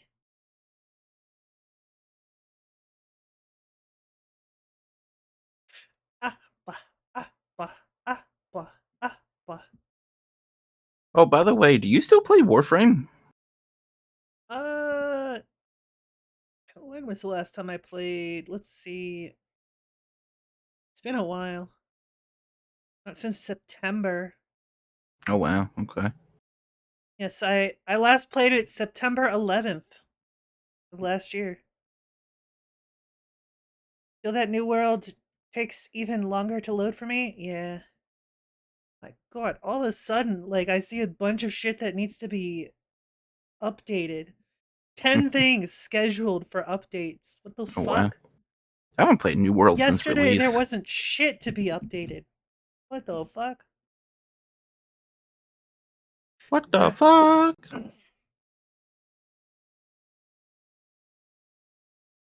What the hell?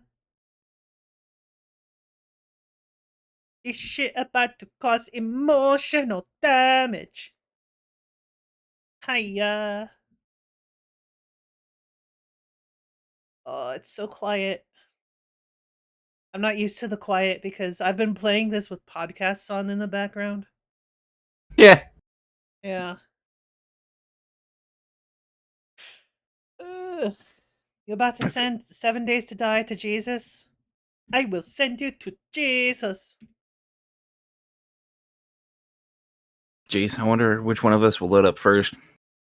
I started up Lost Ark like the same time you started up 7 days. We both still waiting for it to boot up. Yeah. Mine's not even modded. Fair. Oh. Oh. Title screen. Ish. Hey, you're beating me out so far.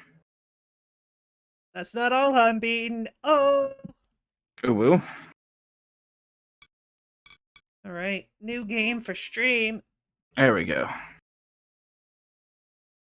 UL Strem Uwu. Alright. Uwu. New world. What seed should we use for the new world? 23 Skidoo. 23 Skidoo. East Middlebury Valley. Valley, rather. Sometimes I say Valley instead of Valley. Because I'm so used to like reading stuff phonetically, like Japanese type. So A I U E O. These nuts. No, you. Isn't that so nutty? Oh, let's go. Start. Oh my god. Here we go. Creating terrain and biome stamps. Wow. Still want to see what world name it would give you. Lol. Ah. Yeah, that's fair. I already pressed new game though. I already pressed the thing to make it go. As high.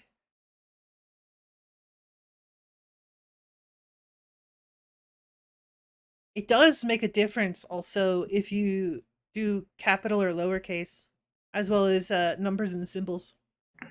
Hmm. Yeah. Meow.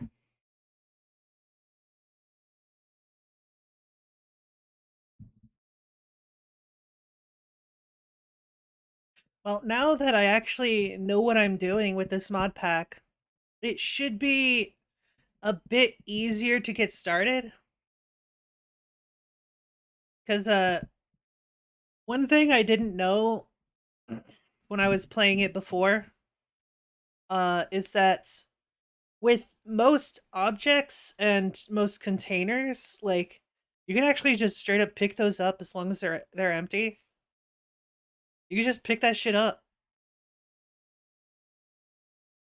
And I've found out quite a bit of objects that I could just carry around and like sell those. Like for example, lights, like fluorescent lights, recessed lights, lanterns, those all sell really well. It's like going back to Skyrim, doing like how much something is worth based on its weight. Coffee machines are good. Soda fountain machines are good. Believe it or not, those little tiny bins, like those little plastic bins, those sell pretty well as well.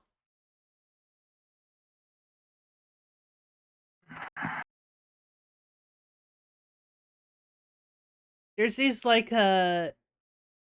think they're what were they called? Like stacked boxes. These little blocks of stacked boxes. You can break them down for I think it was 10 paper, or you could sell them and it's like they're worth 5 dukes each, but they weigh a pound. I didn't realize that that wasn't a very good deal until I started finding stuff that weighed like half that amount and were worth like 6. Like it weigh half a pound and worth 6 dukes. And there's stuff that weighs like 0.35 pounds and it's worth like 12 or 18. Like those lights, oh man, they are definitely worth it, especially early on. I also made the mistake of outright buying a bicycle when I could have repaired one. Well, I say a mistake, but I don't know. No, what my biggest mistake was is I accidentally, well, I say accidentally, but so to get scrap iron, you really, really want to keep a wrench on you. I had bought a wrench, but I had used it for a recipe was either for a recipe or upgrading one of the workbenches. And like for more than a week in game, it took me so long to get another wrench. I had to fucking make a wrench. That's how fucking bad it was. And I didn't even get to make a wrench until like day 15 or 16. I went through 2 horde nights. First horde night I died. I did make it to the end, technically, but I died right at the end. Ito, you want to see the 4K version one of co-workers drew of my persona? Yeah, sure. Yorokonde. That's like saying gladly. Gladly. Only reason I know that word is because of Chobits. Yeah.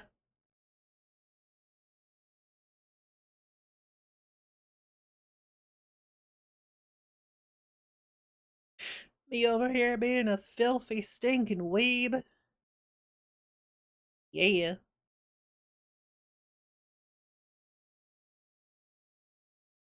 I bet Nigel is already fully in their game. I would not be surprised. To be fair, generating the world and then like running a local server of it, it takes a lot longer than just like logging into a server or starting the server like locally because of the generation.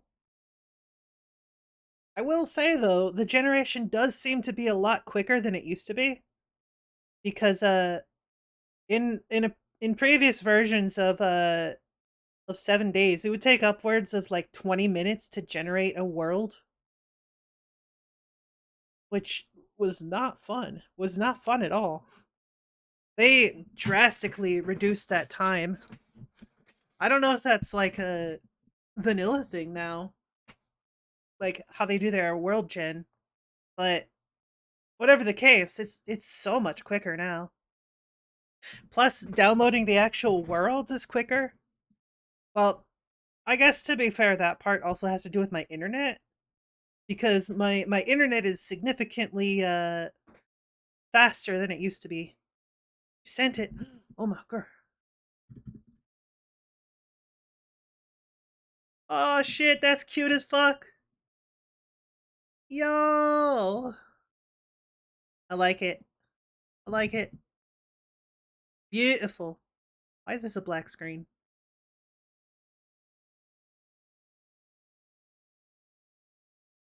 Is it because I tapped out?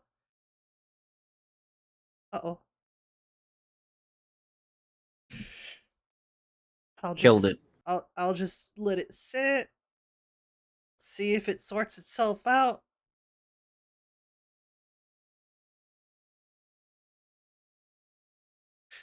Do do do do do do do do. So how are you doing over there, Dragano? Doing pretty good. Doing pretty good? Doing pretty good. Pretty good? Pretty good. Nice, nice. It's nice that you're doing pretty good. Yeah. I suppose. Eee.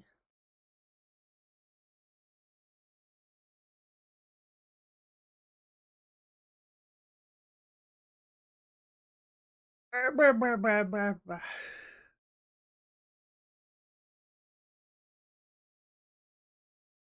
Meow.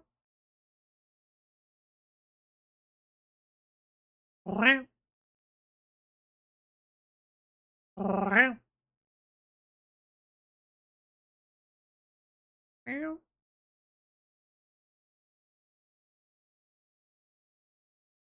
I hope I didn't break it. I think you may have broke it. Try tabbing out and tabbing back in. Tab your face. Got him. I has pizza. Bitch. Share. Teleport over here right now. Give me a slice of pizza. Put it directly into my mouth. I had pizza yesterday. Will somebody shut that cat up? I mean, if you give me pizza, I'll shut up.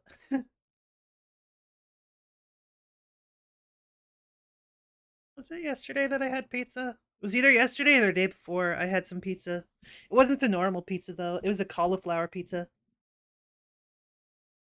Hmm.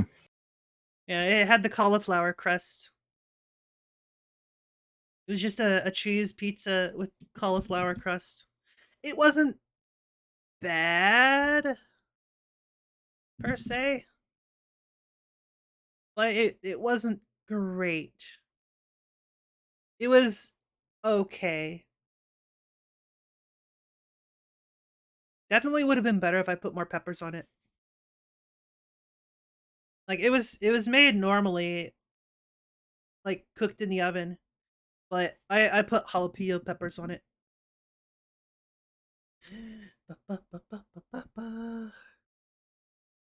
It's definitely loading. It's just taking a while because it uses so much memory.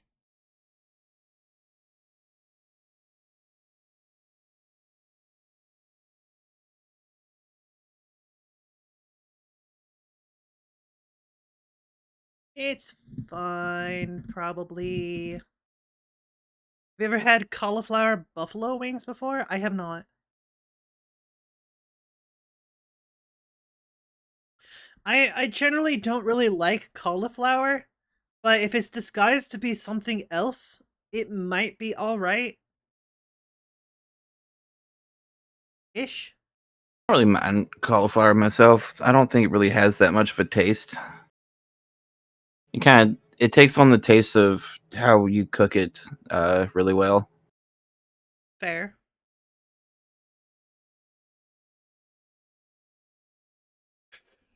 Hope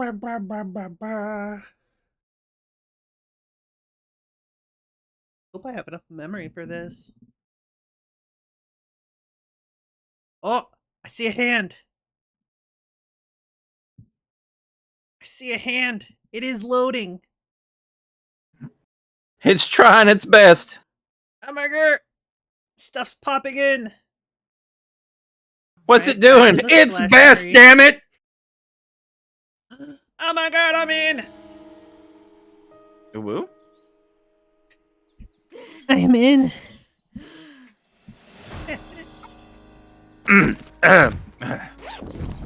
It's getting hot in here again, chat. You okay over there? I'm fine. Oh, you were Dragano. Shit! I shit. Wait. The jig is up! You caught on to me! It was me, Dio! Konodioda! Konodioda! Konohitoda! And lock.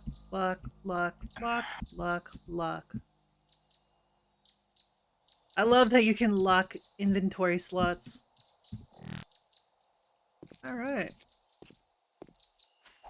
Now for the laborious task of the beginning quest.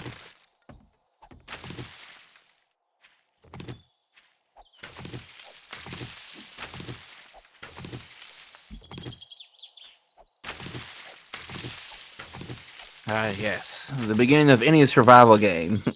Punch shit and collect everything. Pretty much.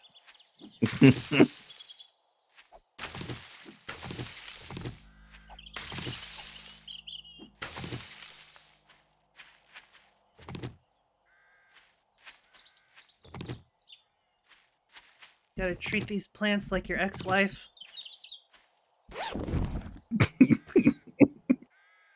What, too much? Like your redheaded stepchild. Oh my goodness, I got a football helmet already? Goddamn. Wearing that shit.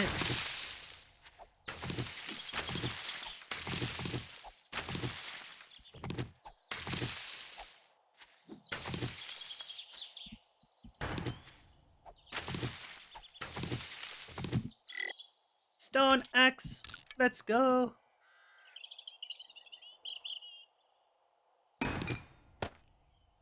Stone pickaxe.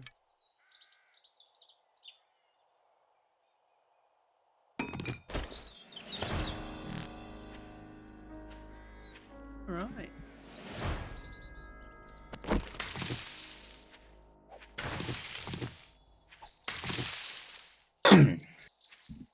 Wooden spear.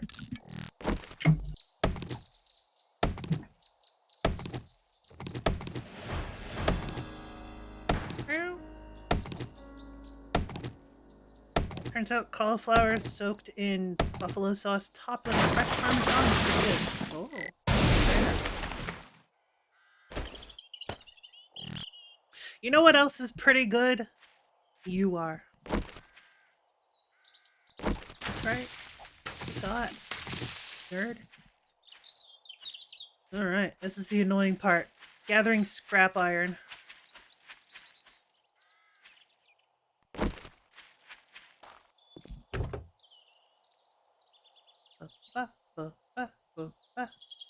Oh, buggy engine. Oh. Oh, might as well.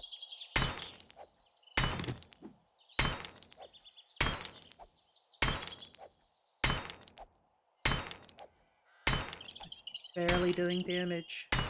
Oh, that's why.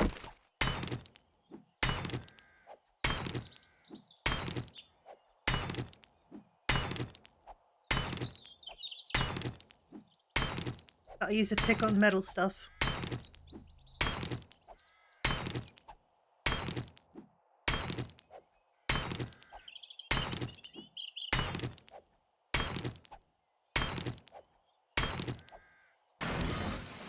Hey.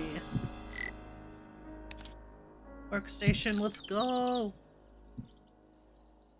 Carpenter's table. All right.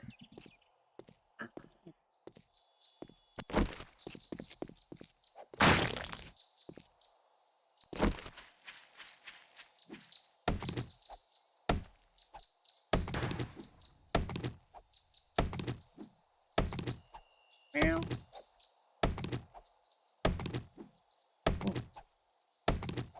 See if there's a bag over there. Ooh, ooh. Oh, there's a bag over here too. Yep. Nice. I'll pick it up. Let's see. It's made out of cloth. Good. I need cloth. Hamburger! I'm carrying too much shit. Alright. Oh. Arrows. Only one arrow? Really? What am I missing? Branches, stones, and feathers. Well, fair enough.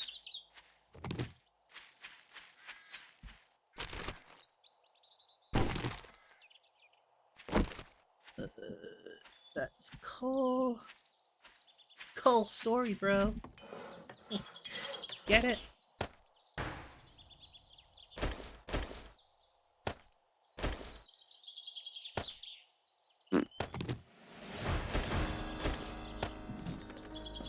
And continue. Locate trader. I will take this.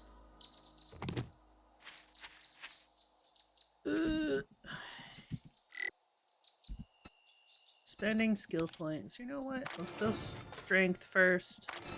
That way we can get pack mule. Oh, that's much better.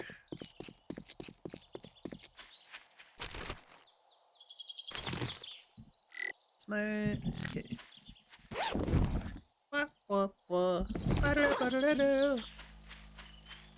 Resist looting.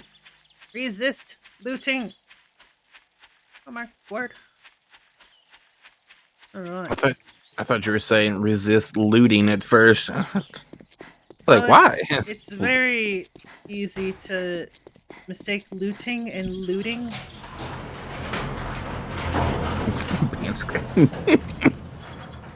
Well, look what the cat dragged in. Alright, give me a job. Give me a job.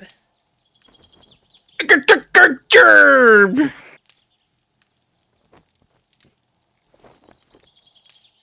Oh, this is the best way to get dukes.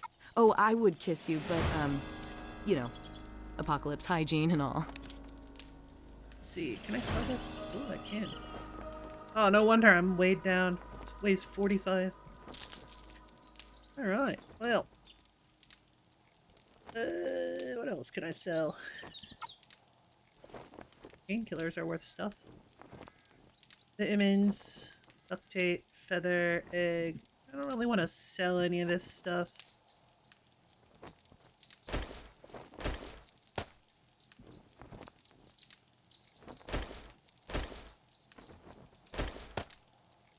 There we go.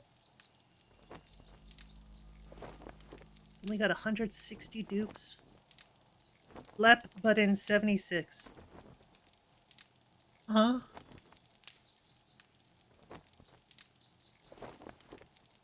Now that was a good deal. Trust me. That's what she I'm said. a doctor. Literally. Alright. Let's loot stuff.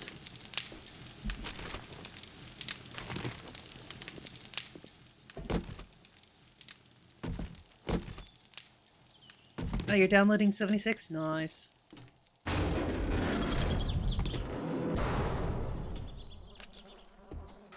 Munitions. Trash. Trash.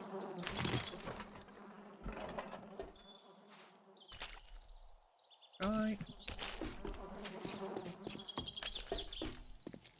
That spot's clear.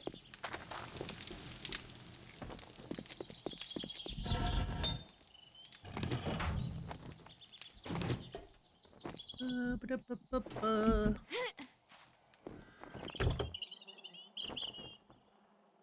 I've come to take the corn's joy. Can has please. What?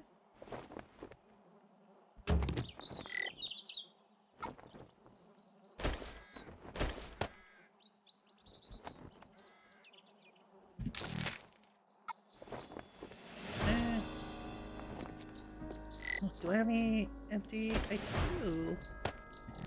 Empty bottles. Give me that water. Any glass jars? No.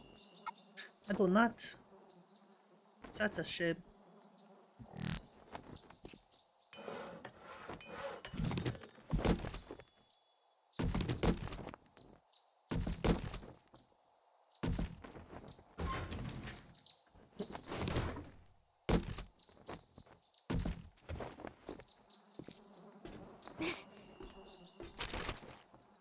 Come to steal your happiness. Fork it over, please. Joke's on you. I have none. I'm fresh out. Ah, take that. Me too, huh? Seems to be a shortage.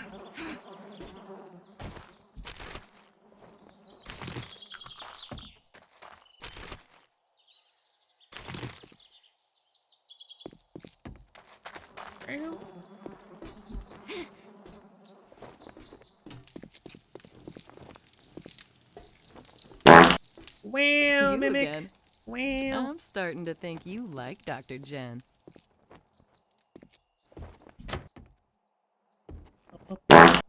Well. I'm so stinky. Mimic's so stinky. Well. Careful you don't blow out your O-ring. You're gonna shit yourself at this rate. Holy crap. Wow.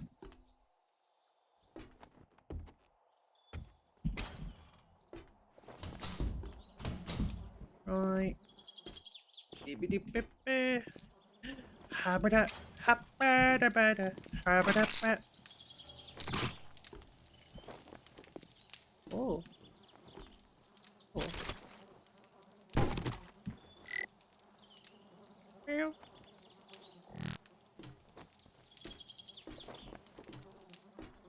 Points needed spending? Yes. I mean, they don't need to be spent. You just felt like spending them.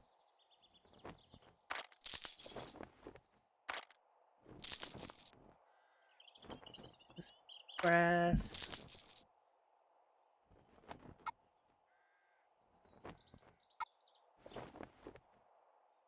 Fort lights. I'll just never use those. Always have shit like that just laying around and I never use them. Headlights are a lot more common than they used to be.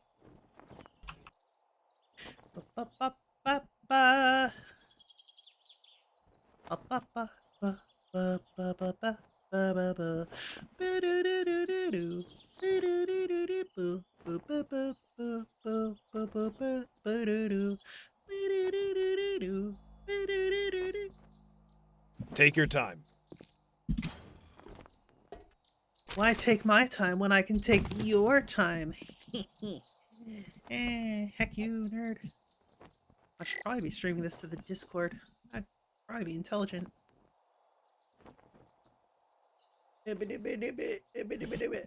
Stream. Go live. Can my computer take it? Yes. Alright. Poggers.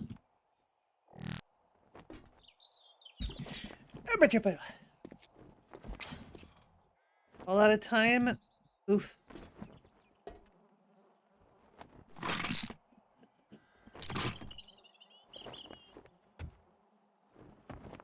Meow.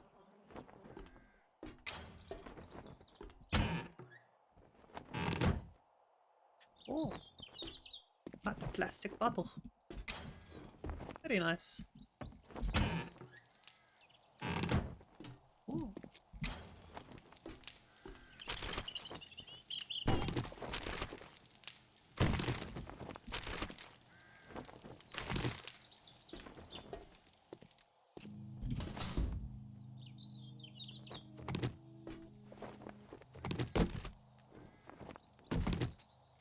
Ooh. Did he just say the most down bad, horrendous stuff? Think? What?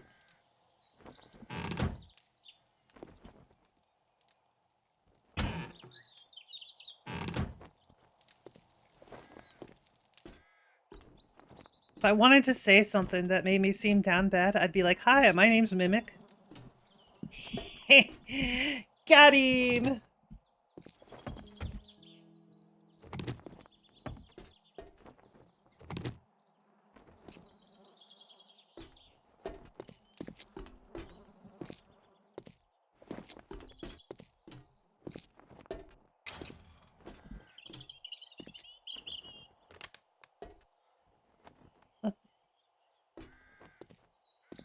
Leshen, I will bonk. Ooh, laser sight. Nice.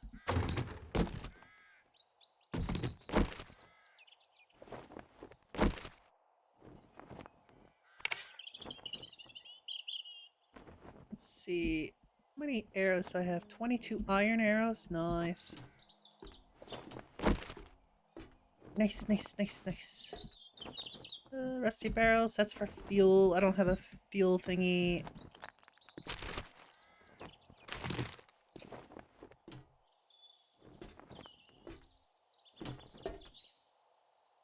Okay. I have looted everything that I could.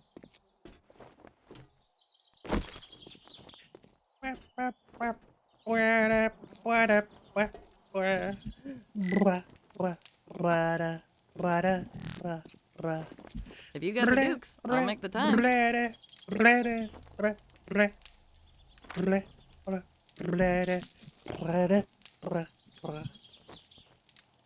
Meow, meow, meow, meow. Oh. Where? I hope you get feeling better. Meow.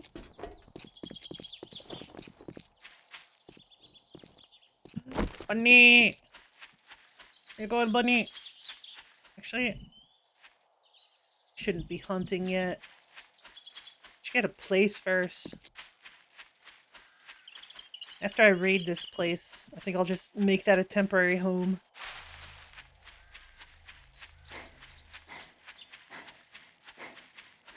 Because something I've noticed in this mod pack is that You don't usually revisit the same locations after you get a quest.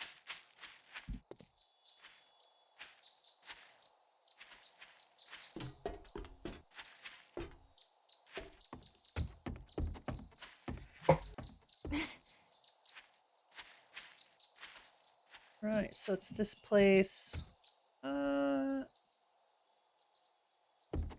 Go through it.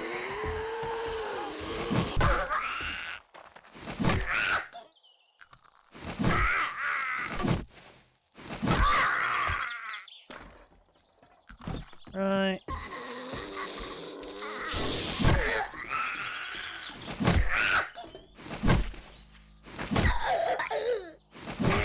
This weapon is Garbo.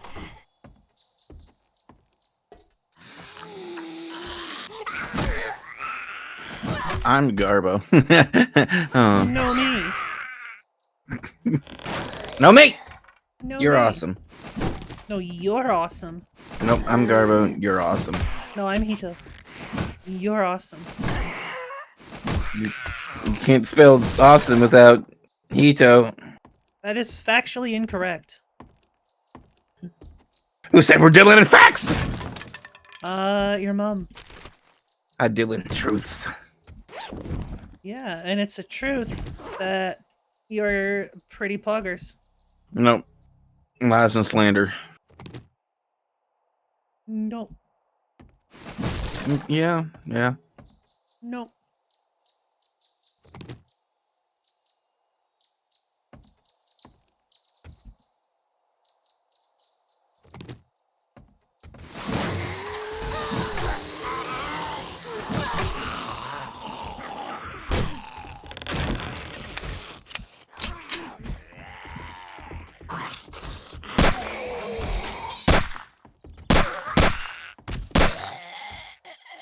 That zombie just went ass over tea kettle.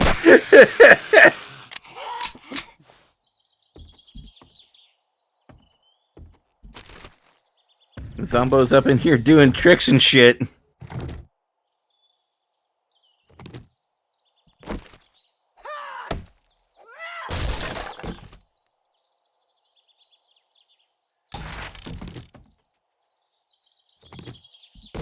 How many? That's 25 slots? Sure, I could use that.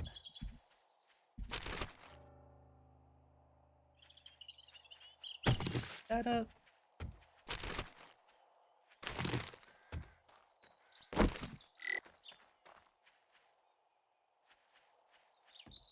Real?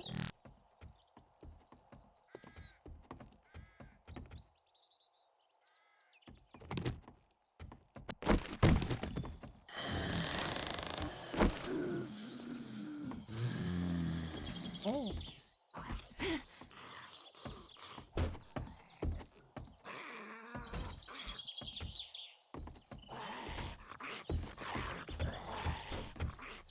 Ah, the zombie must be downstairs.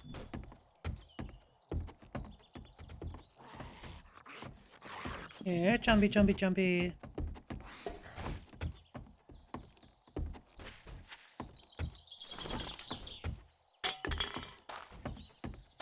Zombie!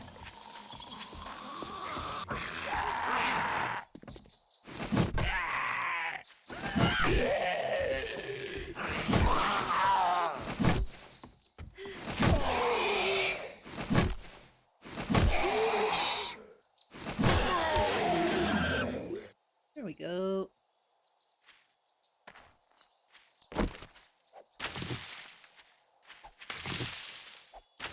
We need a lot of plant fibers.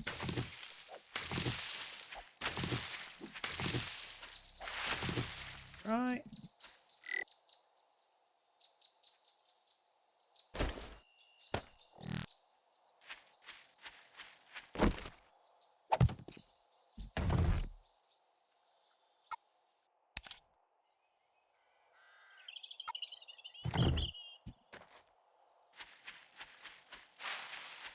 Pick up more shit. What are you picking up shit for? Let's look at the iron out of it.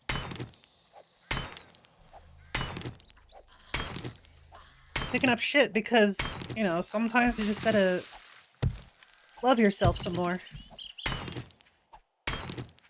Hey, get it?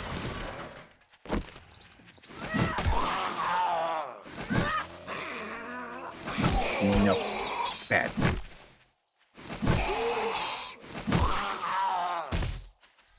Well, so you're allowed to self-deprecate and I'm not? Exactly. It's what you call a double standard.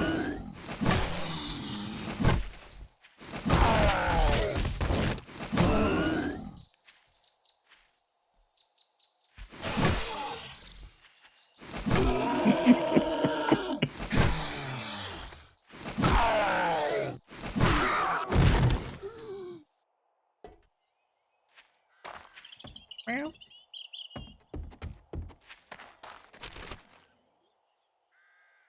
Be careful, too much fiber won't end well. Ooh.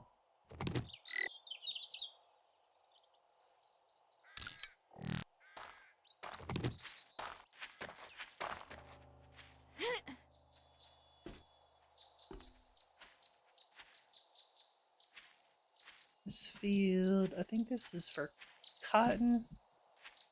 Only thing that seems to be growing in it, aside from just grass and dead branches.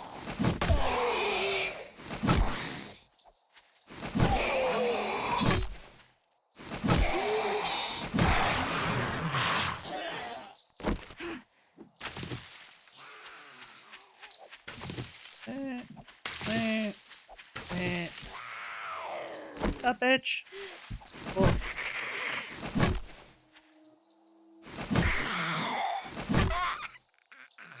God, this weapon sucks.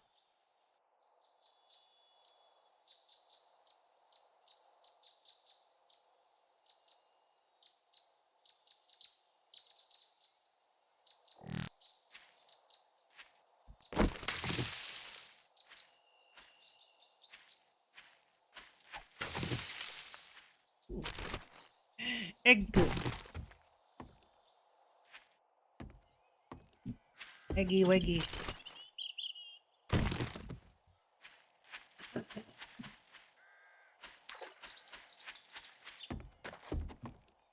Alright.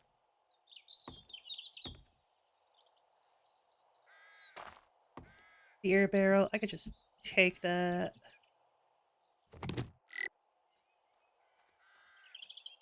Only 1 pound? Fair enough.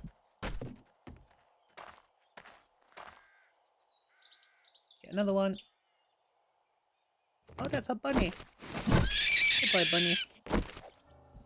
Thank you for your meat.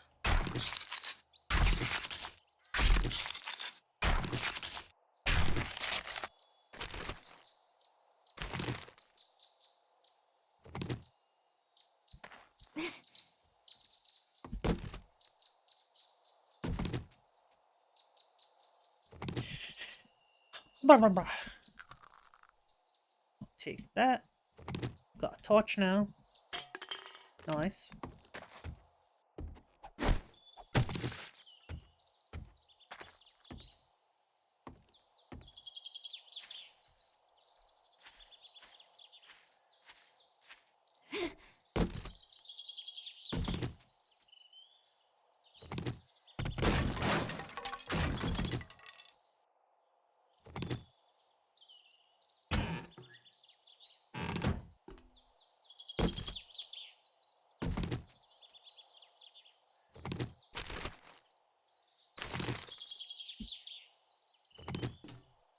Alright. Pretty much take anything that isn't nailed down.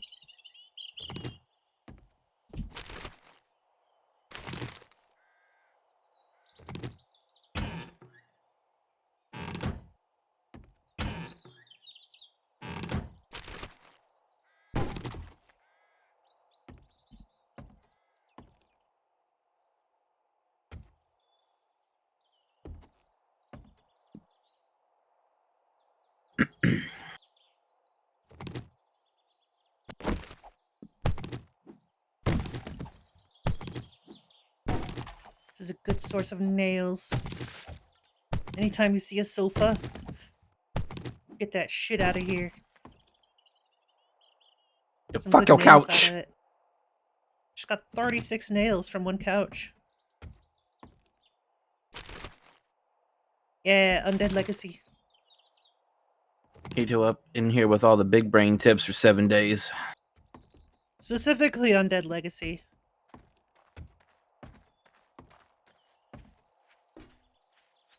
Bunch of this shit wouldn't work for vanilla.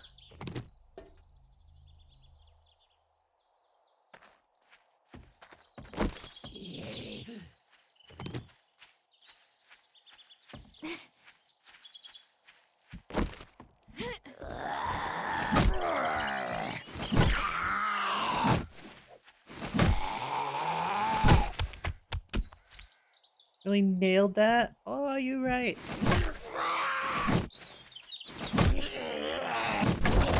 Oh, loot. Got a better stabby. That'll do. That'll do, pig. That'll do.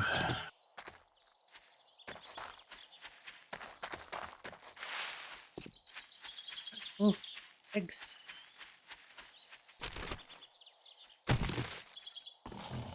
Oh, hi. Good night. Oh, hi, Mark.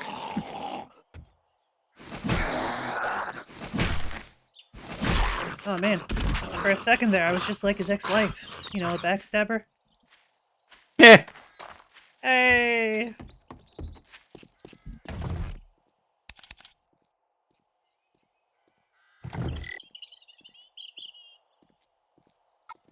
Alright. Yes! Put that one down. 8 in... Wow. I'll do.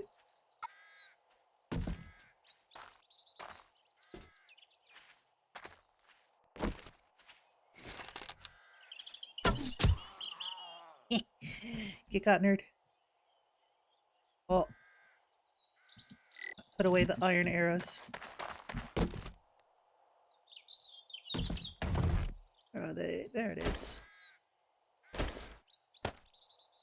Alright. There we go.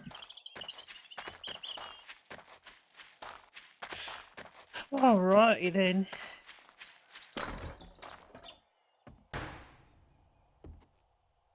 Let's go in all sneaky like.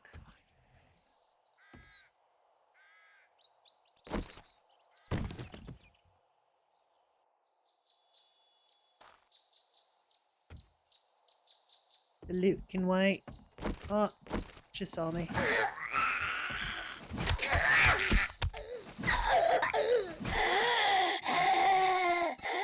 Let's put a point in agility. Then I can start getting sneaky stuff. Sneaky, sneaky! Sneaky, sneaky. Take that. Nice and sneaky. Bashes in a window like a mouse! Why are there two there?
Indeed, Leshen, indeed.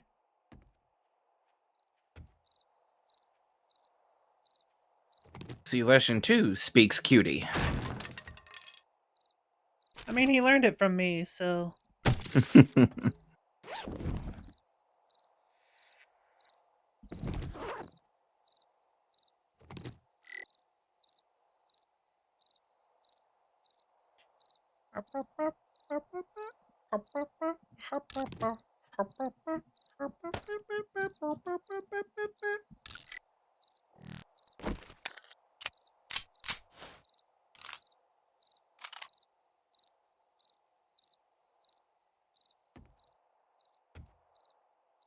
Ita just admitted she's a cutie? Yeah.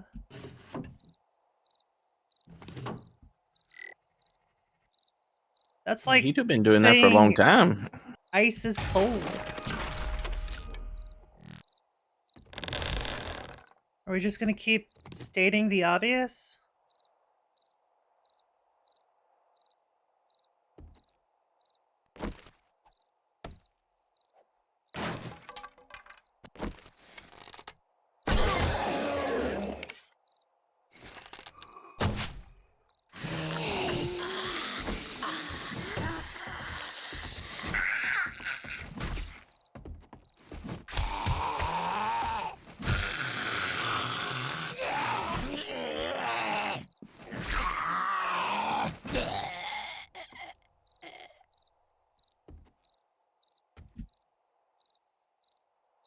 Hydrate, I can do that.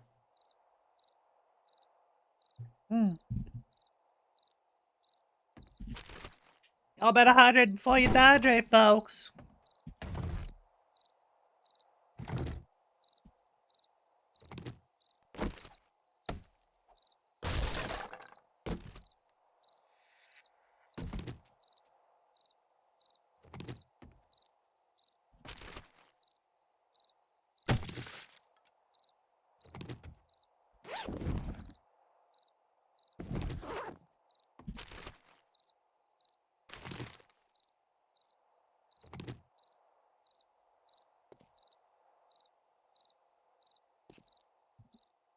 All right. There we go. That's everything. Probably everything.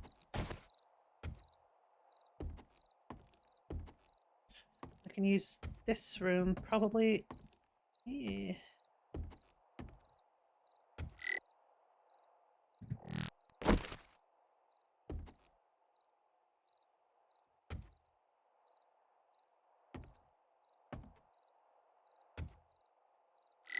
Yeah.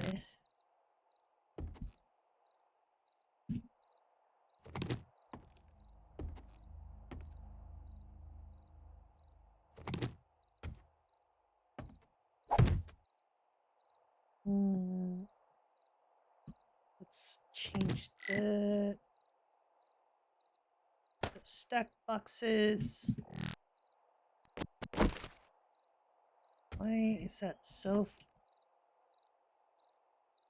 These are like half squares. Ugh. Gross. Whatever.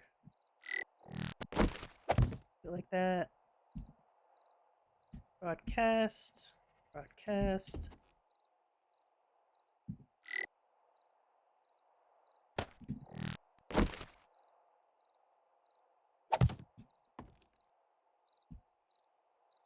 Broadcast.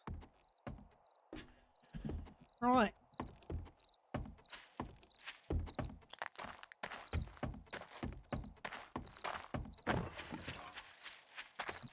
Go pick up all the shite that I left out here.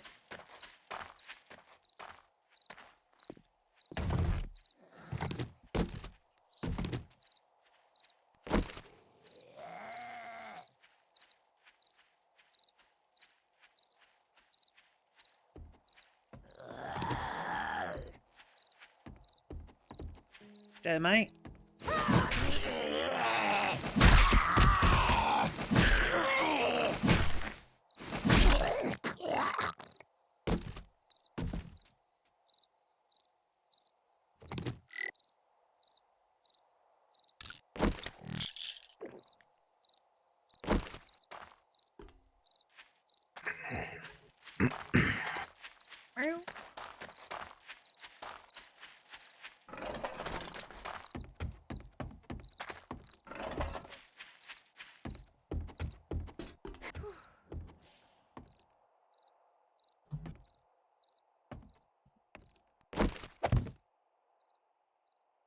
Eh.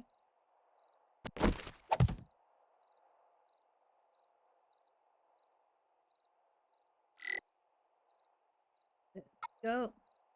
All right.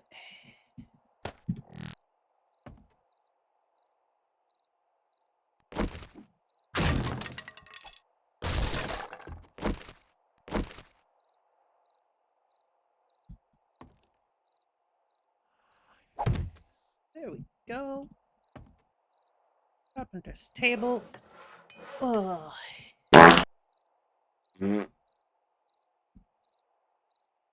Alright, rest well, burning. Good night. You hacking block. Let's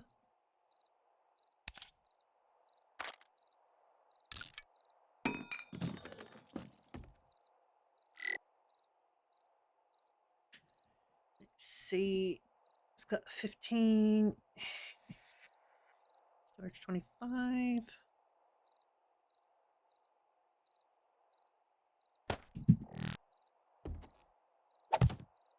That. Because that one will be for stuff that I want to sell.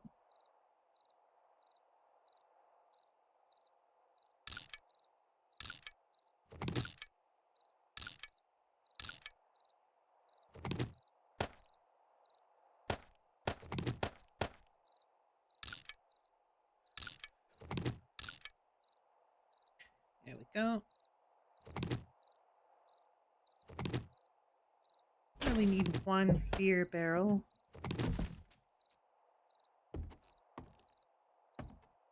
Put it there. This might be it. There it is. Head. There we go.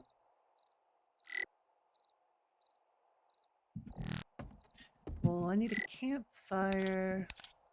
Build.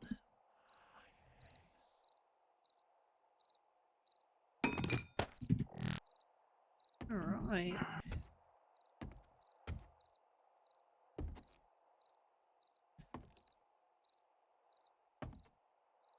Just put it right there. That one will be food and stuff.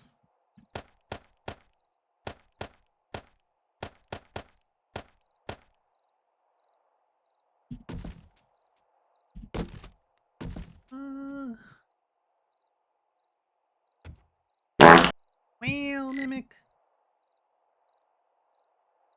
How dare?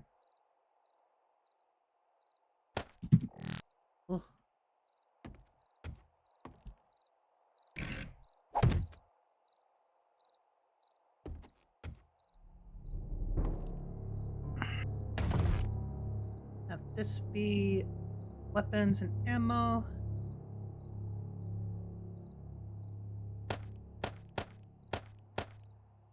And armor.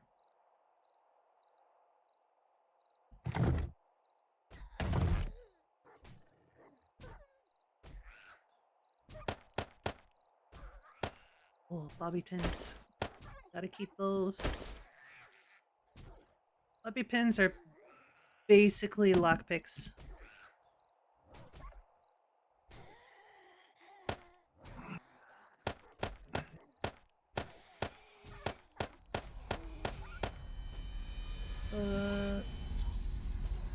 Trophies and radiators. Sell those.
Oh, thirsty.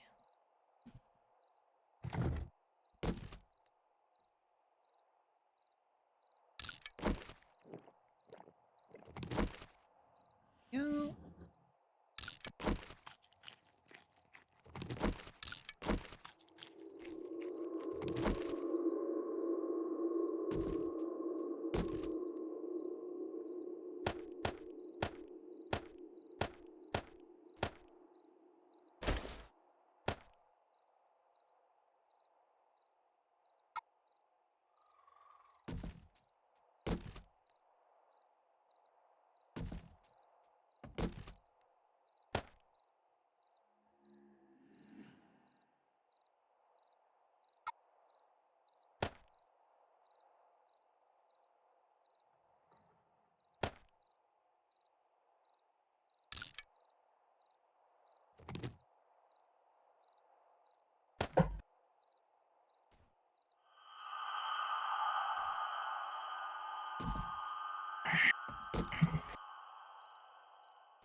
Go. All right. All right. Off to a start.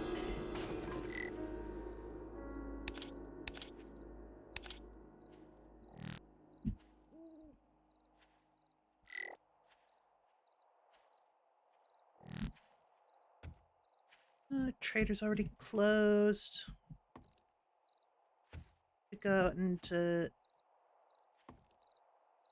something. see. I've got 20 iron arrows. Definitely gonna need more. Need more branches. Need more stone. Alright. Let's get this door open.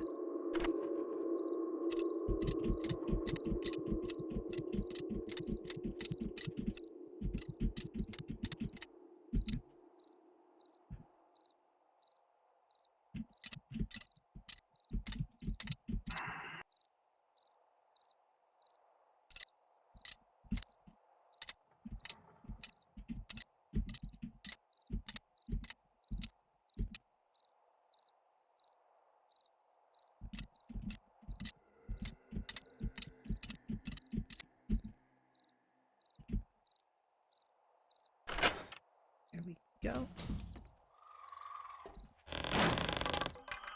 Really?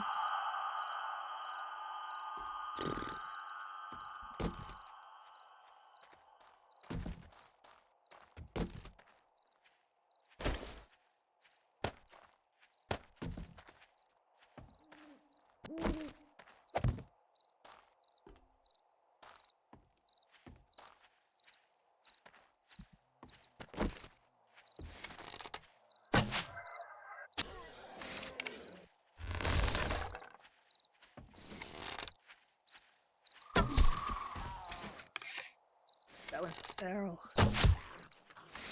Now it's a deadle.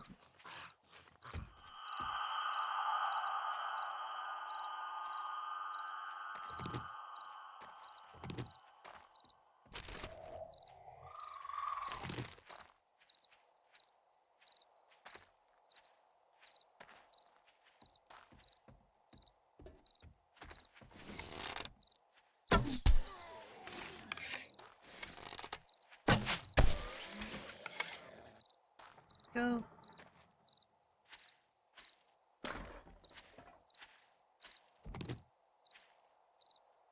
It wasn't obvious, in my other game, I've been doing a lot of stealth.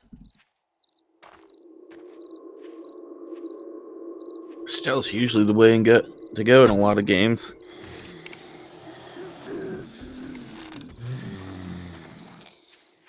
I know in like Elder Scrolls and Fallout, it's like stupid busted.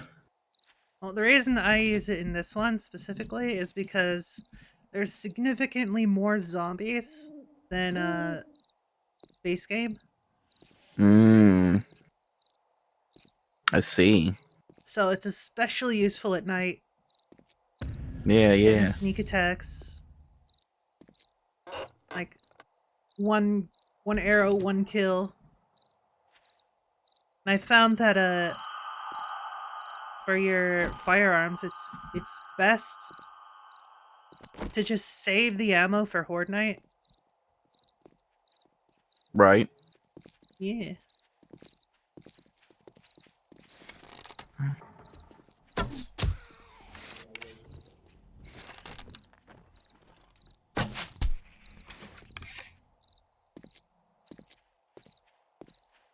Oh, that one lived.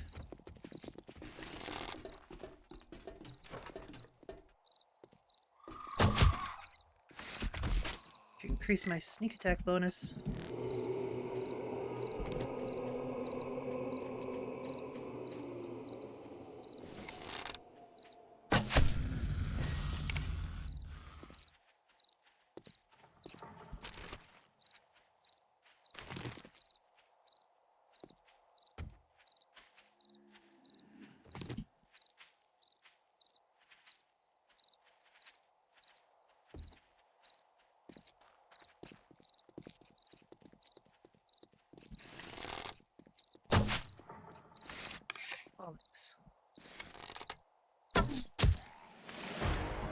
Go. Sneak attack bonus up.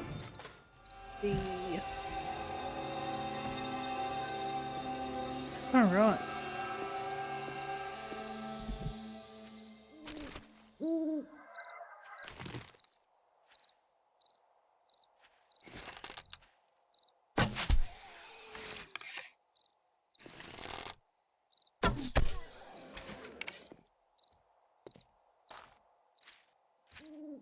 Still need 2 shots on ferals.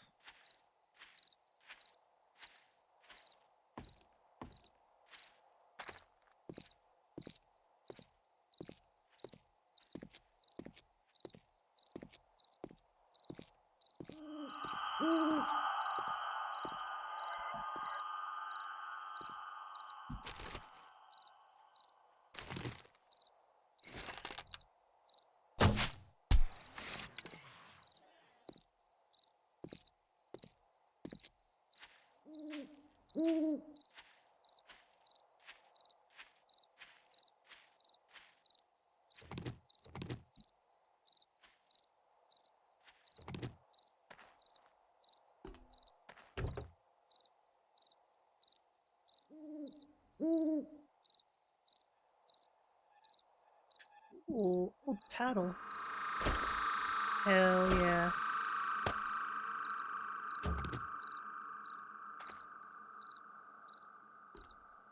Old paddle will serve me very well for quite a while.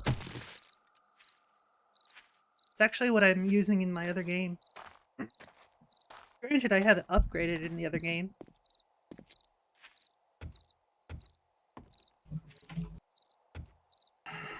Done.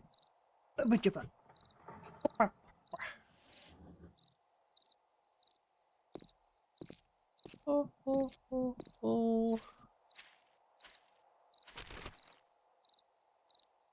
Meow.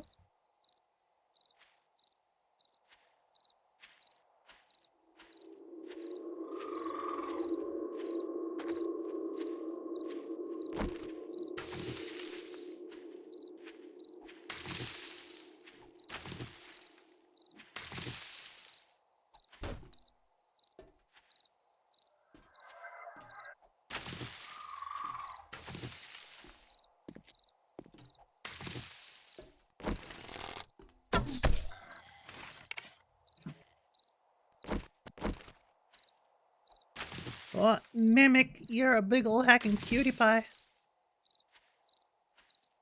Mimic over there being adorable. Heck. As a mimic usually does.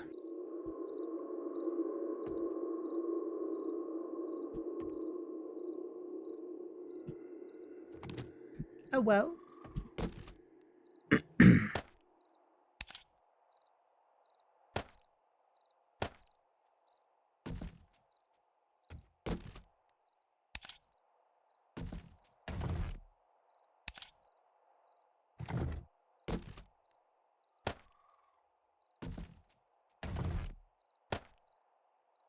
Here we go.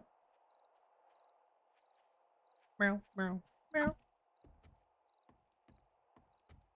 Meow, meow, meow, meow, meow, meow, meow, meow.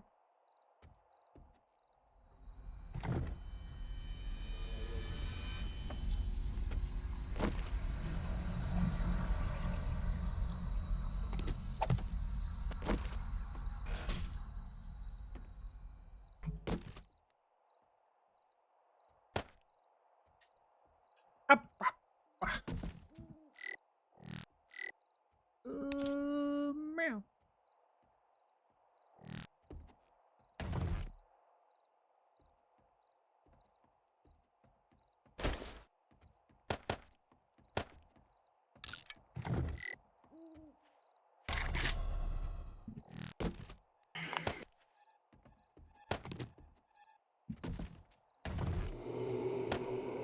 Meow.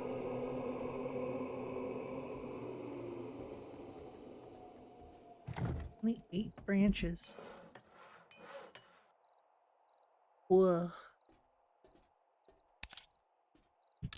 Handle.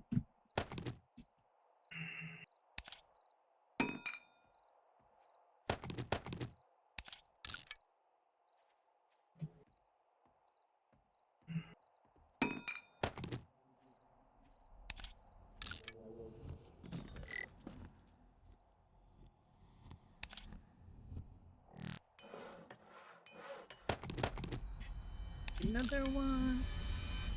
Gonna need a bunch of these damn hammers. More.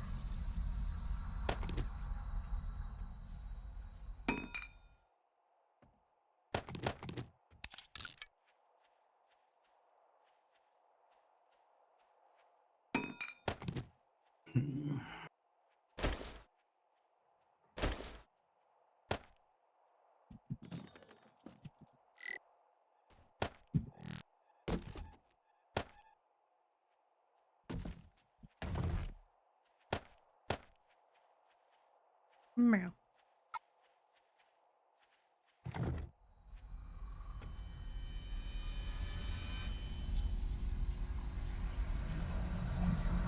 It's gonna need a lot of stuff.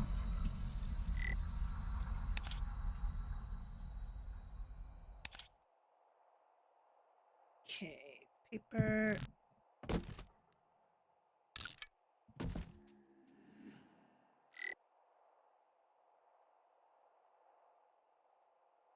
Branches, wood. Right. Looks like I pretty much just need to cut down trees. I'll be good.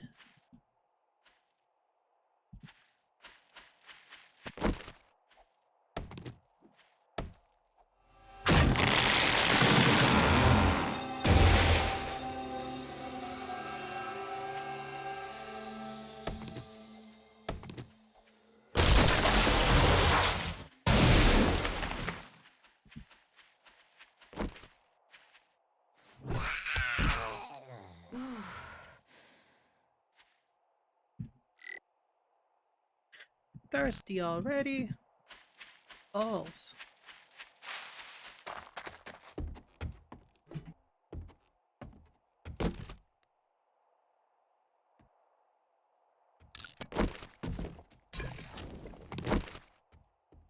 Have a cooking pot.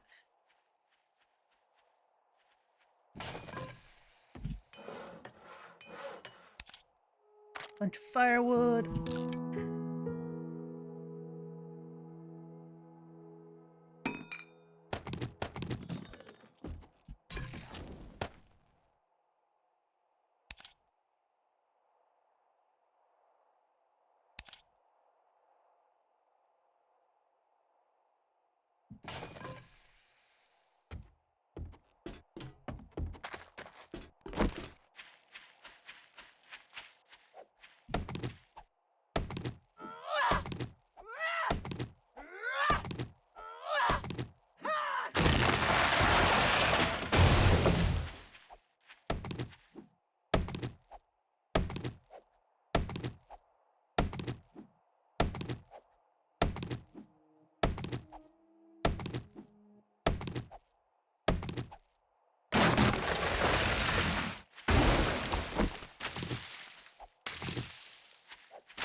Oh, scrap shotgun.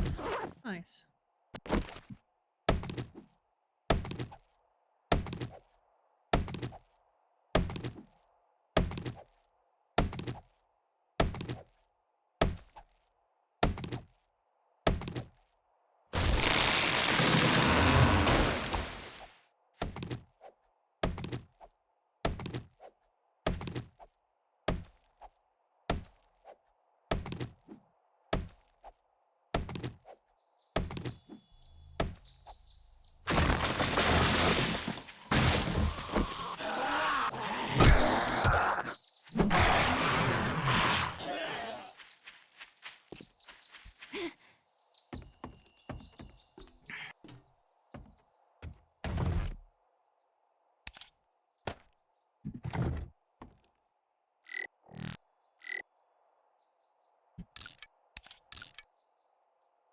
Both those stations.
Progress.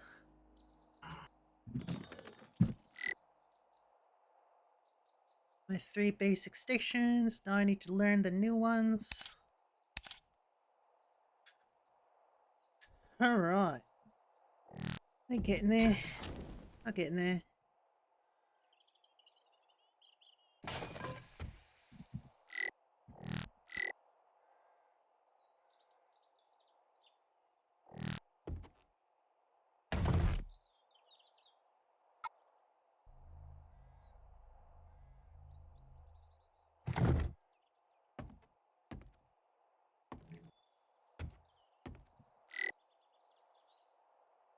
Okay.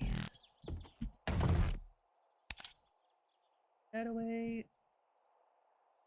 Carry torches on me. Just scrap it. Wood chips, really? That's all? Bleh. Hi, Gearhead. Hello. Gear cute. Gear is cute. Gear is a big heckin' cutie pie.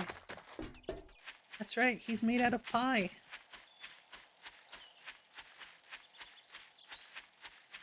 Not cute. You're allowed to be wrong. Cutie. Whoa, fire.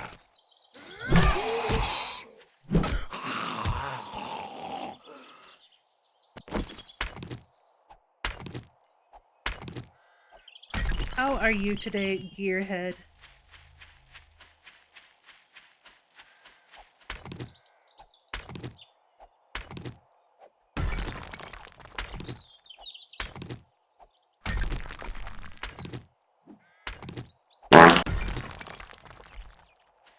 That's a fart. Nigel is a big old fart. I'm good, just got back from teaching a friend about Magic the Gathering. There.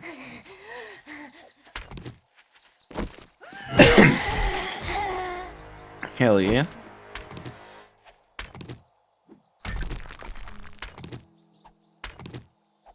Did you say that your gathering was magical?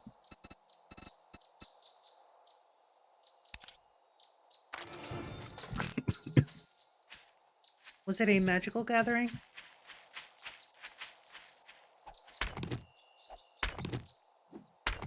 Gear is cute though. That is true. Very. Yeah.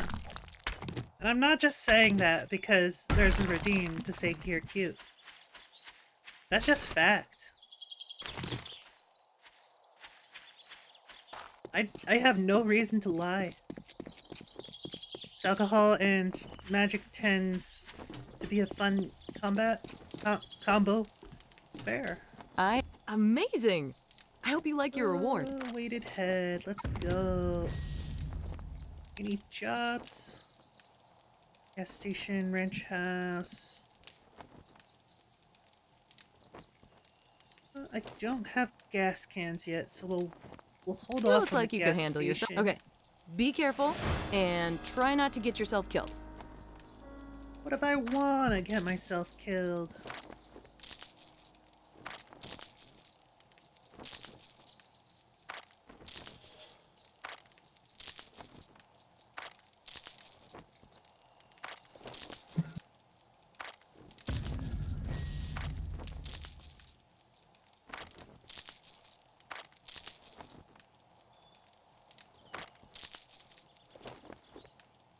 Alright, already up to 2,000 dukes. Nice, nice. Ooh, a bucket.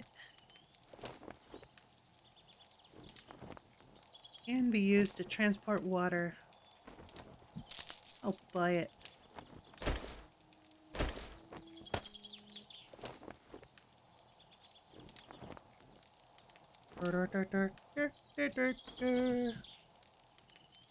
Ew.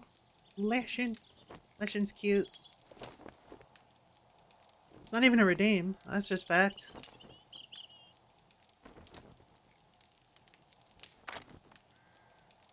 Wow, research costs 45 each? That's some bullshit. Remember me if you need medical supplies. How's it going?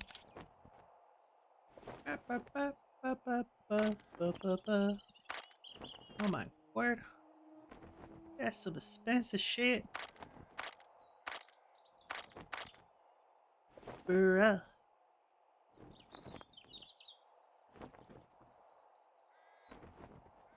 Yes.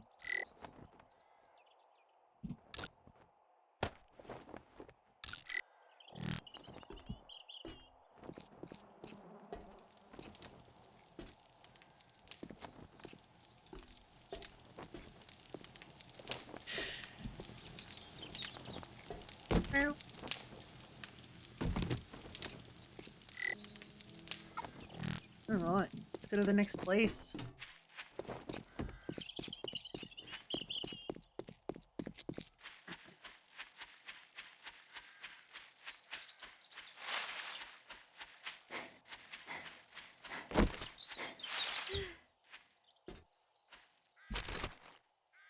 Lush and cute.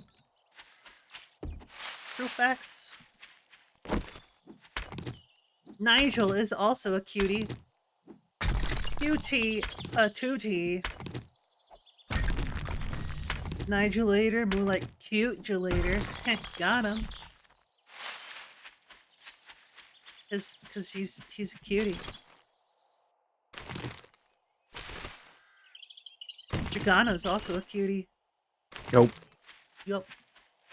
Lies and slander. Truths.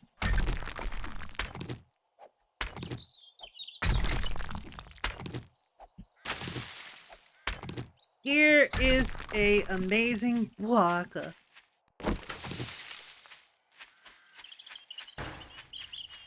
True facts. True facts.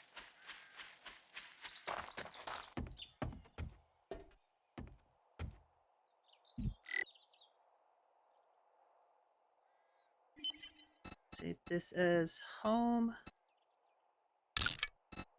HOME. Done. That we shall track. Alright.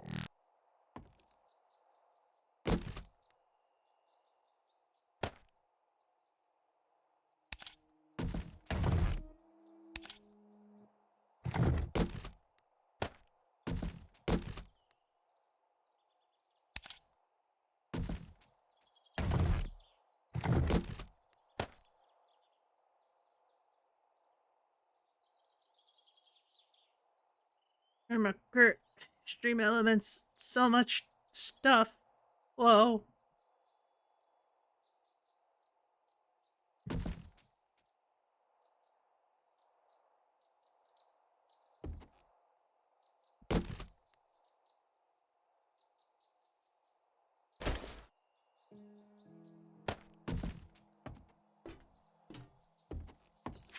Let's go. Welcome.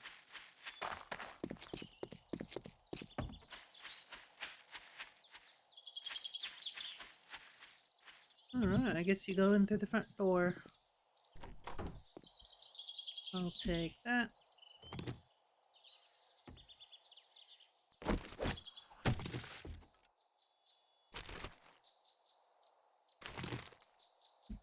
Take that.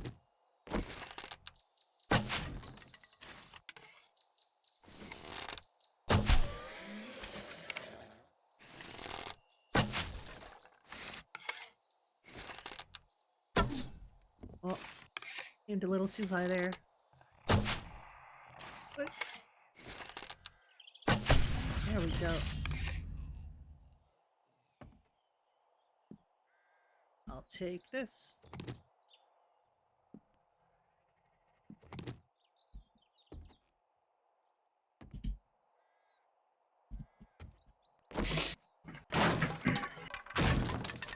Oh, books. Is a TV worth anything? Let's find out. £2, and you get 8 per pound. It's not bad. It's also not good. Not really worth it, in my opinion. Book.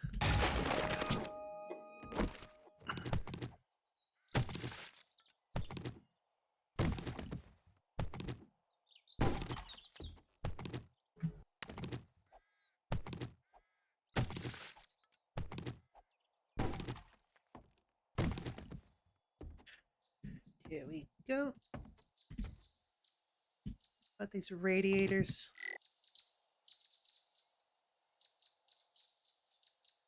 Scrap, probably. But you are a radiator. All that cuteness you radiate. Ha ha ha ha. Very Got funny. Wow, you are so clever. I know. I'm pretty awesome. Just ask me, I'll tell you. I mean, yes, you are awesome. No. What do you mean, no? I mean, no. I'm not. Shut up. It was a joke, it was a bit, and you took it seriously, and now I'm not happy. I'm not happy. I'm Hito.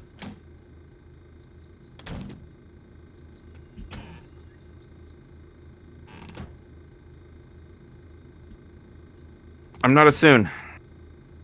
Cutie. Soon, soon. Soon, soon.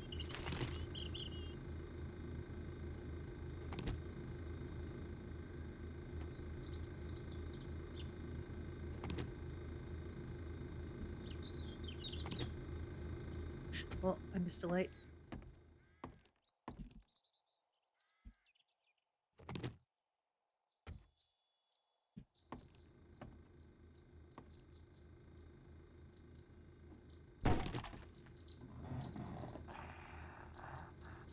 Mimics a hacking cutie. Now that we can agree upon.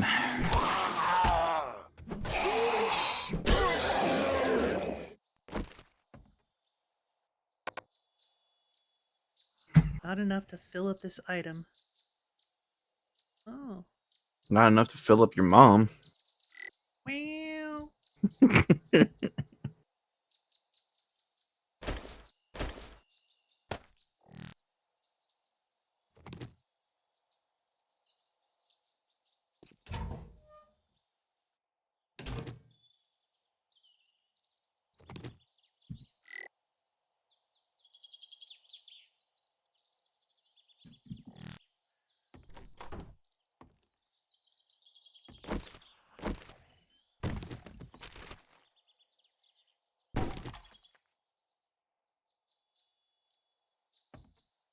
I'll be back.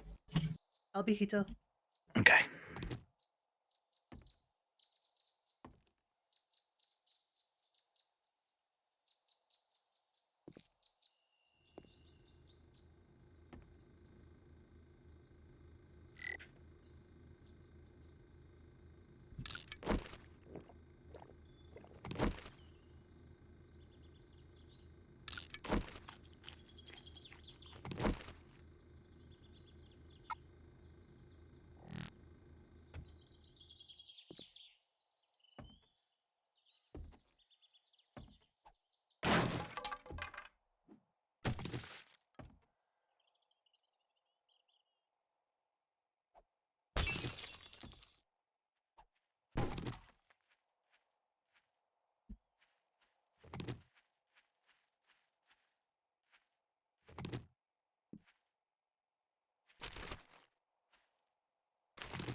Your head is adorable.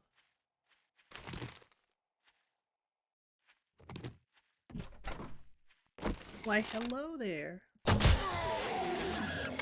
You got.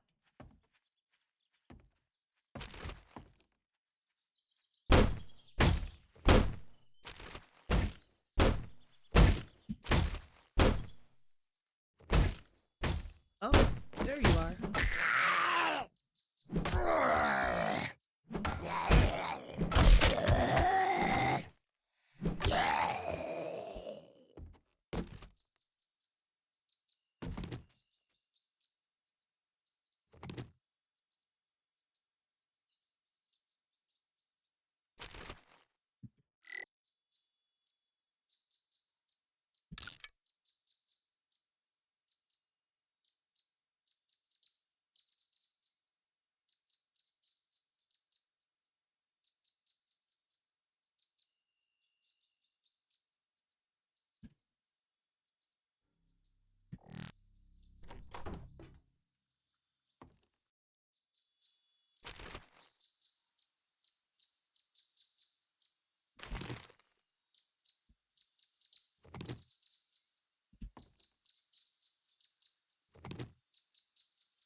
May I join in the Zombo smacking Hito? Yeah, sure.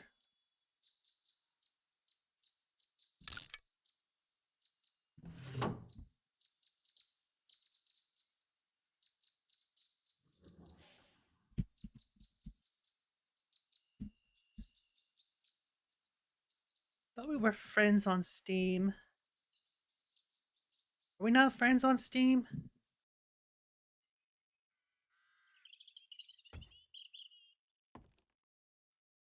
I'm very easy to find if we're not already friends on Steam.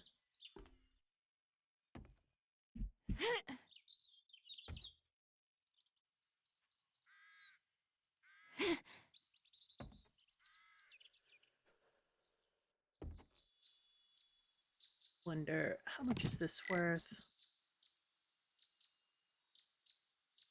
Meh. It's worth wood. What do I get when I hit it? Cloth. Ooh, even better. Pretty much always need cloth.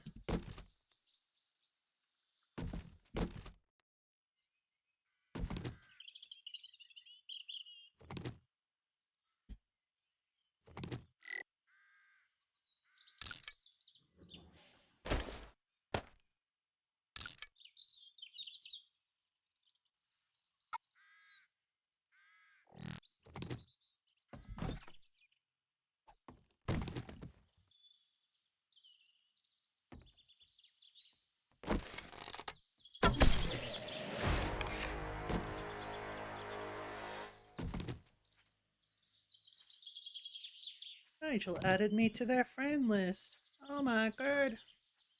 Accept, confirm.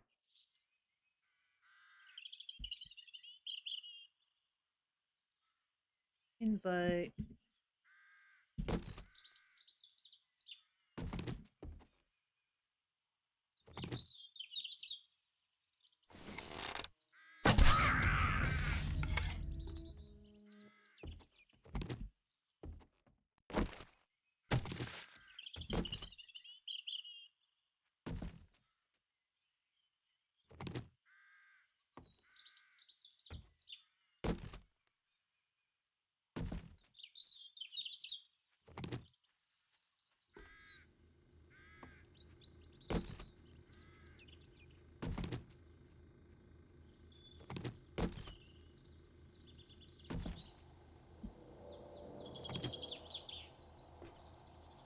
Yay, pets.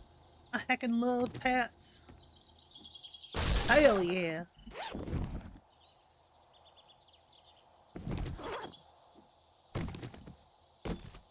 Damn right, you give me them pets.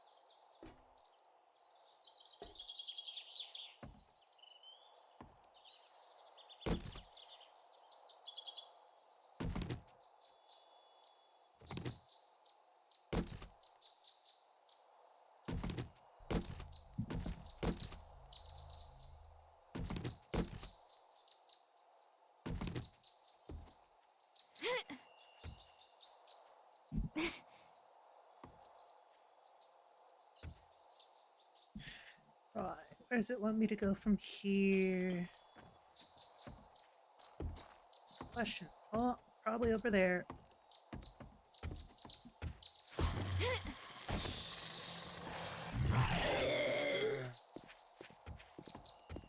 Yeah.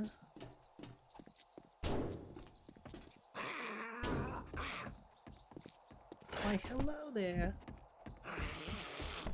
Hello there, little Zombo.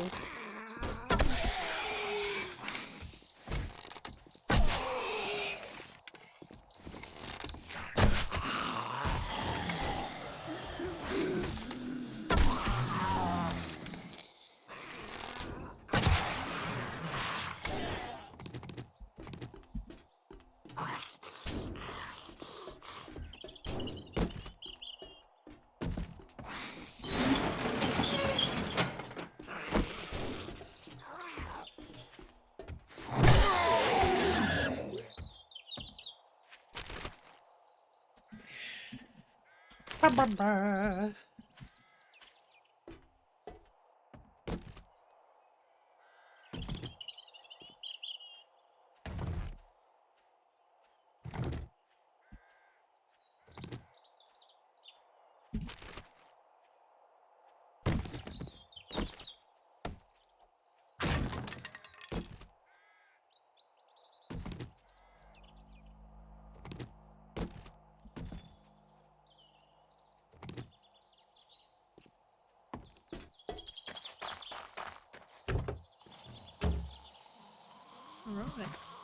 Initial clear is done.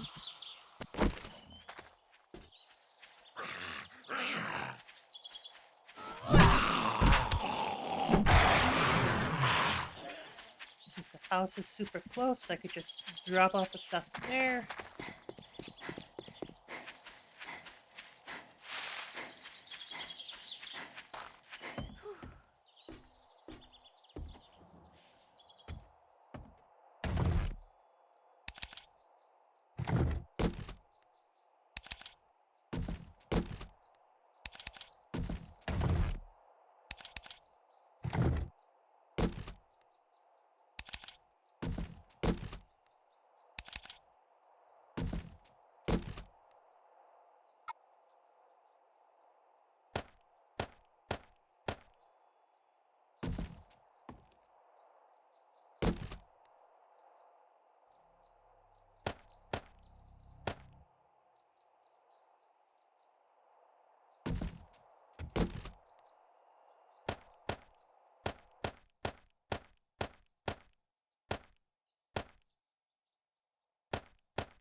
Oh, that's sorted.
Hydrate? I can do that.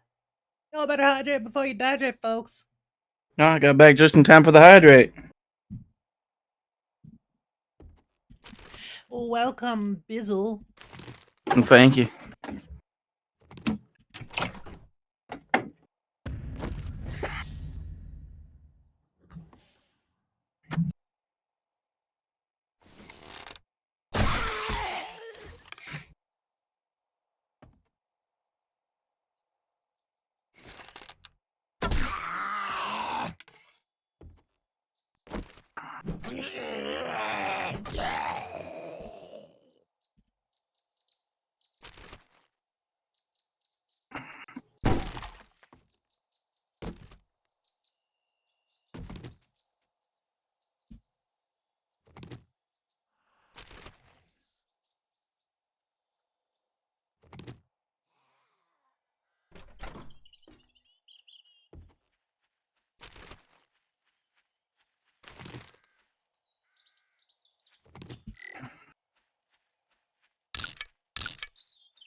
Find it funny that you still need a tag that specifies you are not a real cat. I mean, I don't need it. I just choose to have it.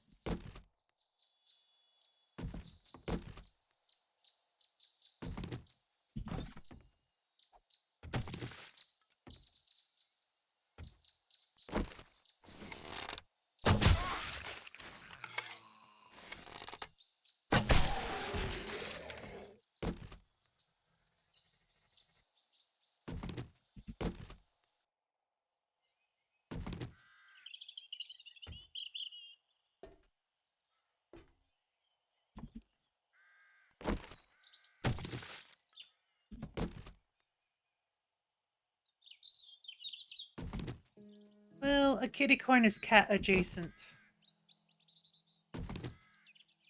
I am of the feline persuasion.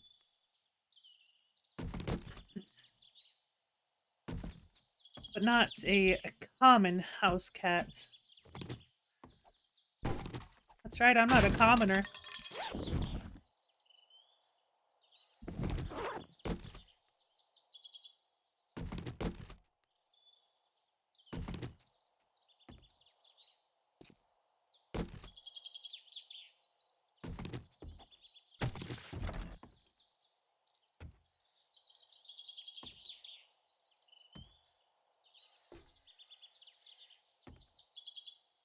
I am indeed very magical.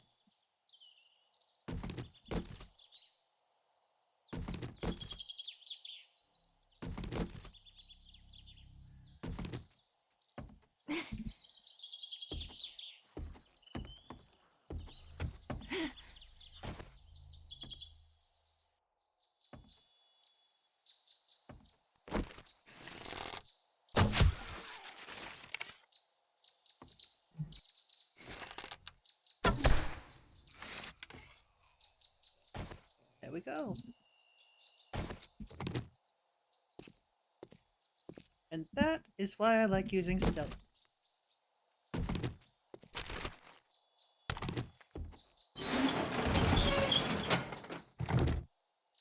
Ooh.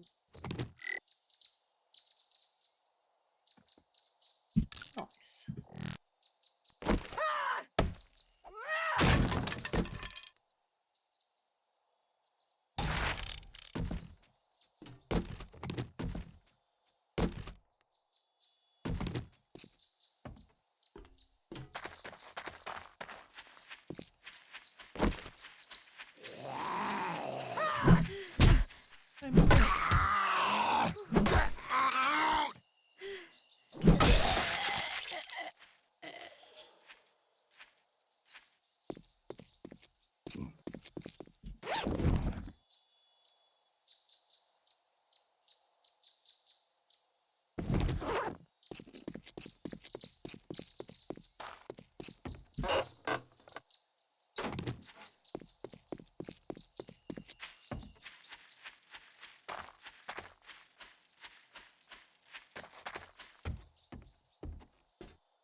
Is this still 7 days?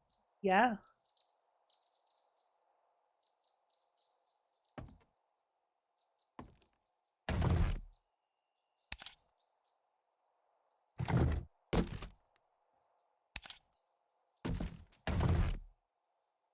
Undead Legacy.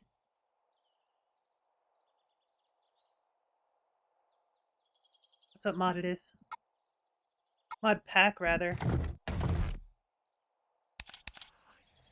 So yeah, it's gonna look a lot different from what you might be used to.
Mechanics table. That was the wrong button. W. Research that shite. No, I couldn't build it.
Oh, level up.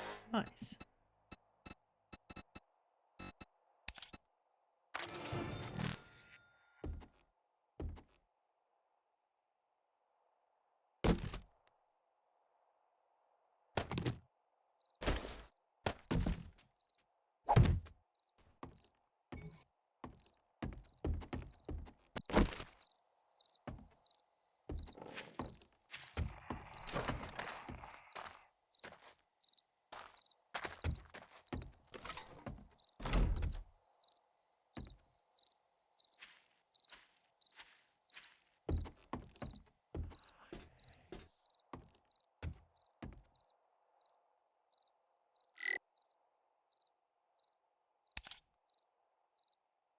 see. Bucket of water.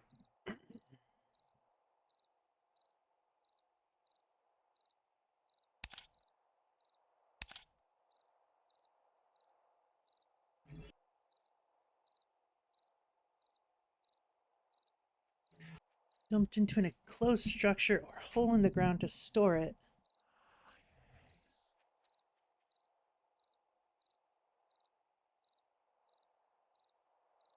Huh.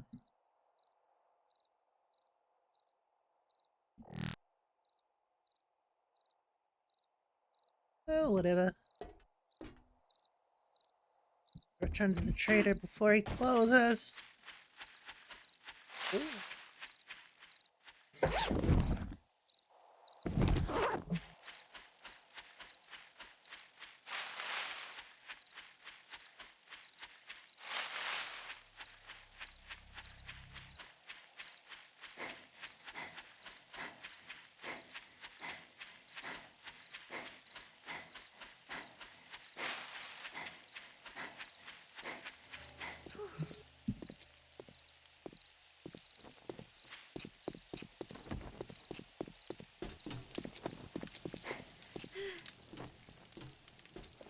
Now that you have some money to spend, we're running a 10% off sale for the rest of the day. Gerb. You're cooking at turds. I think I've got a job. Gas This station. is dangerous work, but I believe you can handle it. And share.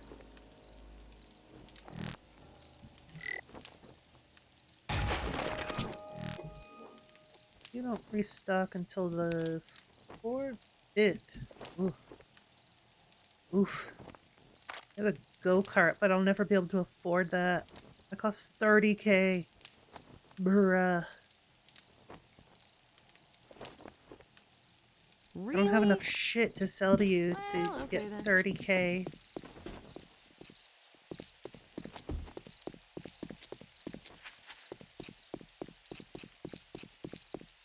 I'm going in for the initial clear on the gas station.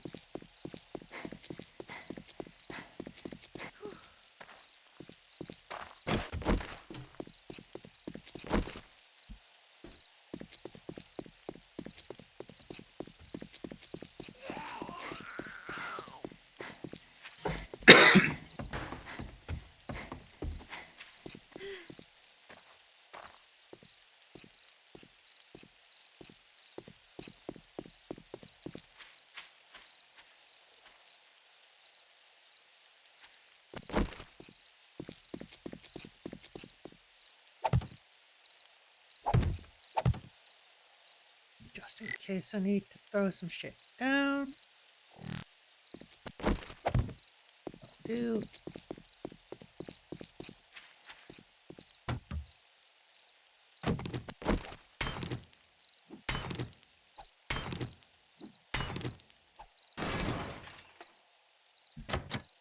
ATM. Need 50 lock picking. Don't have the levels for that. Oh, why is it so beefy? Can't just pop it open.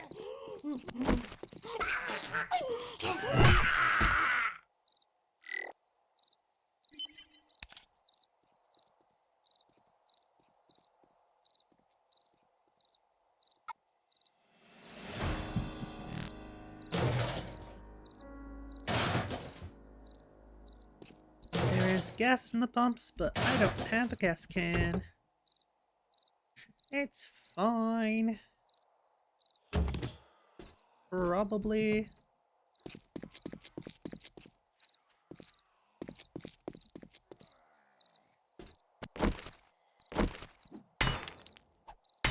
That would take too long. What's this open sign worth? 31! Holy shit, nice. Oh, hi, Nigel.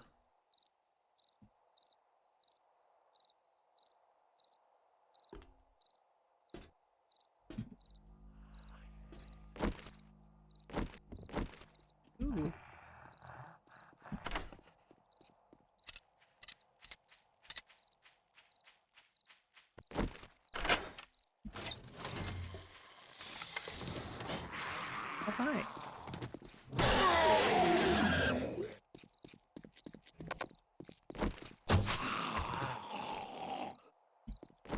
I'll take that.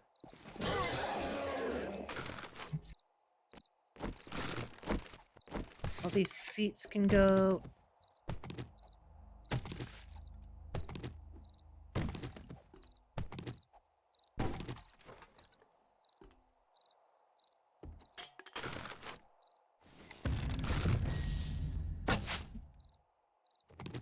Grab the lights.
Oh.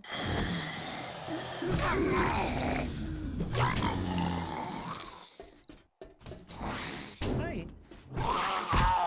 Good die.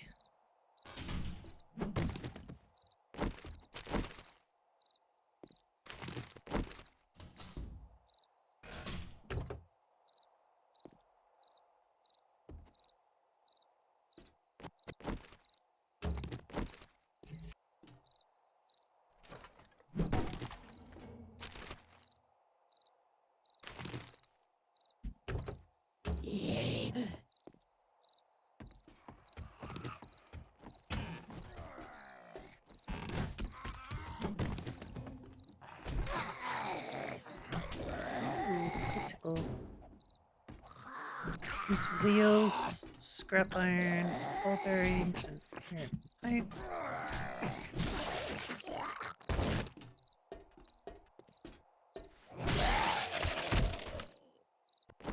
Nice.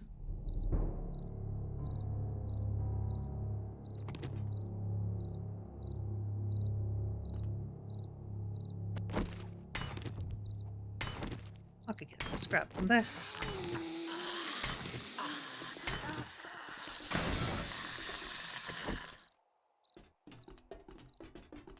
Well, it's night, so now they're running.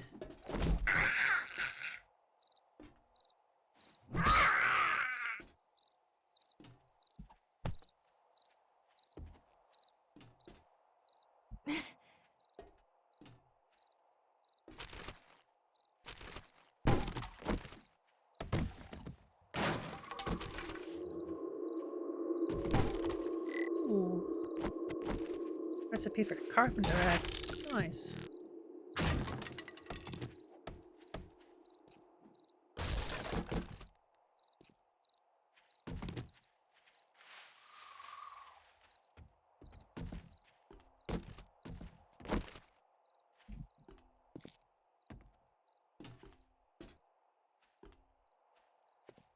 The bicycle. Wait, no, that's mini bike, probably. Non-functional, though.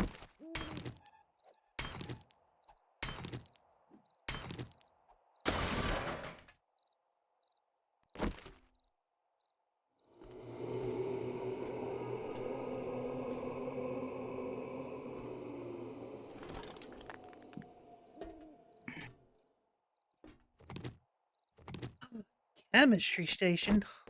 Oh. That saves me from having to research it. Very nice.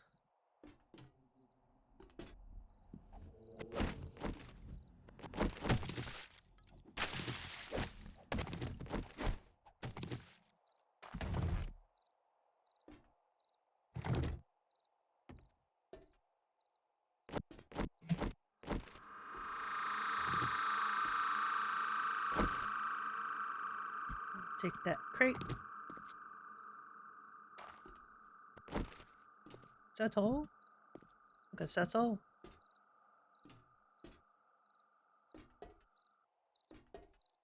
Fair enough.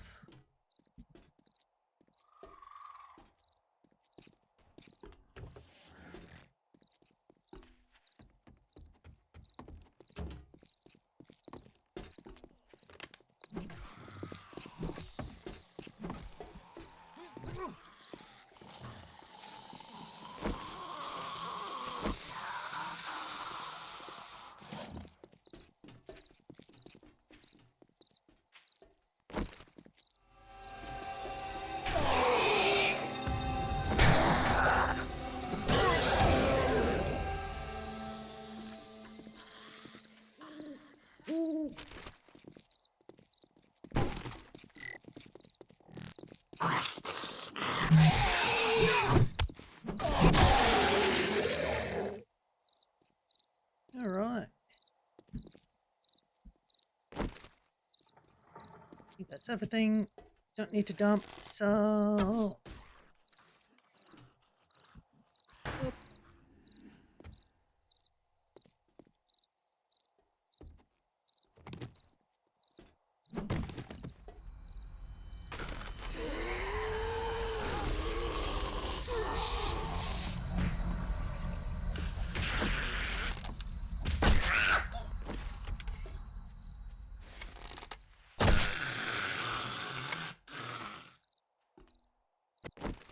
Mini Horde should be fine.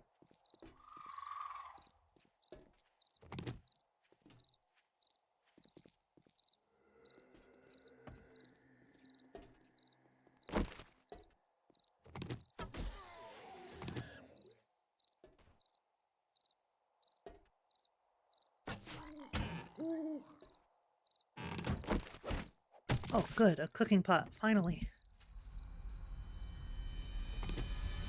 Now I can actually boil the water.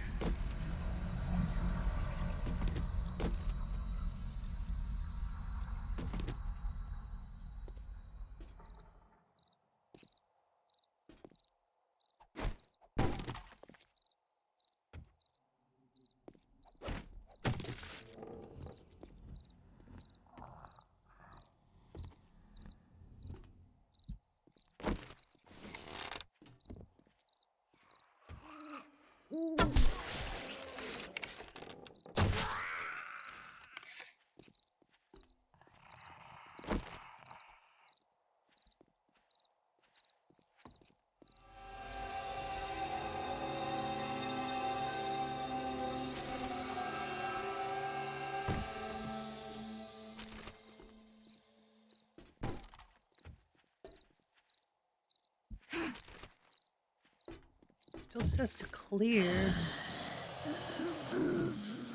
Where's the fucker that's missing?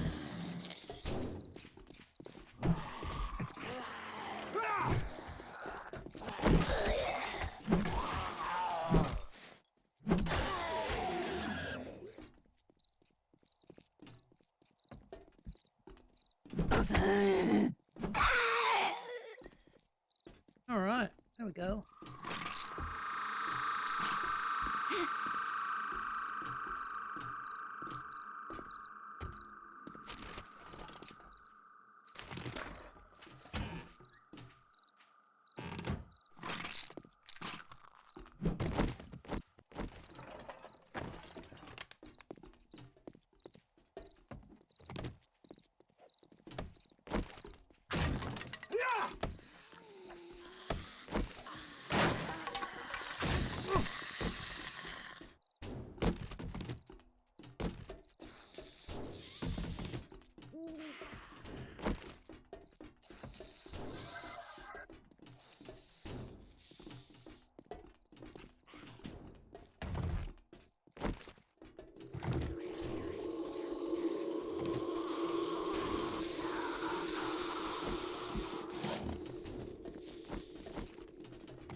Alright, that's everything.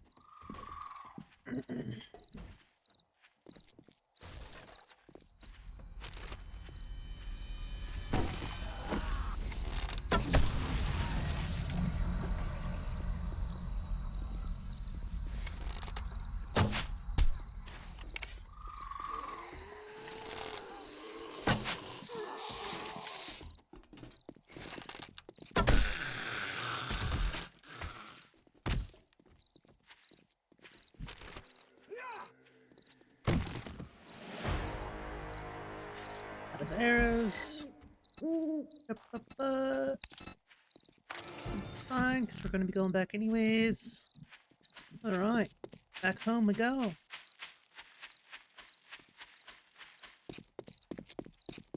In case you missed it, I did already share the waypoint.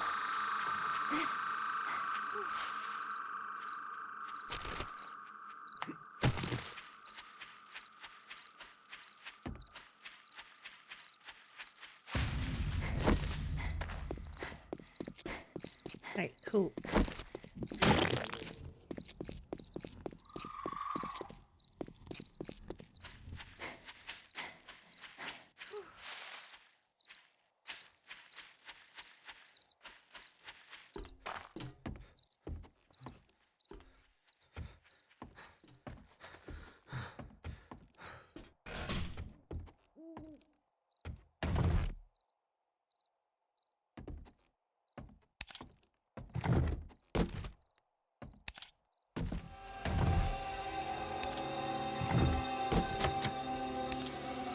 Oh, right, I need to unlock everything, don't I?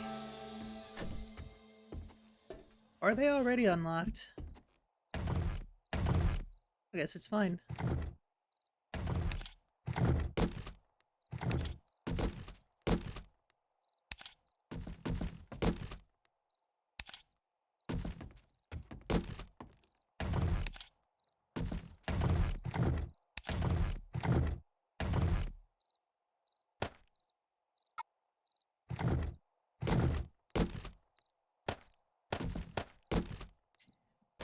Balls. Need a bigger cell box.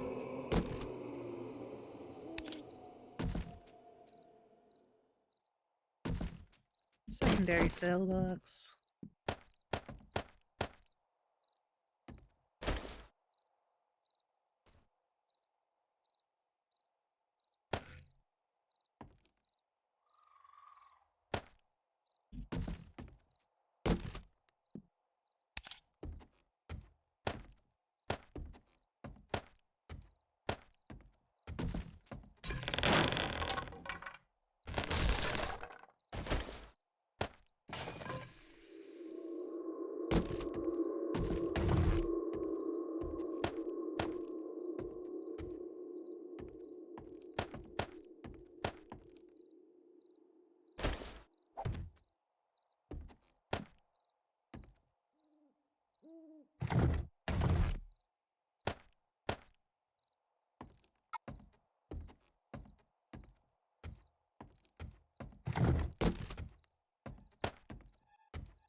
Why? It's not letting me do that.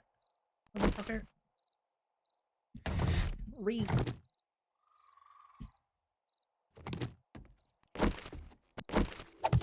Do that.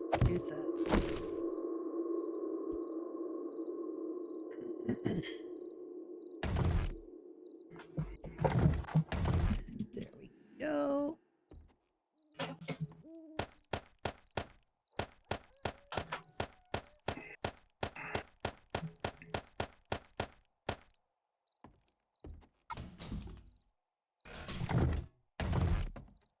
that one. Much better.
Don't mind the chicken I have yoked.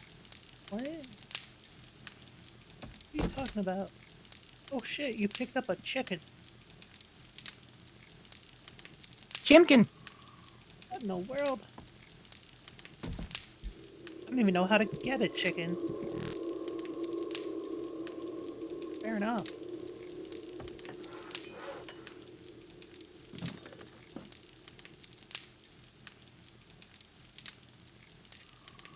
Need a saw and carpenter's axe to upgrade the table. Can make a thing for eggs? Yeah.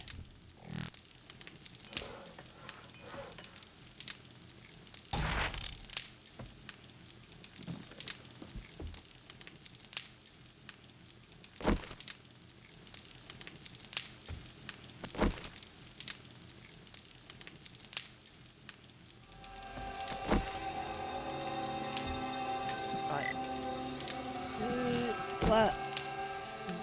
What? What? What? Right. Grab that. Take. What? This doesn't like having stuff on top of it.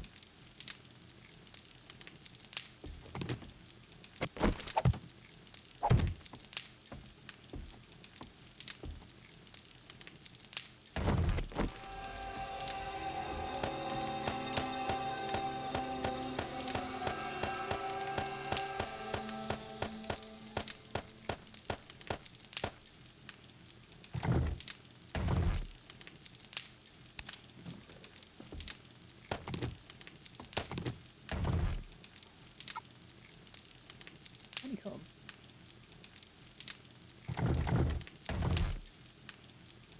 With upgrades, you can get it pinned and it will show as a UI element on the mats that will be needed. Yeah.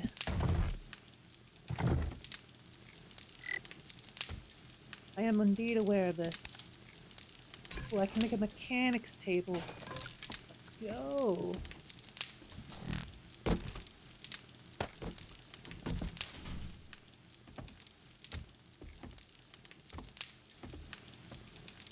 Table of mechanics.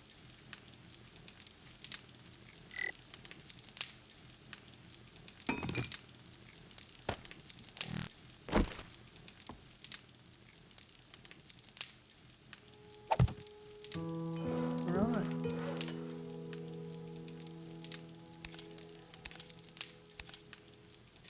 Don't have the parts for anything. No surprise there.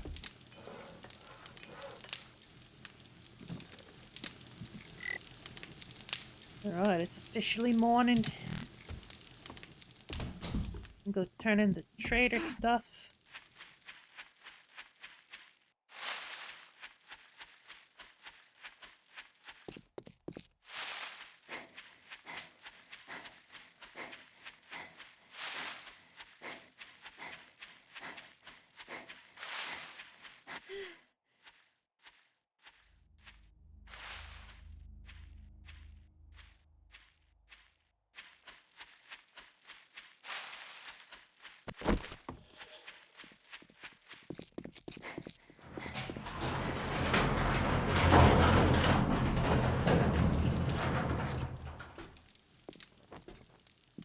Congratulations. I can make my payment to the Duke now. Amazing! I hope you like your reward.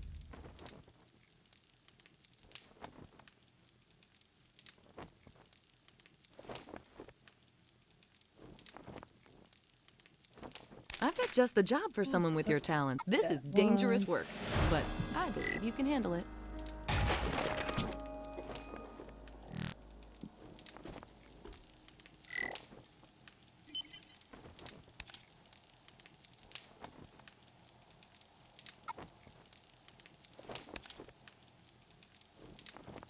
All right.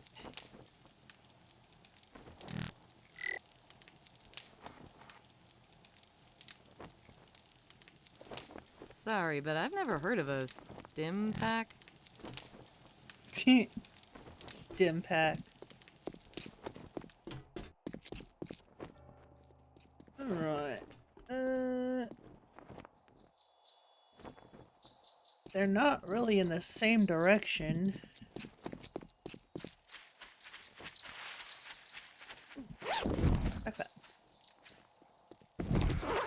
Yo, 8 shotgun parts, pog.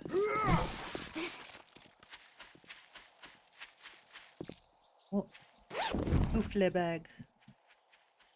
Yo, scrap shotgun. Hell yeah.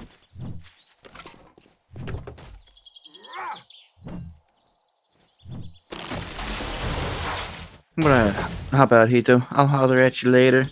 Alright, see you later, Gitano. Yeah, it was good hanging out again. Yeah, yeah. Remember, chat, Hito cute. Sure Throw that. money at her. Also, Dragano's cute. Nope. Yep. Ugly, horrible, grouchy old dragon. Beautiful, wonderful person who deserves all the love and respect.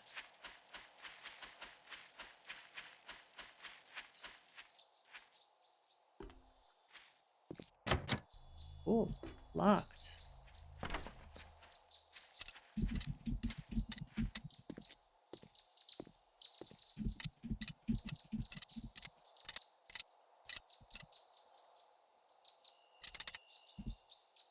No, you.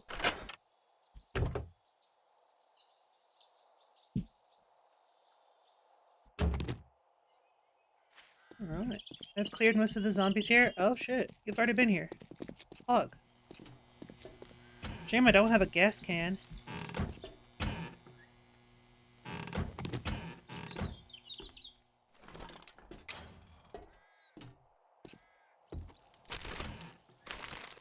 Loot it. Fair.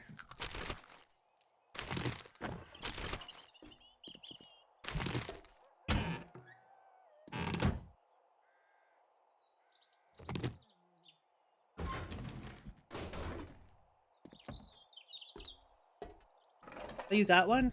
Nice. You got 2?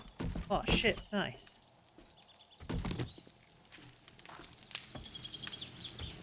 Oh, there's a way down.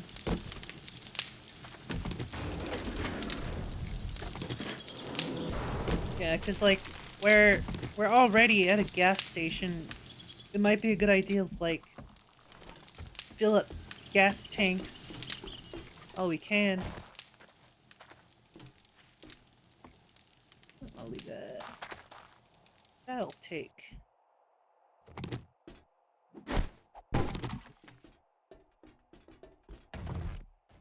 Ah, already grabbed that, huh?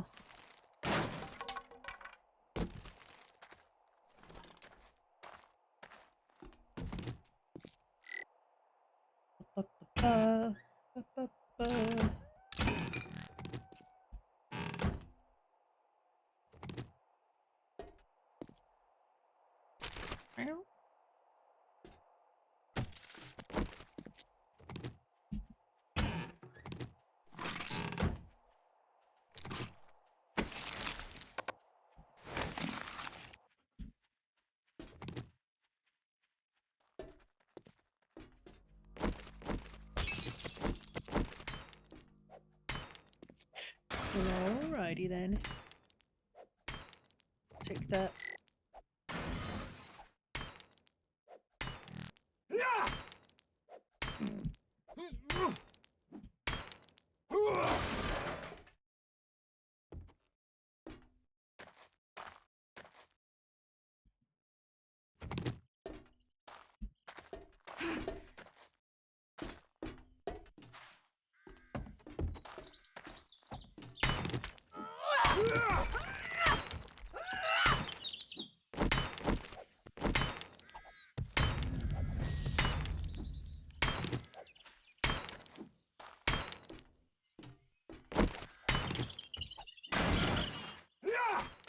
No wonder it was taking long. I was using my woodcutter's axe. Good job, me.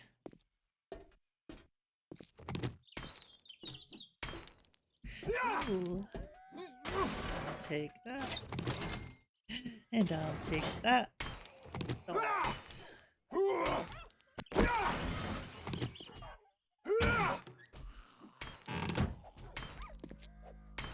There's a doggo I hear. It is a doggo I hear. Oh. Doggo's fighting Zombo.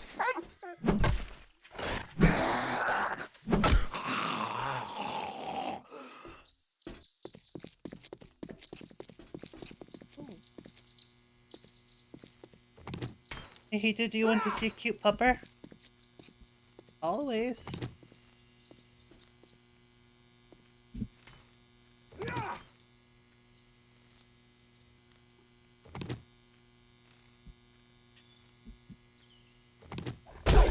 Oh.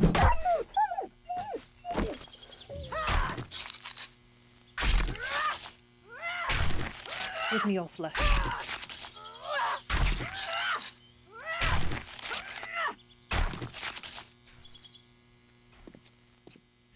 Right, did I get everything I wanted? Probably.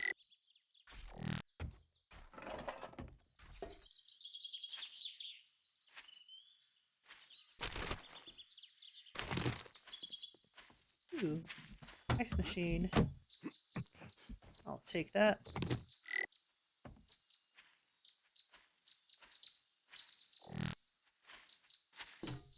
Alright, you ready?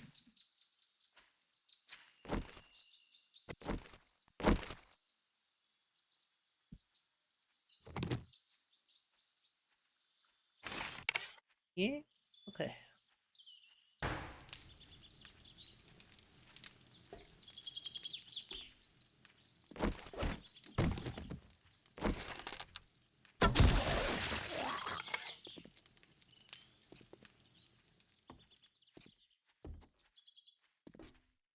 Save the loot till after.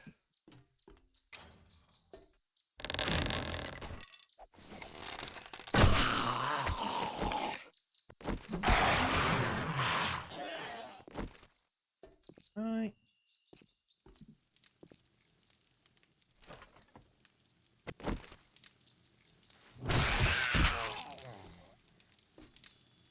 Is there one up there then?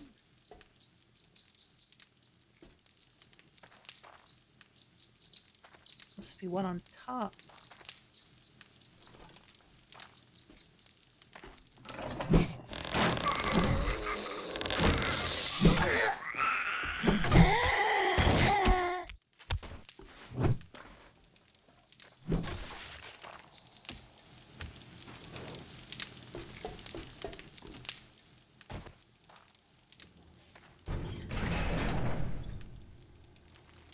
Can I take this door? I can't. That's a shame.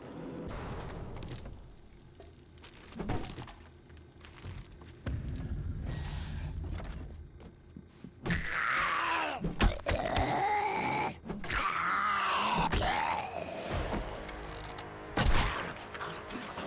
we go.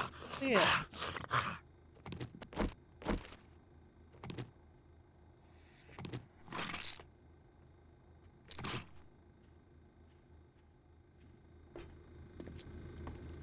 Job done.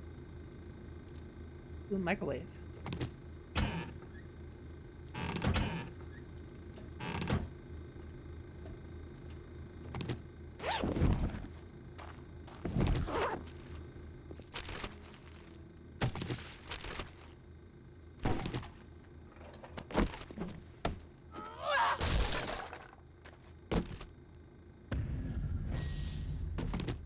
I'll let you do the honors.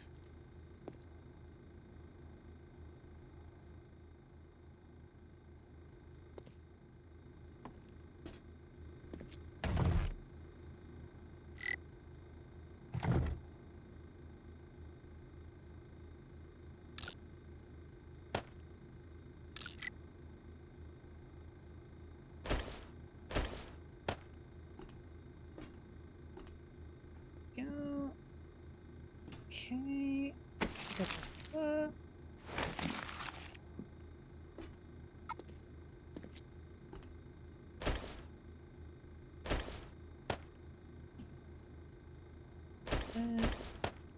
That around. Right.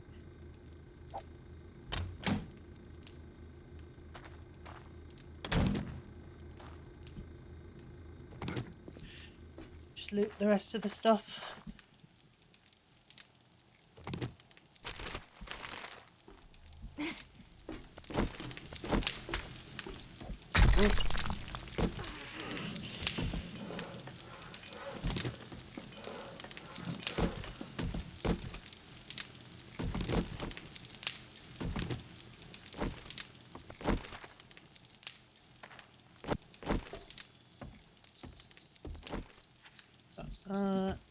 Bit about that.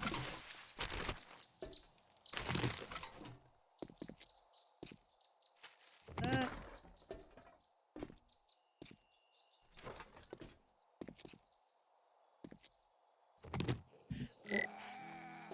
Gotta eat food.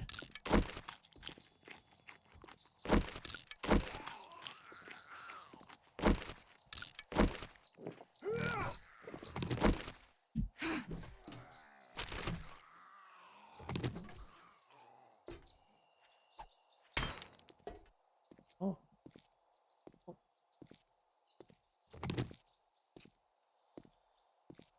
Well, hey. Didn't know that box was there.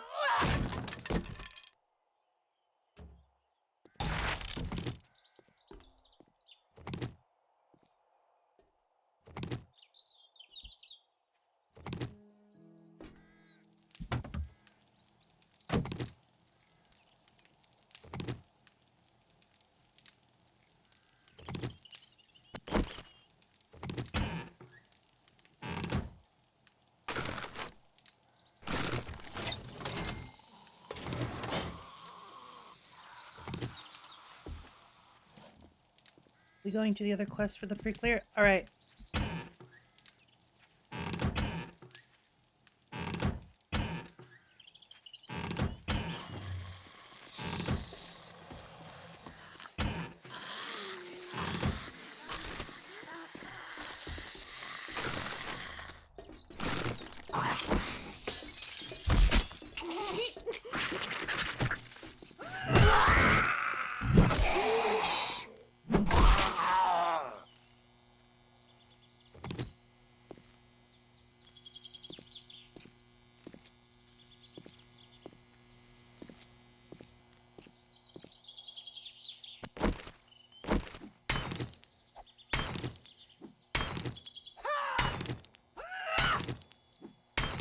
Oh, I miss having a wrench.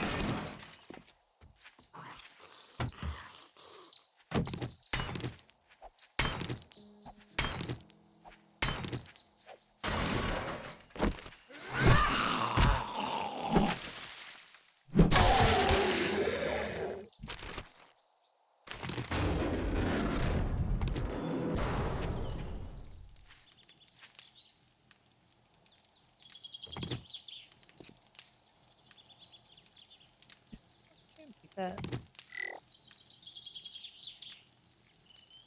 single meter, that's not bad.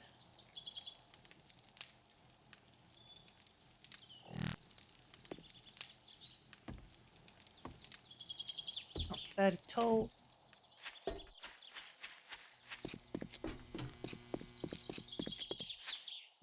Oh, level active. Okay.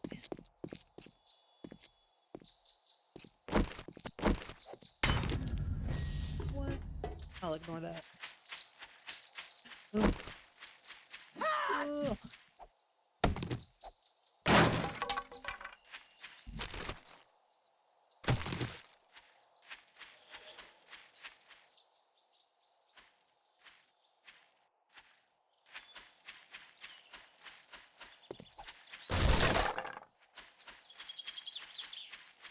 on my way.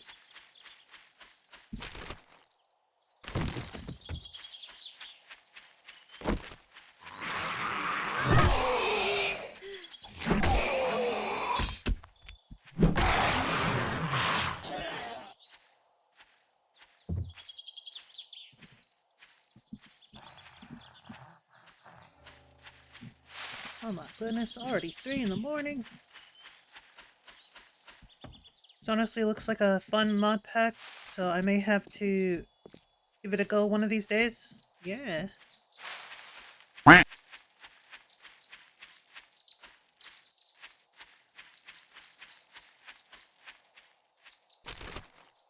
It's also really nice being able to, like, actually have inventory space for a change.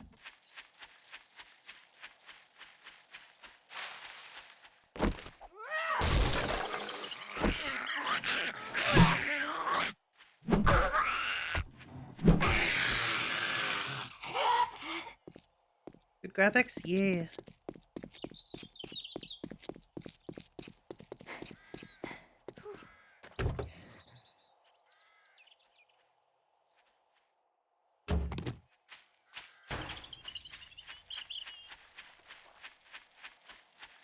Hello, Mr. Biker.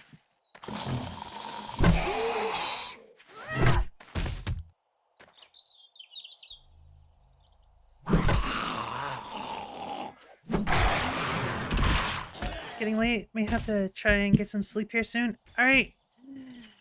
Enjoy your rest, lesson. You hacking blocker.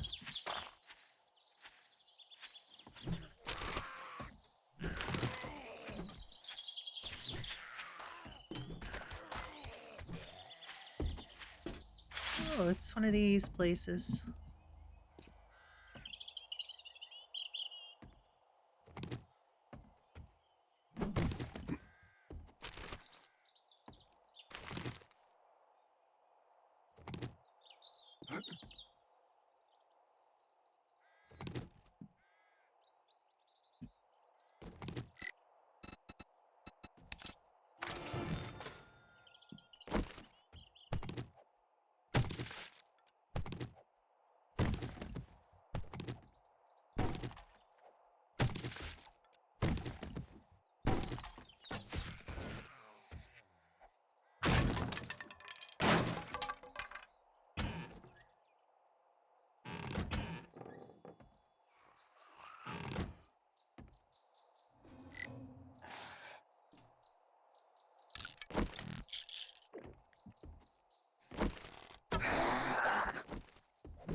Double pics in the server. Very nice.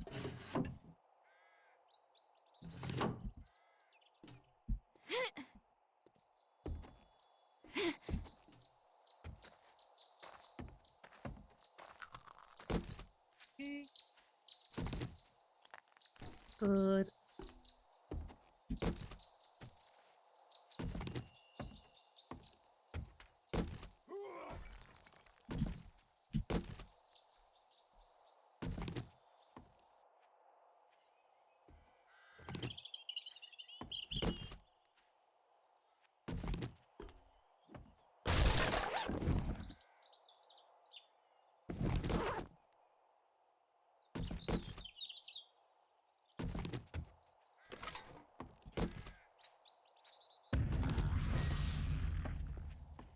Will do, Nigel.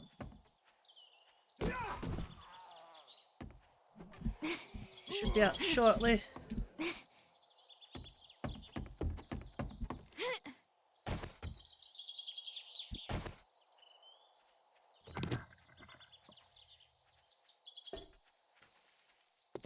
All right.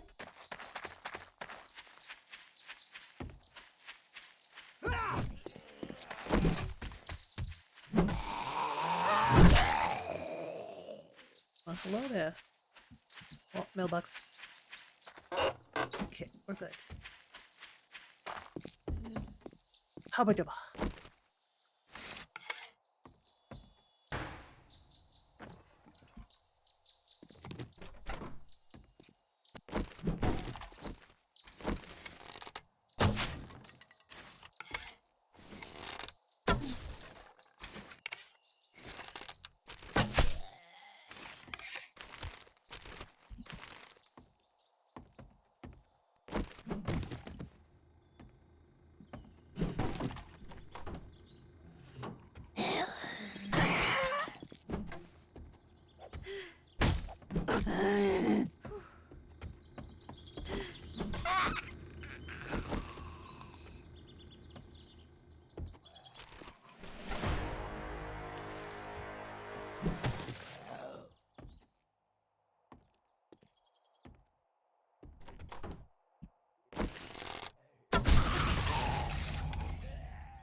Oh, need to get my supplies.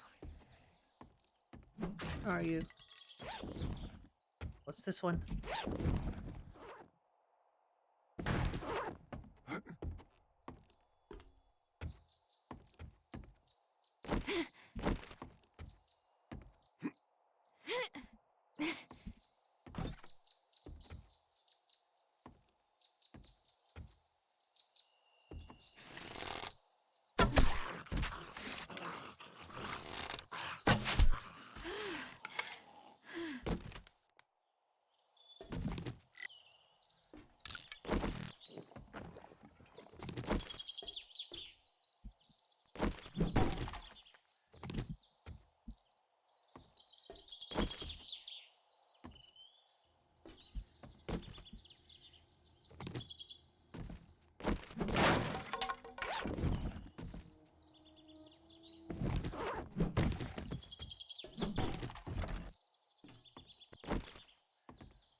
Alright, that's everything.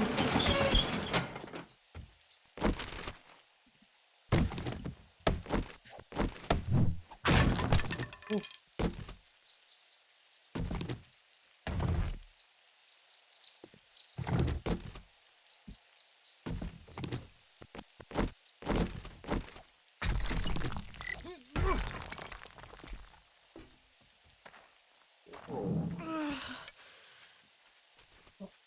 Food. Eat. And eat. Can't stay in lurks. Sleep is creeping on faster than I thought. Flipper's trying to drag me to bed so you can fall asleep. Hope you have a great rest of your stream, Hito, and if at all possible, could you send me a link to this mod pack? Yeah, of course.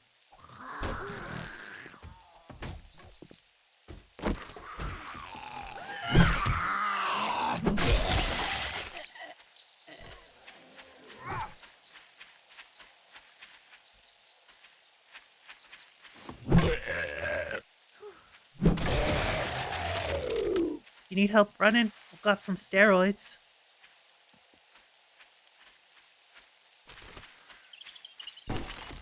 Well, steroids dealer.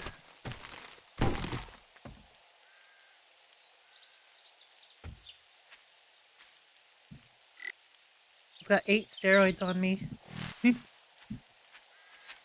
Alright.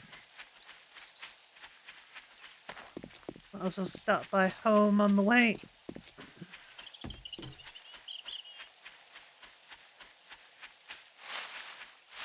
Anyways, rest well, Leshen. Yeah, I can walk. Yes, sussy walk.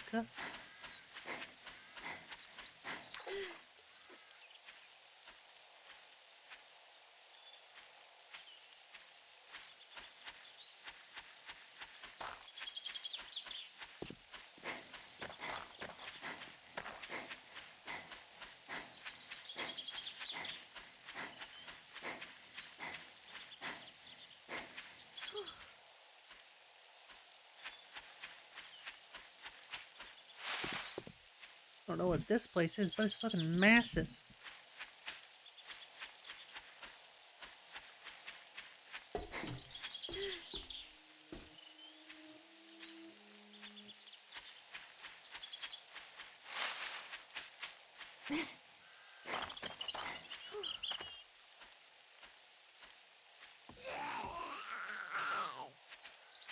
Ooh. I'm gonna have to come back for these later.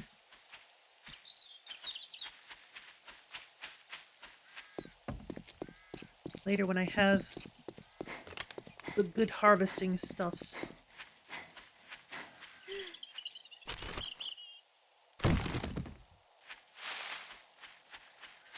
Ow.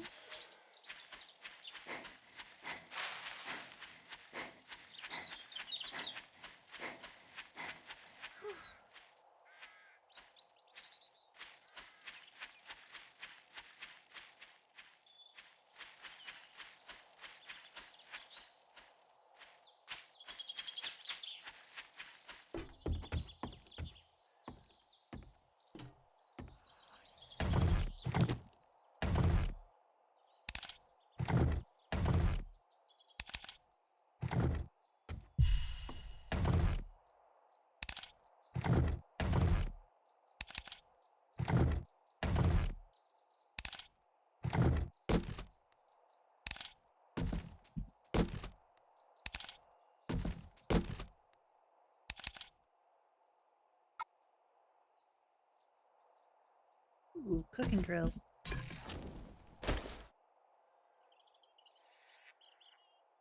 Oh. Need some firewood.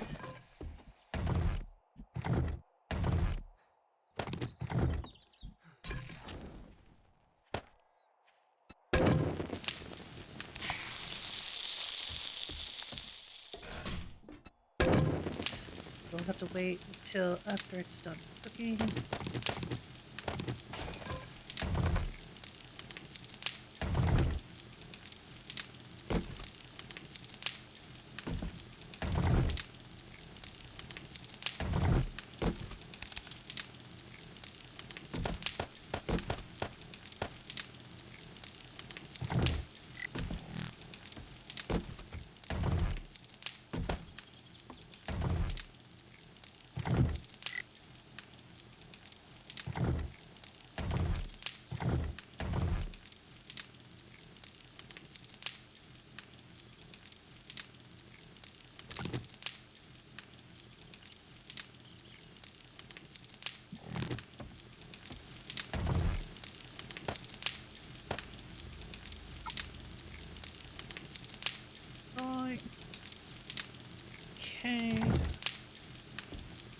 These sell goods.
We've got... Good job. I knew you could do it. Ooh.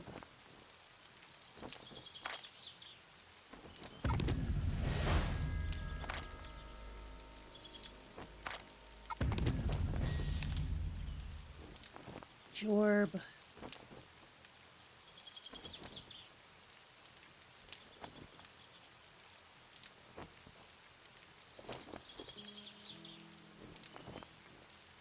You know, if you finish 2 more jobs this week, I will give you Employee of the Month.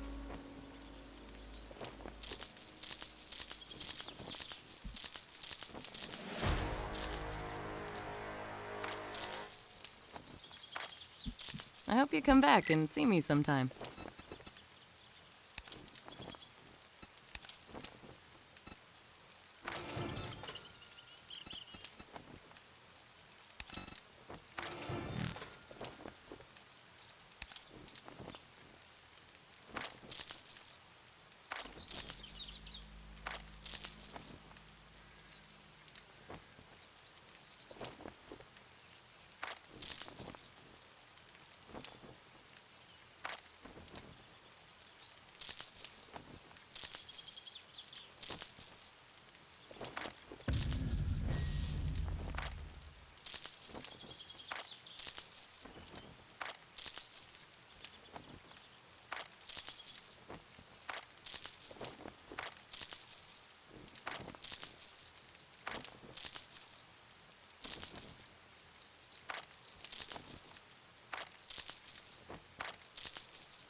Go. Alright. I think I made about 3,000 dukes. Very nice.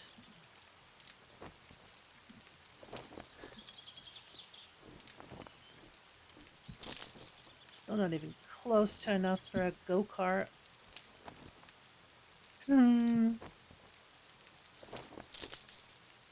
Ito making bank. Wish it was more though. Bloody hell, mate. Bloody Thank you so hell. much. Hey, come again.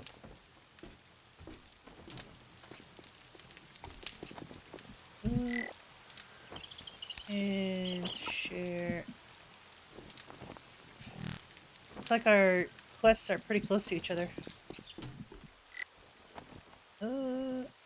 Some stuff to drop off at home first. Well, actually it's in the entire other direction. I can manage. It's fine. Let's go.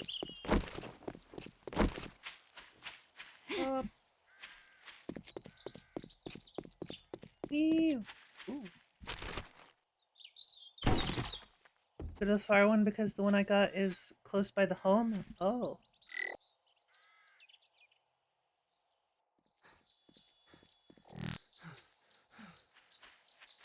Well, alright.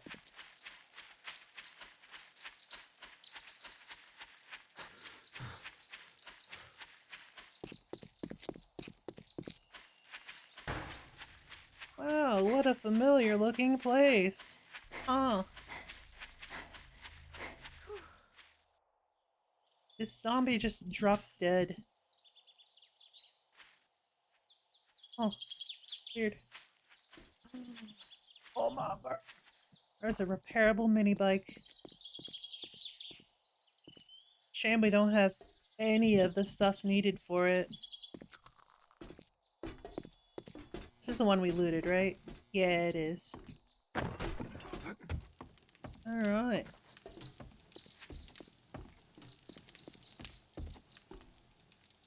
You ready?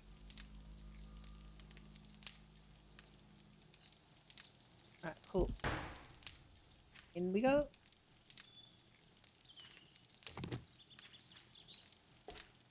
Alright.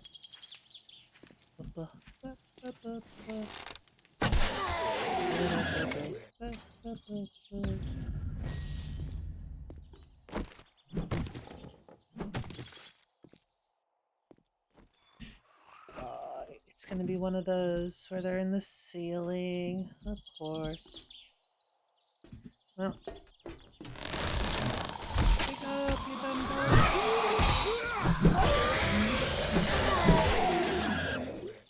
Oh. Alright. Down we go.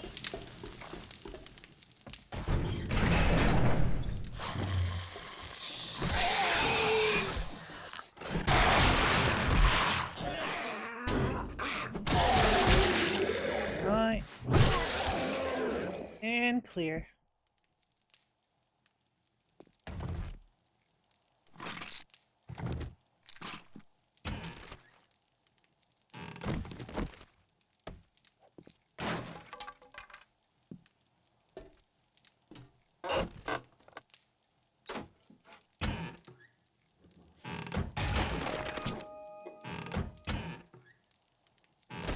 Nigel, read that book.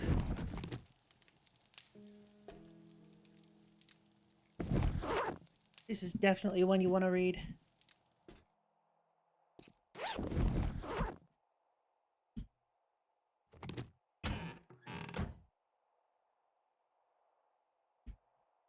It's like one of the best ones.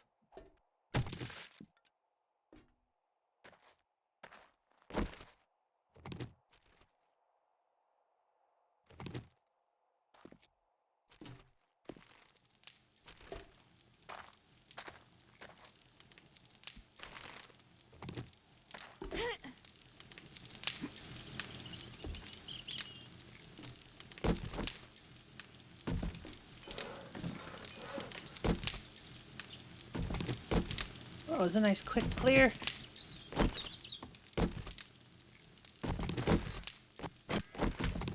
I'm glad that the tier 1 stuff is, like, easy to clear. Quick and easy.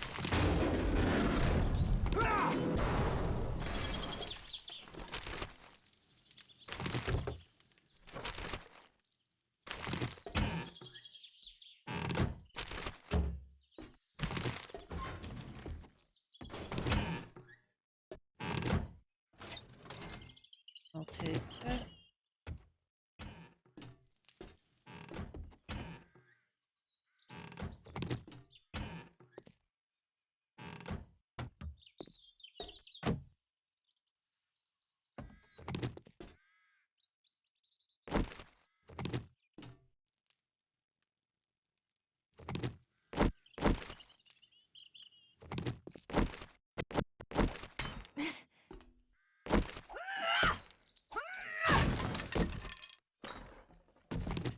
Ooh, empty fuel can. Oh yeah. Now I can start filling them up too.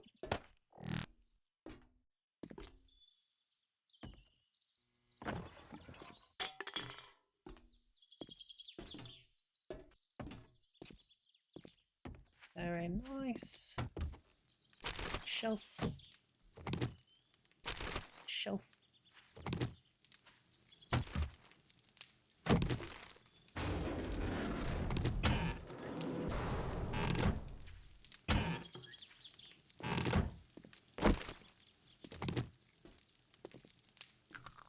There we go.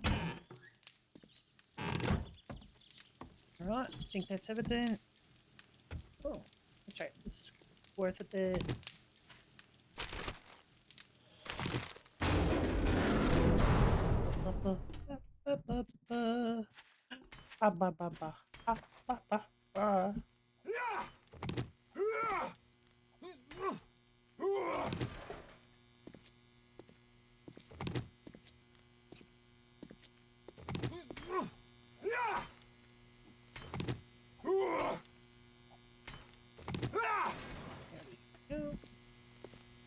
Gas is already taken.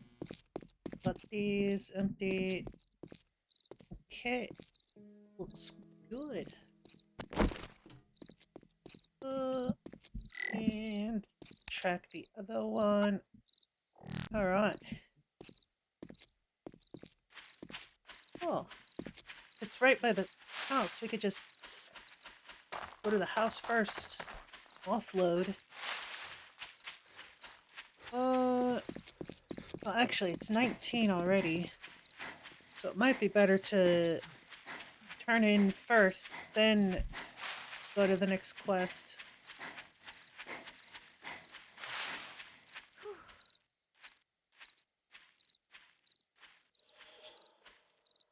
Yeah, we should turn in first, then go to the next quest. Because we probably won't finish the next quest within the next 2 hours. We can speedrun it? I mean, potentially, but if we speedrun it, then we won't get the initial clear.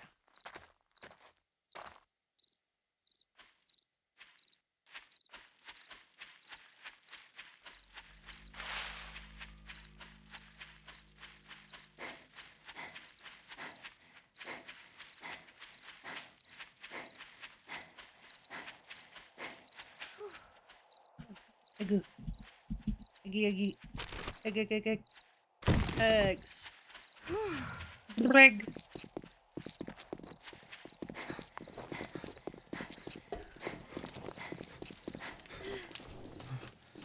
I am...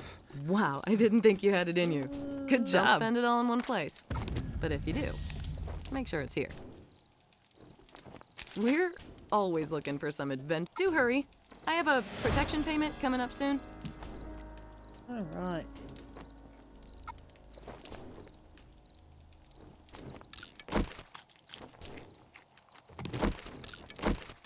Now that was a good deal.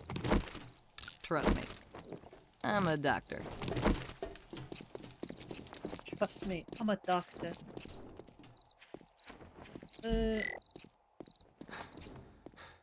And that way. There we go. Oh, right, I need to share mine as well. That's the wrong button. That. There we go. Where?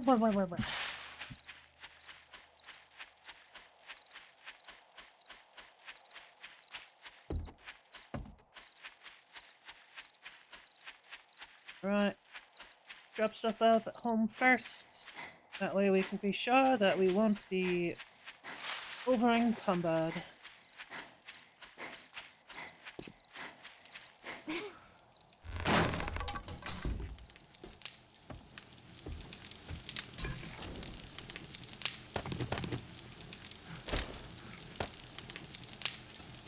And that's all.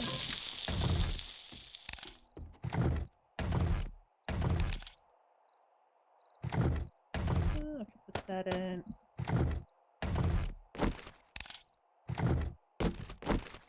Stack all the things.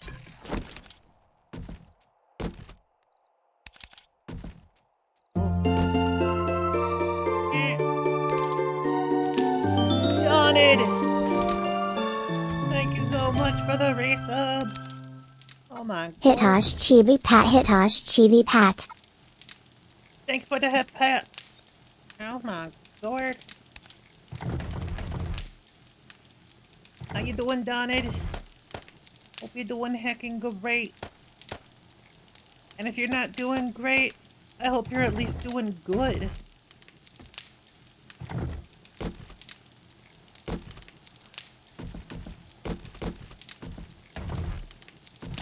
My goodness. So much stuff. Oh.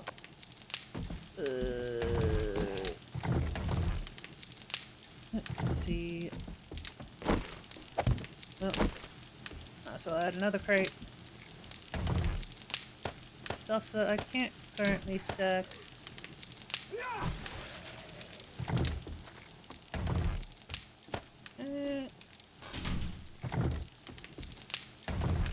Yeah.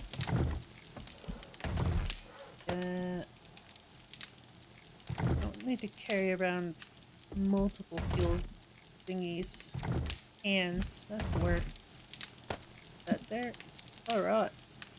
That there as well. That there.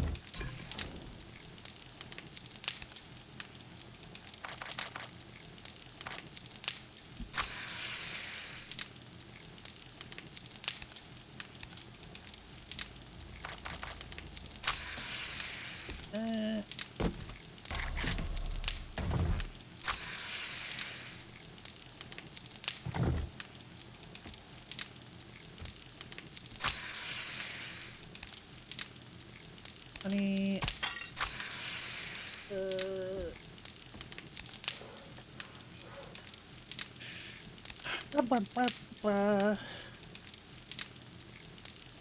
Yeah, that'll do. Get on food.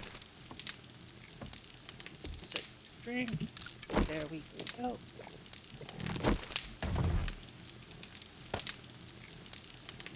And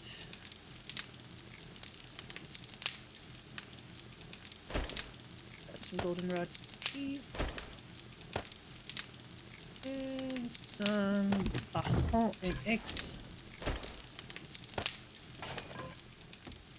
I'm carrying way too many first aid bandages.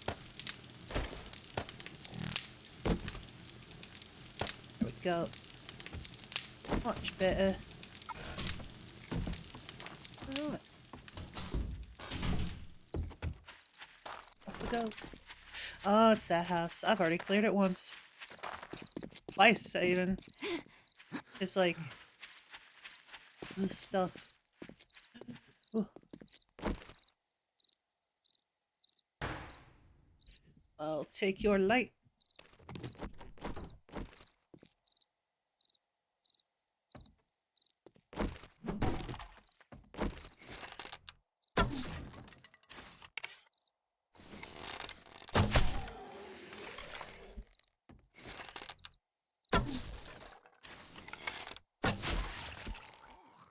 Nice, nice.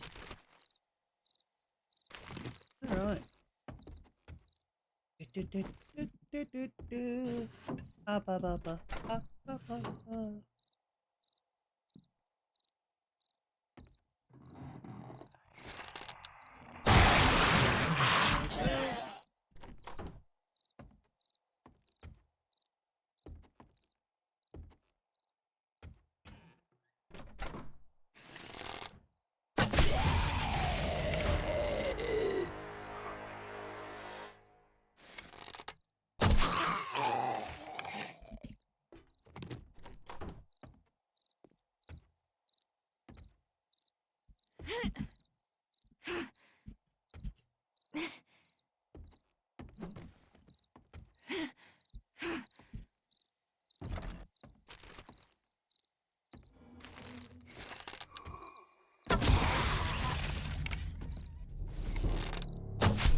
Yo, murder.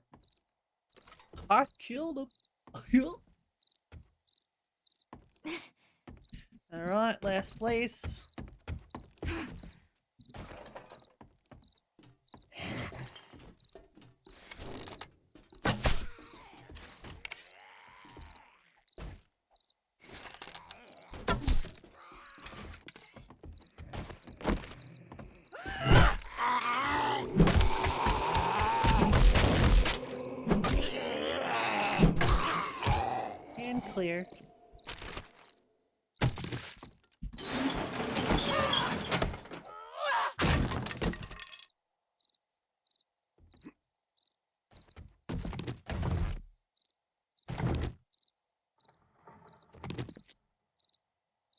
Why, hello there.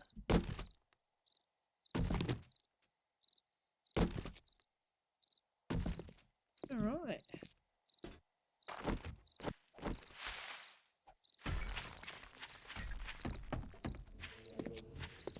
This is the part where I go back in and get the stuff that I can sell.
Ooh.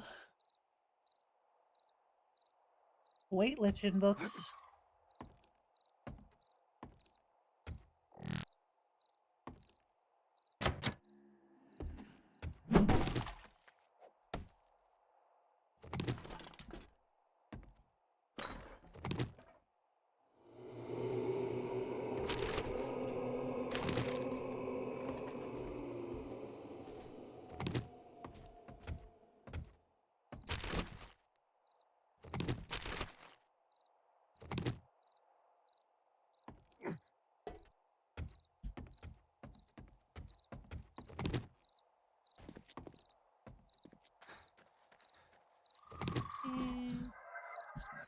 Probably everything.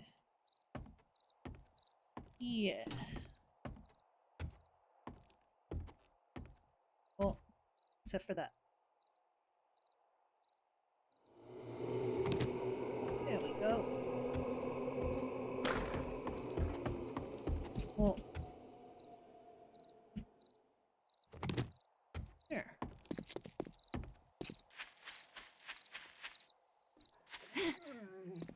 Oh. Doggo. Hey, Doggo. Give me your meat, Doggo.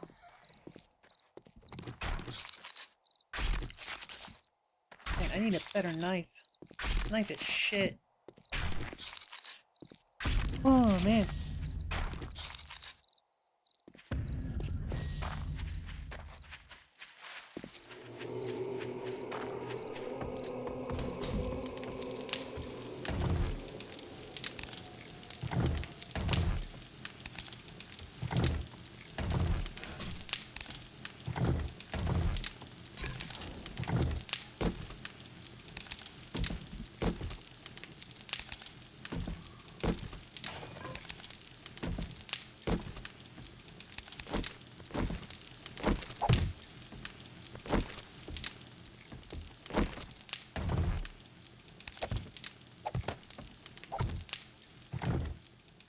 Ooh. I'm guessing that's like a dump chest for unsorted stuff. Again, just a guess.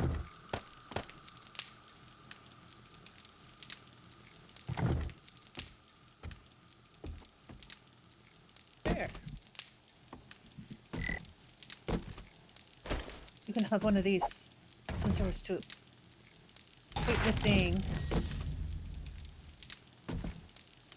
Ah. Yeah. Gotta head to bed. Alright. Rest well, gearhead. Yeah, I can walk.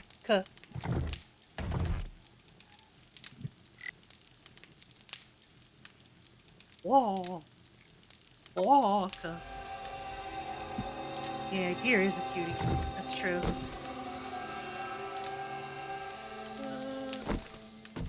Alright. Let's go 3 stations. Unlearned. Let's see. Taylor's Artisan Station research.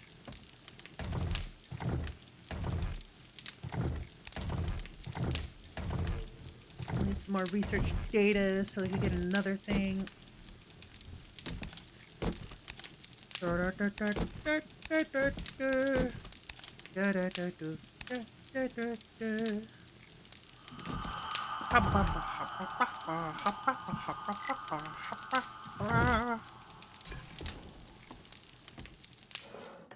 repair my shit.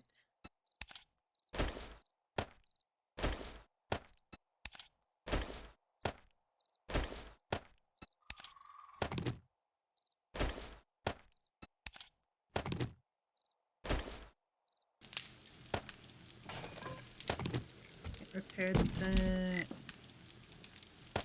We repaired those, right?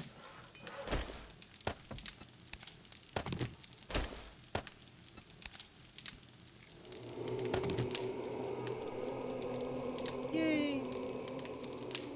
Can I upgrade that? I can. Takes a lot of resin though. Worth it. You're gonna get some water? Alright. Good luck, my dude.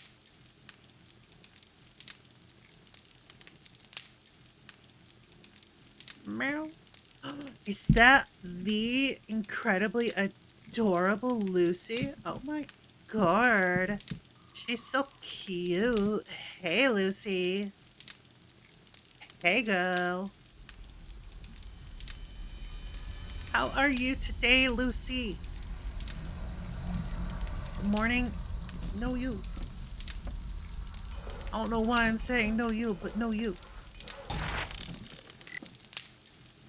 Alright. Artisan's table craft. Right, 1, 2, 3, 4. And then with the artisan's table, it'll be 5 stations. Alright. I am good. How's the Hito? The Hito is doing alright. Oh, artisan's table. Hey! I did it! Woo! Alright.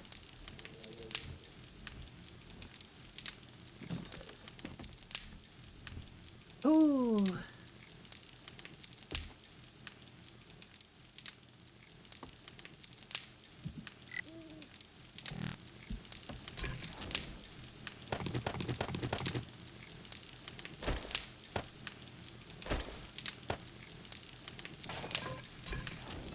Turn that off since it's not being used.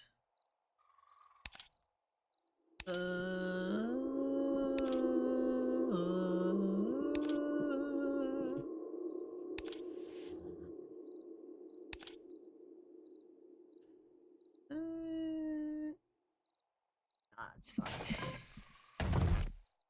These away.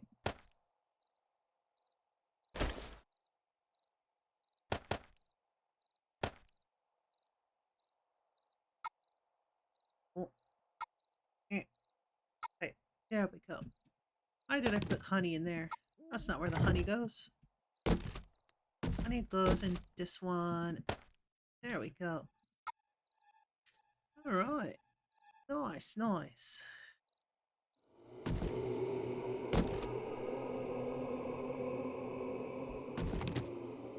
Let's grab this, stack what I can.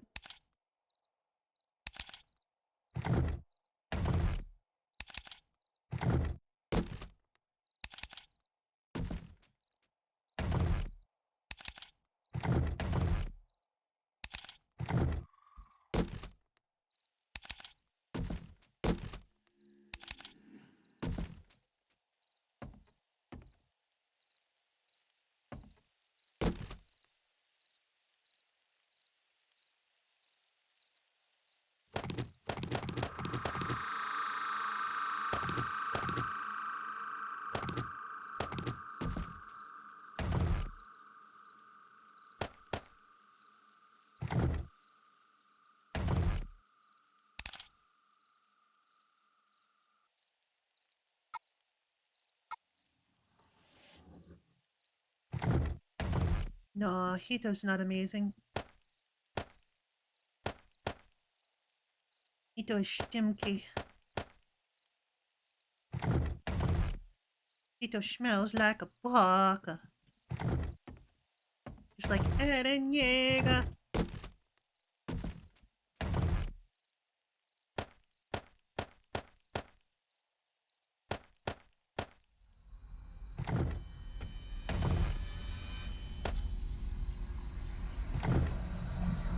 Backpacks, hell yeah.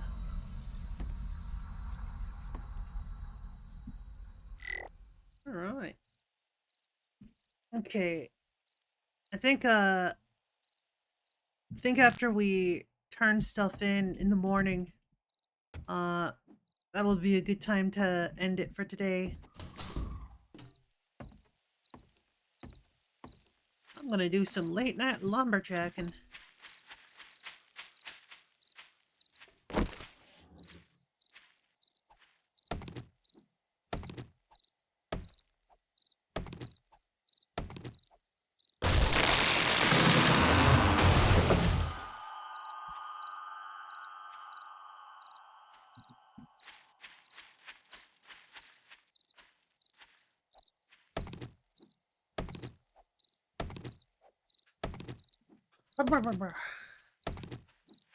Starting to get tired.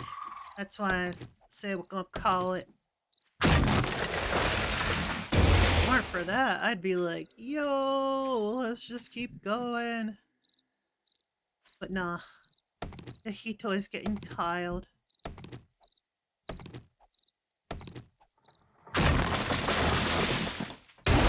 Even the Kittycorn gotta sleep, you know? Like, bruh.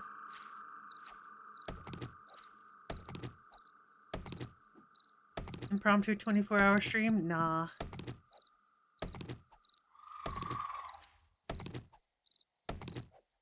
If pets to retire Hito? That's right, Yugumi had pets. Cute nerd.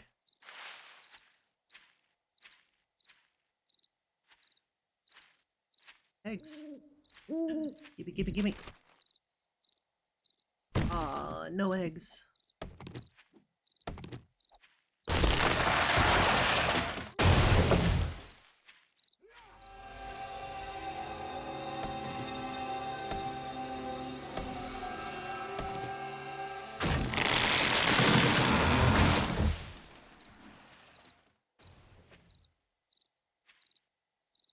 Heard an angry zombie.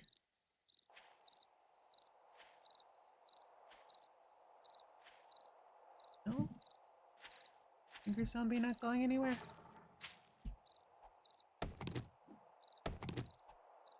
Alright.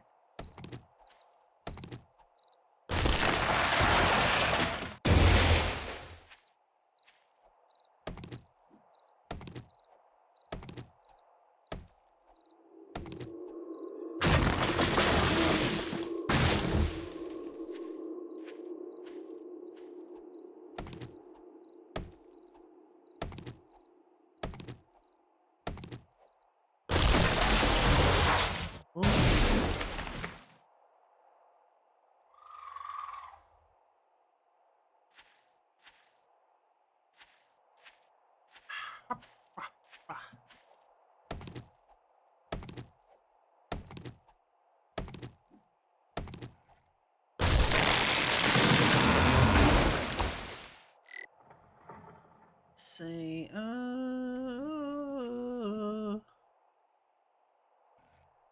that's what I wanted. There we go.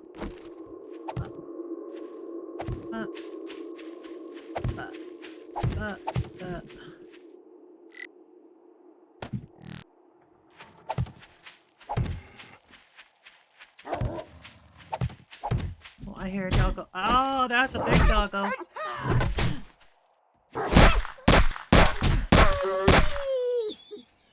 Ow. My health. Oh.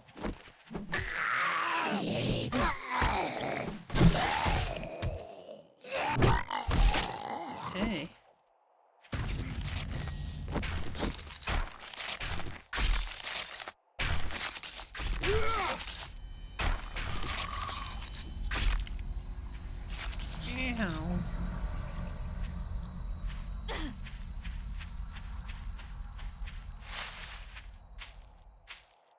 that a sprain or a break? Sprain leg, sprain arm, mild infection. Oh, goody.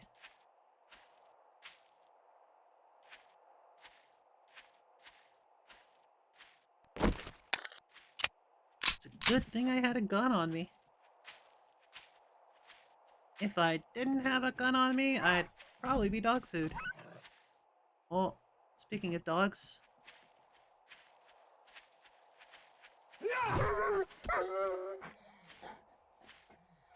That doggo's deado.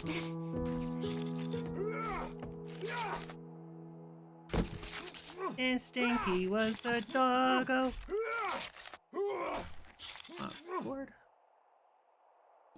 I know where to put that at least. Box. And I need to eat some honey. There we go.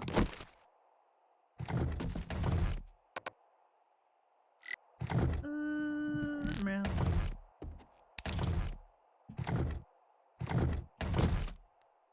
What? And what? Bones go. Where did I put the bones? There it is.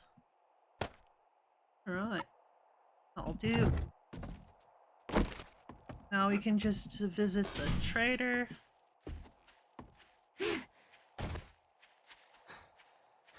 I will do it slowly because I have a sprain. What a pain. I really wish that, like, there was an item that treated sprains. But no, there isn't. You just gotta walk it off.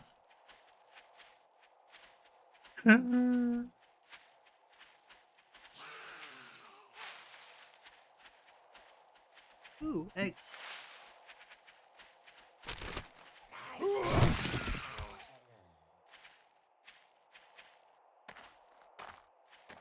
Oh, there's a mini horde.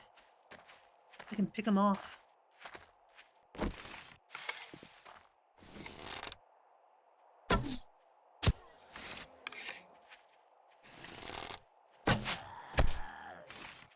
That's 2. 3. Well, I missed that one. Oh, 3 out of 4 is still pretty good.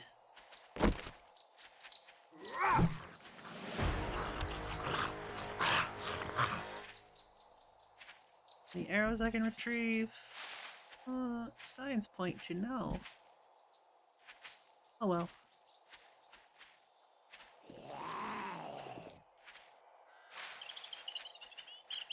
Hello, Stinky. Oh, where's that? That way.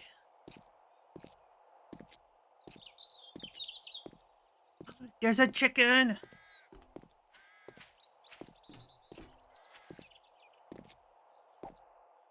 Oh. What you dropping?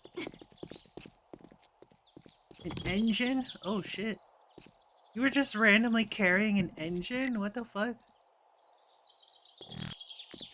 Fair. Oh, I didn't see where the chicken went.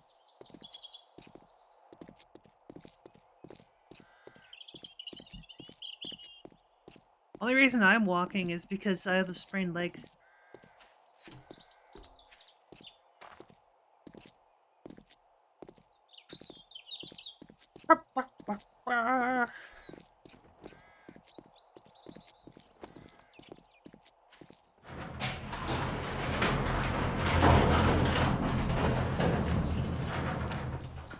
If you're feeling under the weather, I just make my I payment knew to you the had Duke it in now. you. Good work. Ooh.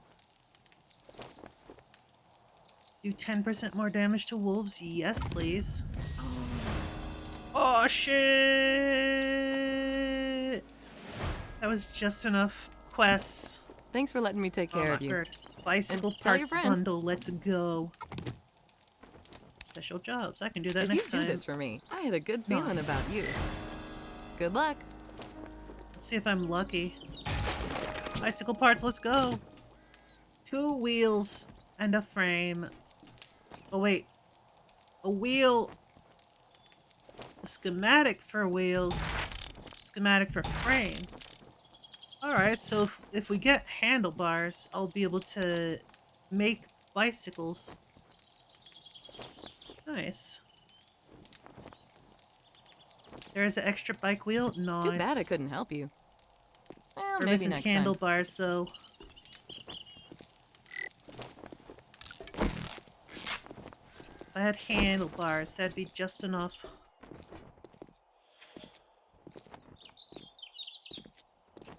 Oh well. Actually, I could see if I can do the research for that.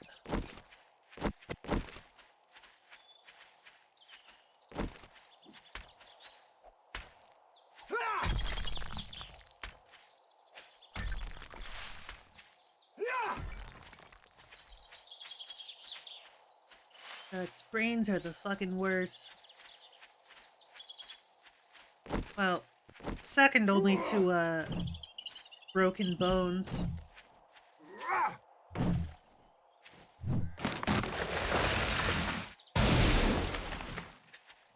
Oh. Oh. I keep hearing you running through stuff and I think it's like a zombie hiss and I'm like, what was that? It's okay, I'm just dumb.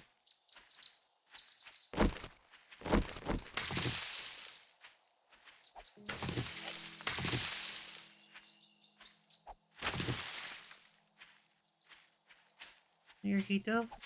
Why can't I be both? I'm a dumb Hito.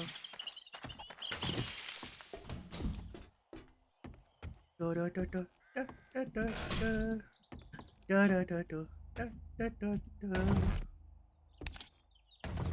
Alright.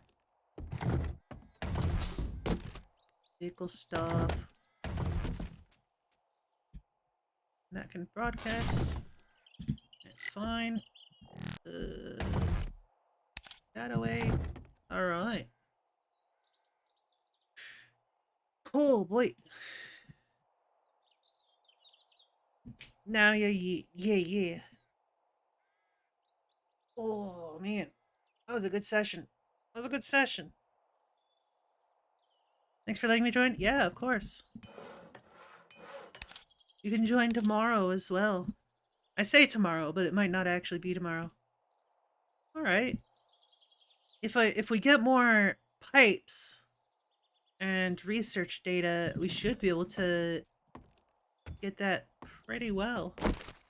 Speaking of pipes, I believe these utility sinks give pipes. Just checking. It's 2. It's 3. 4. Alright. Shouldn't be too terribly long to get the rest.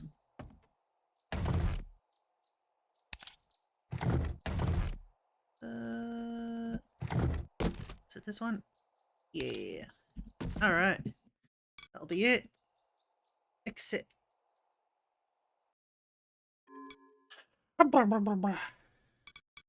Alright. Oh, what a fun mod pack. I fucking love it. God, it makes 7 days so much more fun. Oh, I love it. I love it. Anyways, thank you so much for watching, y'all. I heckin' love each and every one of you. Probably. It's just a guess. If there's any of you that I don't love, well, I don't know what to say. I don't really have anything to say. But yeah, that's it. Thank you all so very much for watching, and I will see you guys next time. Bye-bye. Bye, everyone. Bye. Bye, bye, bye, bye, bye, bye, bye, bye, bye, bye, bye, bye, bye. Ah.